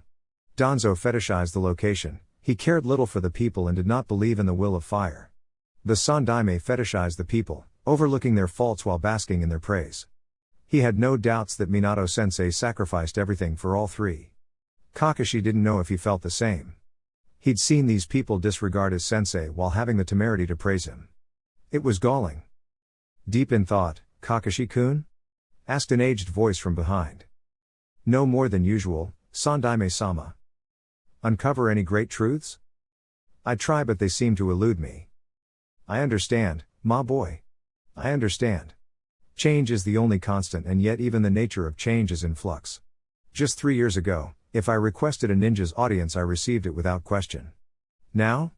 They feel free to ignore me or come at their leisure. It's somewhat jarring to grow accustomed to." Hiruzen moved toward Kakashi, standing right beside him as he finished. "I have been very busy, Sandaime-sama." "Yes, I see," the former Hokage observed, dryly. "I do not blame you for not wishing to be in my presence. I strained our relationship, or more accurately, your trust in me. I regret it, Kakashi. I regret a lot of things, and I fear I will never be able to truly make amends." "You owe me nothing, Sandaime-sama," Kakashi said. It wasn't the truth, but the Hatake didn't want to be on the man's apology tour. He abused his authority and there was nothing to be said beyond that. "At the very least, I owe you an apology." I am sorry for a great many things, but keeping you away from Naruto was a mistake. I see it now more than ever. Ah, Kakashi thought. It always led back to Orochimaru. By keeping you and others away from Naruto, by alienating him, I left him vulnerable to Orochimaru's machinations. Support, acknowledgement, family, and even the chance at love. She's offered all of it to him, and of course, he wouldn't turn it down. Maybe she's sincere, Kakashi observed. Doubtful. She may have a fully matured Sharingan implant, hiding it under an advanced contact lens. Who's to say she won't try to release the Kyuubi from Naruto or control him in some way? There has only been one report and one legend of a single Uchiha controlling the Kyuubi. Yes, Madara. The man alleged to be behind Minato and Kushina's death. I have it on good authority that man is likely dead and has been for 3 years now. He would be who Orochimaru got the Sharingan from. Why are you telling me this now? And does Tsunade-sama know? Because I had another plan in the works, but I am considering abandoning it. It's likely she's aware of it anyway. I've been 5 steps behind her since well before her return. I fear for Naruto's safety and didn't think Jiraiya would allow him to enter a relationship with her. From my understanding, Jiraiya-sama doesn't allow Naruto to do anything. Unfortunate, but you appear to be correct. This is why I need you, Kakashi. You aren't completely disinterested but are removed enough to have a different perspective. My perspective is you should leave it alone. Naruto can protect himself, and if not, he has us. Why do you all assume that if she's planning something you'll have time to react? Or Naruto will even be whole for a rescue to be possible? He knew his former grandson was strong, watching the young man train Tsunade was evidence enough. But Orochimaru was different and could not be underestimated. Have you tried foregoing the games and just speaking directly and plainly to Naruto? Sure, he might tell you to stuff it, but he's not a petulant child, he won't let his feelings outweigh sound advice. If that doesn't work and you're sure she's a threat to Naruto and subsequently the village, then flip a coin and kill one of them.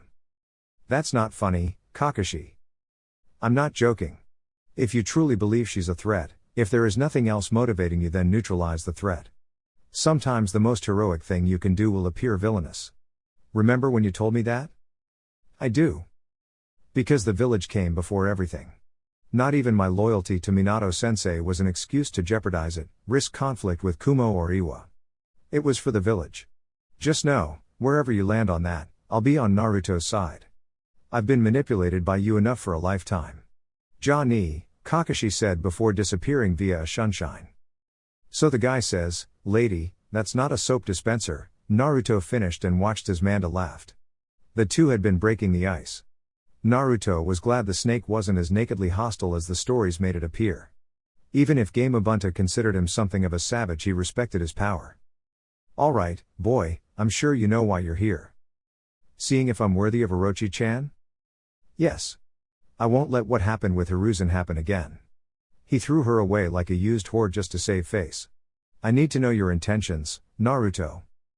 Naruto felt flushed and embarrassed at the question. He knew his intentions, he had a plan, but just confessing to her giant snake daddy felt weird. And uncool. And awkward.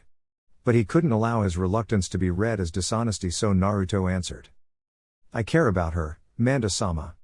I don't know what the future entails, but whatever it is, I'd like to have her in my life. She's precious, so lame, to me, and I only want the best for her. Alright, kid. Geez, didn't Bagheera teach you to keep a tighter rein on your emotions? The snake boss asked. Naruto had to fight down his annoyance, wondering if he were simply being trolled. I won't be eating you today, but I will keep watch. You start to look like that old monkey and you'll deal with me. I am nothing like the old man, believe it. We shall see. But as of now, you have my blessing to court Orochi-chan properly. But if you ever have kids, they have to be snake summoners, not toad. Wah. Okay. What about the Panthers? Granny Bast made it a clan contract with the Uzumaki? That's fine, you just keep that cutthroat pussycat away from me, Manda ordered. Naruto nodded in agreement and felt the same little snake wrap around his wrist, transporting him back to Orochi's kitchen. She was at her counter preparing to chop something, making a late breakfast. Naruto approached her, and while she knew, the Sannin never turned around nor acknowledged his return. Not even when she felt his arms around her waist. That wasn't very nice, T-bio, he whispered. I have never claimed to be nice, Naruto-kun, she responded, continuing her prep work. even as she felt his hand slide into her robe. But you can be sweet even. Don't worry, your secret is safe with me, Naruto responded. Orochi moaned. One of Naruto's hands traveled north and the other headed, at a teasingly slow pace, south.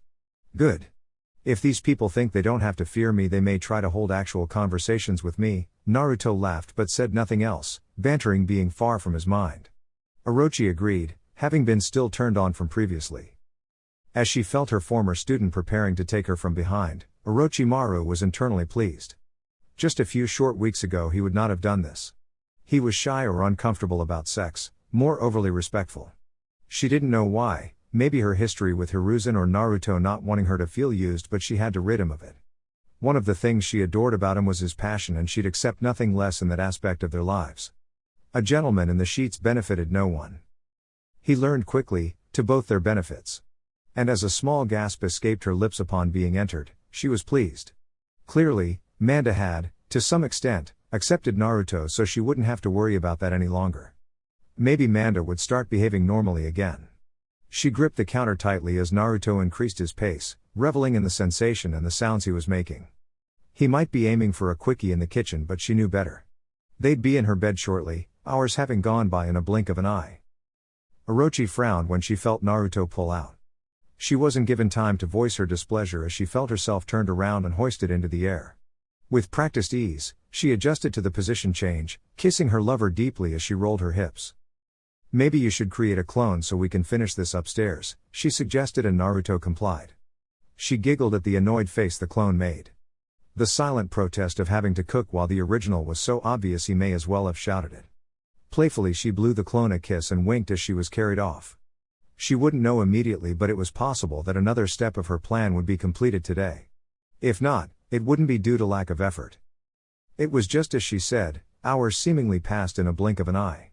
Now, as her head lay on his chest, raising and lowering gently with each breath, she takes a moment to regard him. He'd changed so much over their time apart, having lost much of the roundness in his face but still retaining some softness. She also noticed that he seemed to be somewhere else mentally. His look wasn't one of worry but preoccupation. As if he could tell he was being watched, he looked down and smiled brightly at her. "Sorry, lost in thought," he said. "I hope I'm not boring you already, Naruto-kun." "Never," was his response. "Then what were you thinking about?" she asked. Naruto squashed the impulse to lie and say nothing. It felt wrong and he didn't want to hide things, but he also didn't want to burden her with his concerns, so he went for a change in topic. "Have you considered starting on another sub-element?" It didn't take a genius to see his dodge, but she would allow it for now. "In the abstract, yes. The magnet release isn't exactly easy but is more than battle-ready, as far as how I plan to use it. Do you have some thoughts?" she inquired, and Naruto nodded. "If you're comfortable with Jiten, then Kotan might be an easier step, as it's something of a continuation. As opposed to a wholly different two-element combination?" It surprised her that Naruto thought adding a third element into a manipulation would be easier, but he would have the experience. "How should I start?" Naruto chuckled as he could hear the excitement in her voice. He wouldn't blame her. Pushing his chakra to do as much as it could, the joy of a new development had been a solace to him for much of his life. And every new development just inspired him to top it, to try to do more. "Do you have some iron sand on you?" The Uzumaki watched as a seal glowed on her left arm and a clump of iron sand emerged on her palm. "Start spinning it, slowly." The snake Sanin did just that. Her eyes widened slightly as she witnessed Naruto's hands be engulfed in golden chakra. She channeled chakra into the contact lens covering her Sharingan eye, wanting to remember this in perfect detail. As Naruto placed his hand under hers, she felt it warm as this potent, pure filling chakra was being transferred to her. The iron sand began to solidify into one mass and change into a blob of steel. "Now you have to think of an object. The more familiar you are with the object, the easier the manipulation," Naruto said. Orochimaru considered what she'd like and quickly came to a conclusion. Instantly, she watched as the mass above her hand started to lengthen. In almost no time, what was once sand was now a handleless Dao sword, the blade a little wider than a katana and the curve more gentle. But she also felt it, the change from Jiten to Kotan, and despite what Naruto said, it was incredibly complex. But it also felt like, once learned, the shape manipulation felt more natural. Almost like Earth, if it wanted to be something else. She considered the exchange, Her vast intellect more focused on why Naruto would suggest Kotan than on how to mimic what she'd just experienced. She was cognitively diverse, or what some might call a high-functioning sociopath. She didn't process emotions like everyone, but she forced herself to understand them. His far-off gaze, his changing of the subject, and now the Kotan led her to one conclusion: he was worried. That didn't feel that straightforward, Naruto-kun. Yay, it isn't easy, but I managed it, and I'm not a genius nor the strongest of a legendary trio. You flatter me, but I doubt I'd have enough time to get a handle on Kotan, certainly not enough time to learn the impervious armor jutsu you're looking to teach me, she said. She paid no attention to the surprise on his face, placing the newly created sword on her dresser. Only once she returned did she speak again. You don't have to concern yourself with A. The lightning armor is formidable, but all jutsu have a weakness. Though, covering myself in high conductive material would seem like a really bad idea. The lightning armor trades the conductive and piercing power of Raiten for increased strength, speed, and near perfect protection of the user's body. Unless one wielding it intentionally tries, it won't really shock nor pierce you. If that weren't the case, the lightning could be forced to divert to various conductive sources, making the user lose control. Unless you and A are on much better terms than I realized, there is only one way you could know that much about the lightning armor. No wonder Tsunade's been so smug, hinting at you teaching her something special. Does your girlfriend not deserve such a magnificent jutsu, Naruto-kun? Orochi asked, finishing with a pout. I thought you were my rival? I happen to be naked, so right now I'm no such thing. And if you walk around like that all the time, then I guess we'll never be rivals. Orochimaru put one hand on her chest and another on her forehead in mock-ari. Think of the scandal, Naruto-kun. What about my virtue? He didn't fight back the laugh, motivated by his girlfriend's antics. Once his fit was over, he did make one minor correction. I'm not teaching Oba-chan the lightning armor, I'm teaching her how to beat it. There is a lesser but more flexible derivative jutsu called lightning style, overdrive, and I did show her that. Well, I guess that's okay, Orochi responded, knowing about that jutsu herself. It would be absolutely destructive in Tsunade's hands, and the snake Sanin was looking forward to their next spar. With the grace befitting her years of experience, Orochimaru slid over Naruto and straddled him. She looked deeply into his eyes and reiterated her initial point: you don't have to fear for my safety. I am well equipped to fight the Raikage. I believe you, Naruto started before pausing and collecting his thoughts. I don't fear A, but I also don't understand him. What does he want? Why do this now? It can't just be what Raza sent, can it? No, she reassured him, at most you'd simply be an excuse. It also doesn't surprise me you can't understand him. I have a theory, and if I'm right, it isn't a conclusion you'd reach, it just isn't like you. What do you mean? You look at the state of the shinobi villages and you see peace. Not perfect, but peace all the same, and you can't see why anyone would want to upset that, sacrifice lives for a tolerable status quo. But that is the thinking of someone that believes in the will of fire, of the very ideas underpinning the creation of Konoha. You have to remember, Hashirama-sama and Madara created Konoha to stop the senseless deaths, of sending children to battle after battle. Every other village was created in response and out of fear of the Senju Uchiha alliance. Even if some find it tolerable now, they were forced to change because of Konoha's mere existence. And ever since then, any attempt to radically change that, each shinobi war, Konoha's involvement resulted in the protection of the order it necessitated. During my time away, I started to see Konoha as this stagnate force that was keeping a lid on progress. A may feel the same way. Winning outright may not even be his aim. He could, simply, want to cripple the leaf for a generation or two, so Kumo has the ability to set the course for the future. It's not worth it, Naruto said. Maybe, maybe not, but has understanding him changed anything? Not really. Don't be a hero, Naruto-kun, Orochimaru said. If war does come, don't be a fool and be merciful to your enemies. Maybe they aren't at fault, simply loyal to a cretin, but that's their problem. You have responsibilities to your clan, to your friends, and to me to come home in one piece. Don't let Jiraiya's silly ideology shorten your life. Kumo won't care, won't be swayed by your sacrifice. Fight with your full power. Promise me, she requested. She knew what she was doing by forcing this promise on him, but she needed to know he would be selfish and prioritize his happiness. Maybe the shinobi world needed a hero, but it'd have to find someone else. He was hers. Hers and no one else's. There are times for mercy, Orochi-chan. There are things worth sacrificing yourself for. My clan, my friends, you. I can't promise to never do that, but I do promise to always do my best to come home. I won't pursue a fool's peace, and if the worst happens and Kumo calls for war, I'll give them all they can handle and then some, T-bio. That'll do, for now, she said and was awarded a face-splitting grin. I do have one more question, that golden chakra was that the Kyuubi? Yay. We're totally buds now. Oh, and that's why it isn't so malicious? Yup, Naruto was cut off by the sound of a distinctive knock, and I would love to explain how, but Oba-chan is here, so I need to go get ready, Naruto said. As he grabbed his clothes, he gave her a quick peck and teleported to his room. Nice ass, Uzumaki, an unwanted guest said.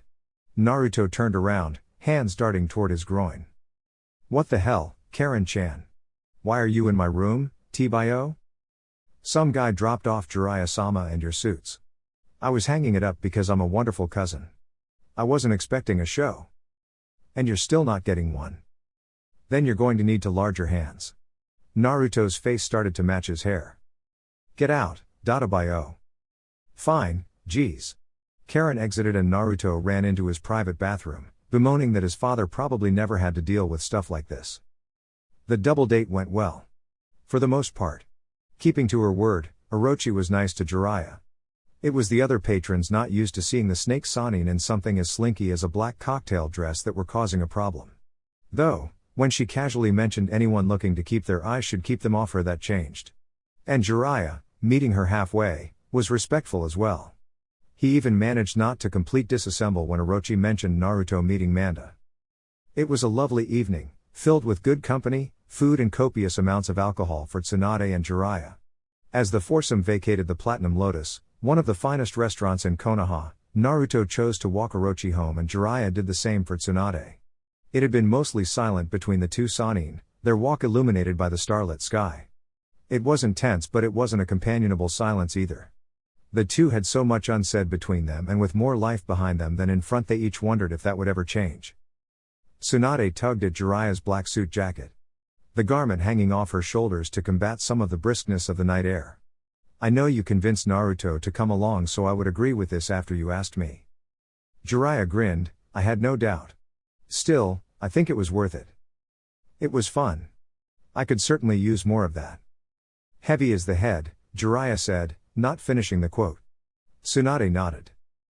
I knew it would be, but sensei couldn't continue on and you wouldn't have taken the chair, so that left me.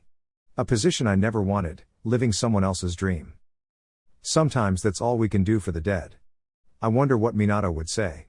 If I'd redeemed myself over the last 3 years, if he'd forgive me. You really did love him like a son, Tsunade observed. I did. I never got it, how you could leave. How we all seem to rate so much lower. Not until Minato did I really understand the hopelessness of seeing your future taken away. It wasn't that you didn't care about us, you just couldn't see a path forward, and I'm sorry I wasn't able to help you. I am, too, Jiraiya. I knew how you felt, I should have reached out. Who knows how things could have been different. Nothing else was said for the rest of the walk, not until they reached Tsunade's doorstep. Tonight was fun, we should do it again sometime, Jiraiya said. Yay, I wouldn't mind that, Tsunade responded, handing her former teammate his suit jacket. They bid each other goodnight and Jiraiya made his way home, feeling more hopeful about certain aspects of his life than he had in some time. Like Tsunade, Orochimaru was also sporting a suit jacket around her shoulders. Naruto's charcoal gray sharkskin jacket fitting a little better on her than Jiraiya's on Tsunade. As they neared Orochi's manor, the proximity between the two became closer. Accidental brushes of the arm or hand grew in commonality. The accidental became intentional as Naruto wrapped his arm around the Sanin's waist, stealing a kiss under the streetlight. You staying tonight? She asked. You're not sick of me, yet? He inquired, cheekily. I'm just as surprised as you, Orochi responded. Knowing he'd been one-upped, he retaliated with another kiss. It was meant to be quick but transitioned into something else entirely. Not wanting to waste time, the two shunshined to Orochi's. Naruto pulled her into another kiss, her back against the door. On separate he whispered, someone's here. She nodded, having sensed a presence as well and had a better than good idea of who it might be. Wordlessly, Naruto departed and Orochi straightened herself up before she entered her home. Strutting to the location of her intruder, she saw her sensei sitting in a chair with a beaten and restrained Kabuto beside him. Why are you here? She asked, foregoing any hint of game playing. Before I answer that, why doesn't Naruto drop the genjutsu and join us? There won't be any need for an assassin's strike under the cover of darkness. Instantly, several shimmers appeared and it was revealed that Naruto had snuck in 3 shadow clones along with himself. I counted only 2 shadow clones, I really must be slipping. You can ruminate about your monumental decline elsewhere, what do you want? To put an end to this war of ours, Orochimaru. To reach some sort of ceasefire before things escalate to a point where there is only one option, you try to kill me or I try to kill you. The snake Sanin was shocked by this, assuming her sensei would never give up trying to entrap her. But he was right, there weren't many more places to go before they had to try to kill one another. A part of her would love to see him dead after having been brought low and thoroughly shamed. It would be a fitting conclusion to their tale. Not for the affair. She wouldn't deny she had some affection for the man and respected him as a ninja, but compared to Naruto, Hiruzen was just a cure for her boredom. She also didn't care about the abortion. Having a child wasn't in her career plans at the time and she'd seen his other kids, they were hardly impressive. No, the burning hatred she had for Hiruzen Sarutobi rested on one thing. To save his marriage he spun a tale about a seductress of a student who used her wiles to secure her selection as the next Hokage. This ensured he wouldn't, for any reason, ever allow her to replace him. He killed her dream, all to avoid the consequences of his actions. She often, bitterly, thought that was the best Hiruzen had ever fucked her. So, she harmed his precious family, spat on his will of fire and made him eat seeing her as his favorite student. But she didn't need that anymore. She'd won. He'd departed in scandal and shame, and more importantly, she had Naruto, and continuing to one-up her sensei could jeopardize that. And whatever upheaval may happen outside the village, she needed things to remain stable here for the immediate future. She'd won. It was a total victory. She decided to sit down and hear the defeated man out. As Hiruzen began to share the details of why Kabuto was beaten up, neither the Sandaime nor Orochimaru were paying much attention to Naruto. He was remaining silent, but they simply could not hear the most important conversation happening in the room. The old man lies. I can sense his duplicity as if it were a 10th tale, Naruto. Thanks, Kurama. If he endangers her, I know I'll lose Konohamaru and maybe even Kurenai sensei, but I'll erase him. Even now, the prospect doesn't please you? I never truly wanted the old man dead, just to either do better or get out of the way. And, as much as I hate it, I can't completely forget about how he was when I was younger. I was so angry back then, I could have become someone you could have never respected. That has to count for something. But my gratitude has limits and he's long crossed them. What's the plan? Kurama asked. He could do very little for his friend. He knew Naruto was telling the truth, wishing the aged monkey would stop with his meddling. I don't know. I really don't know. Alright guys, that's it for the video. If you enjoyed it, please feel free to leave a like and subscribe. As always, the rest of the story is already out over on Patreon, link to that will be in the description. Anyways, until next time, peace.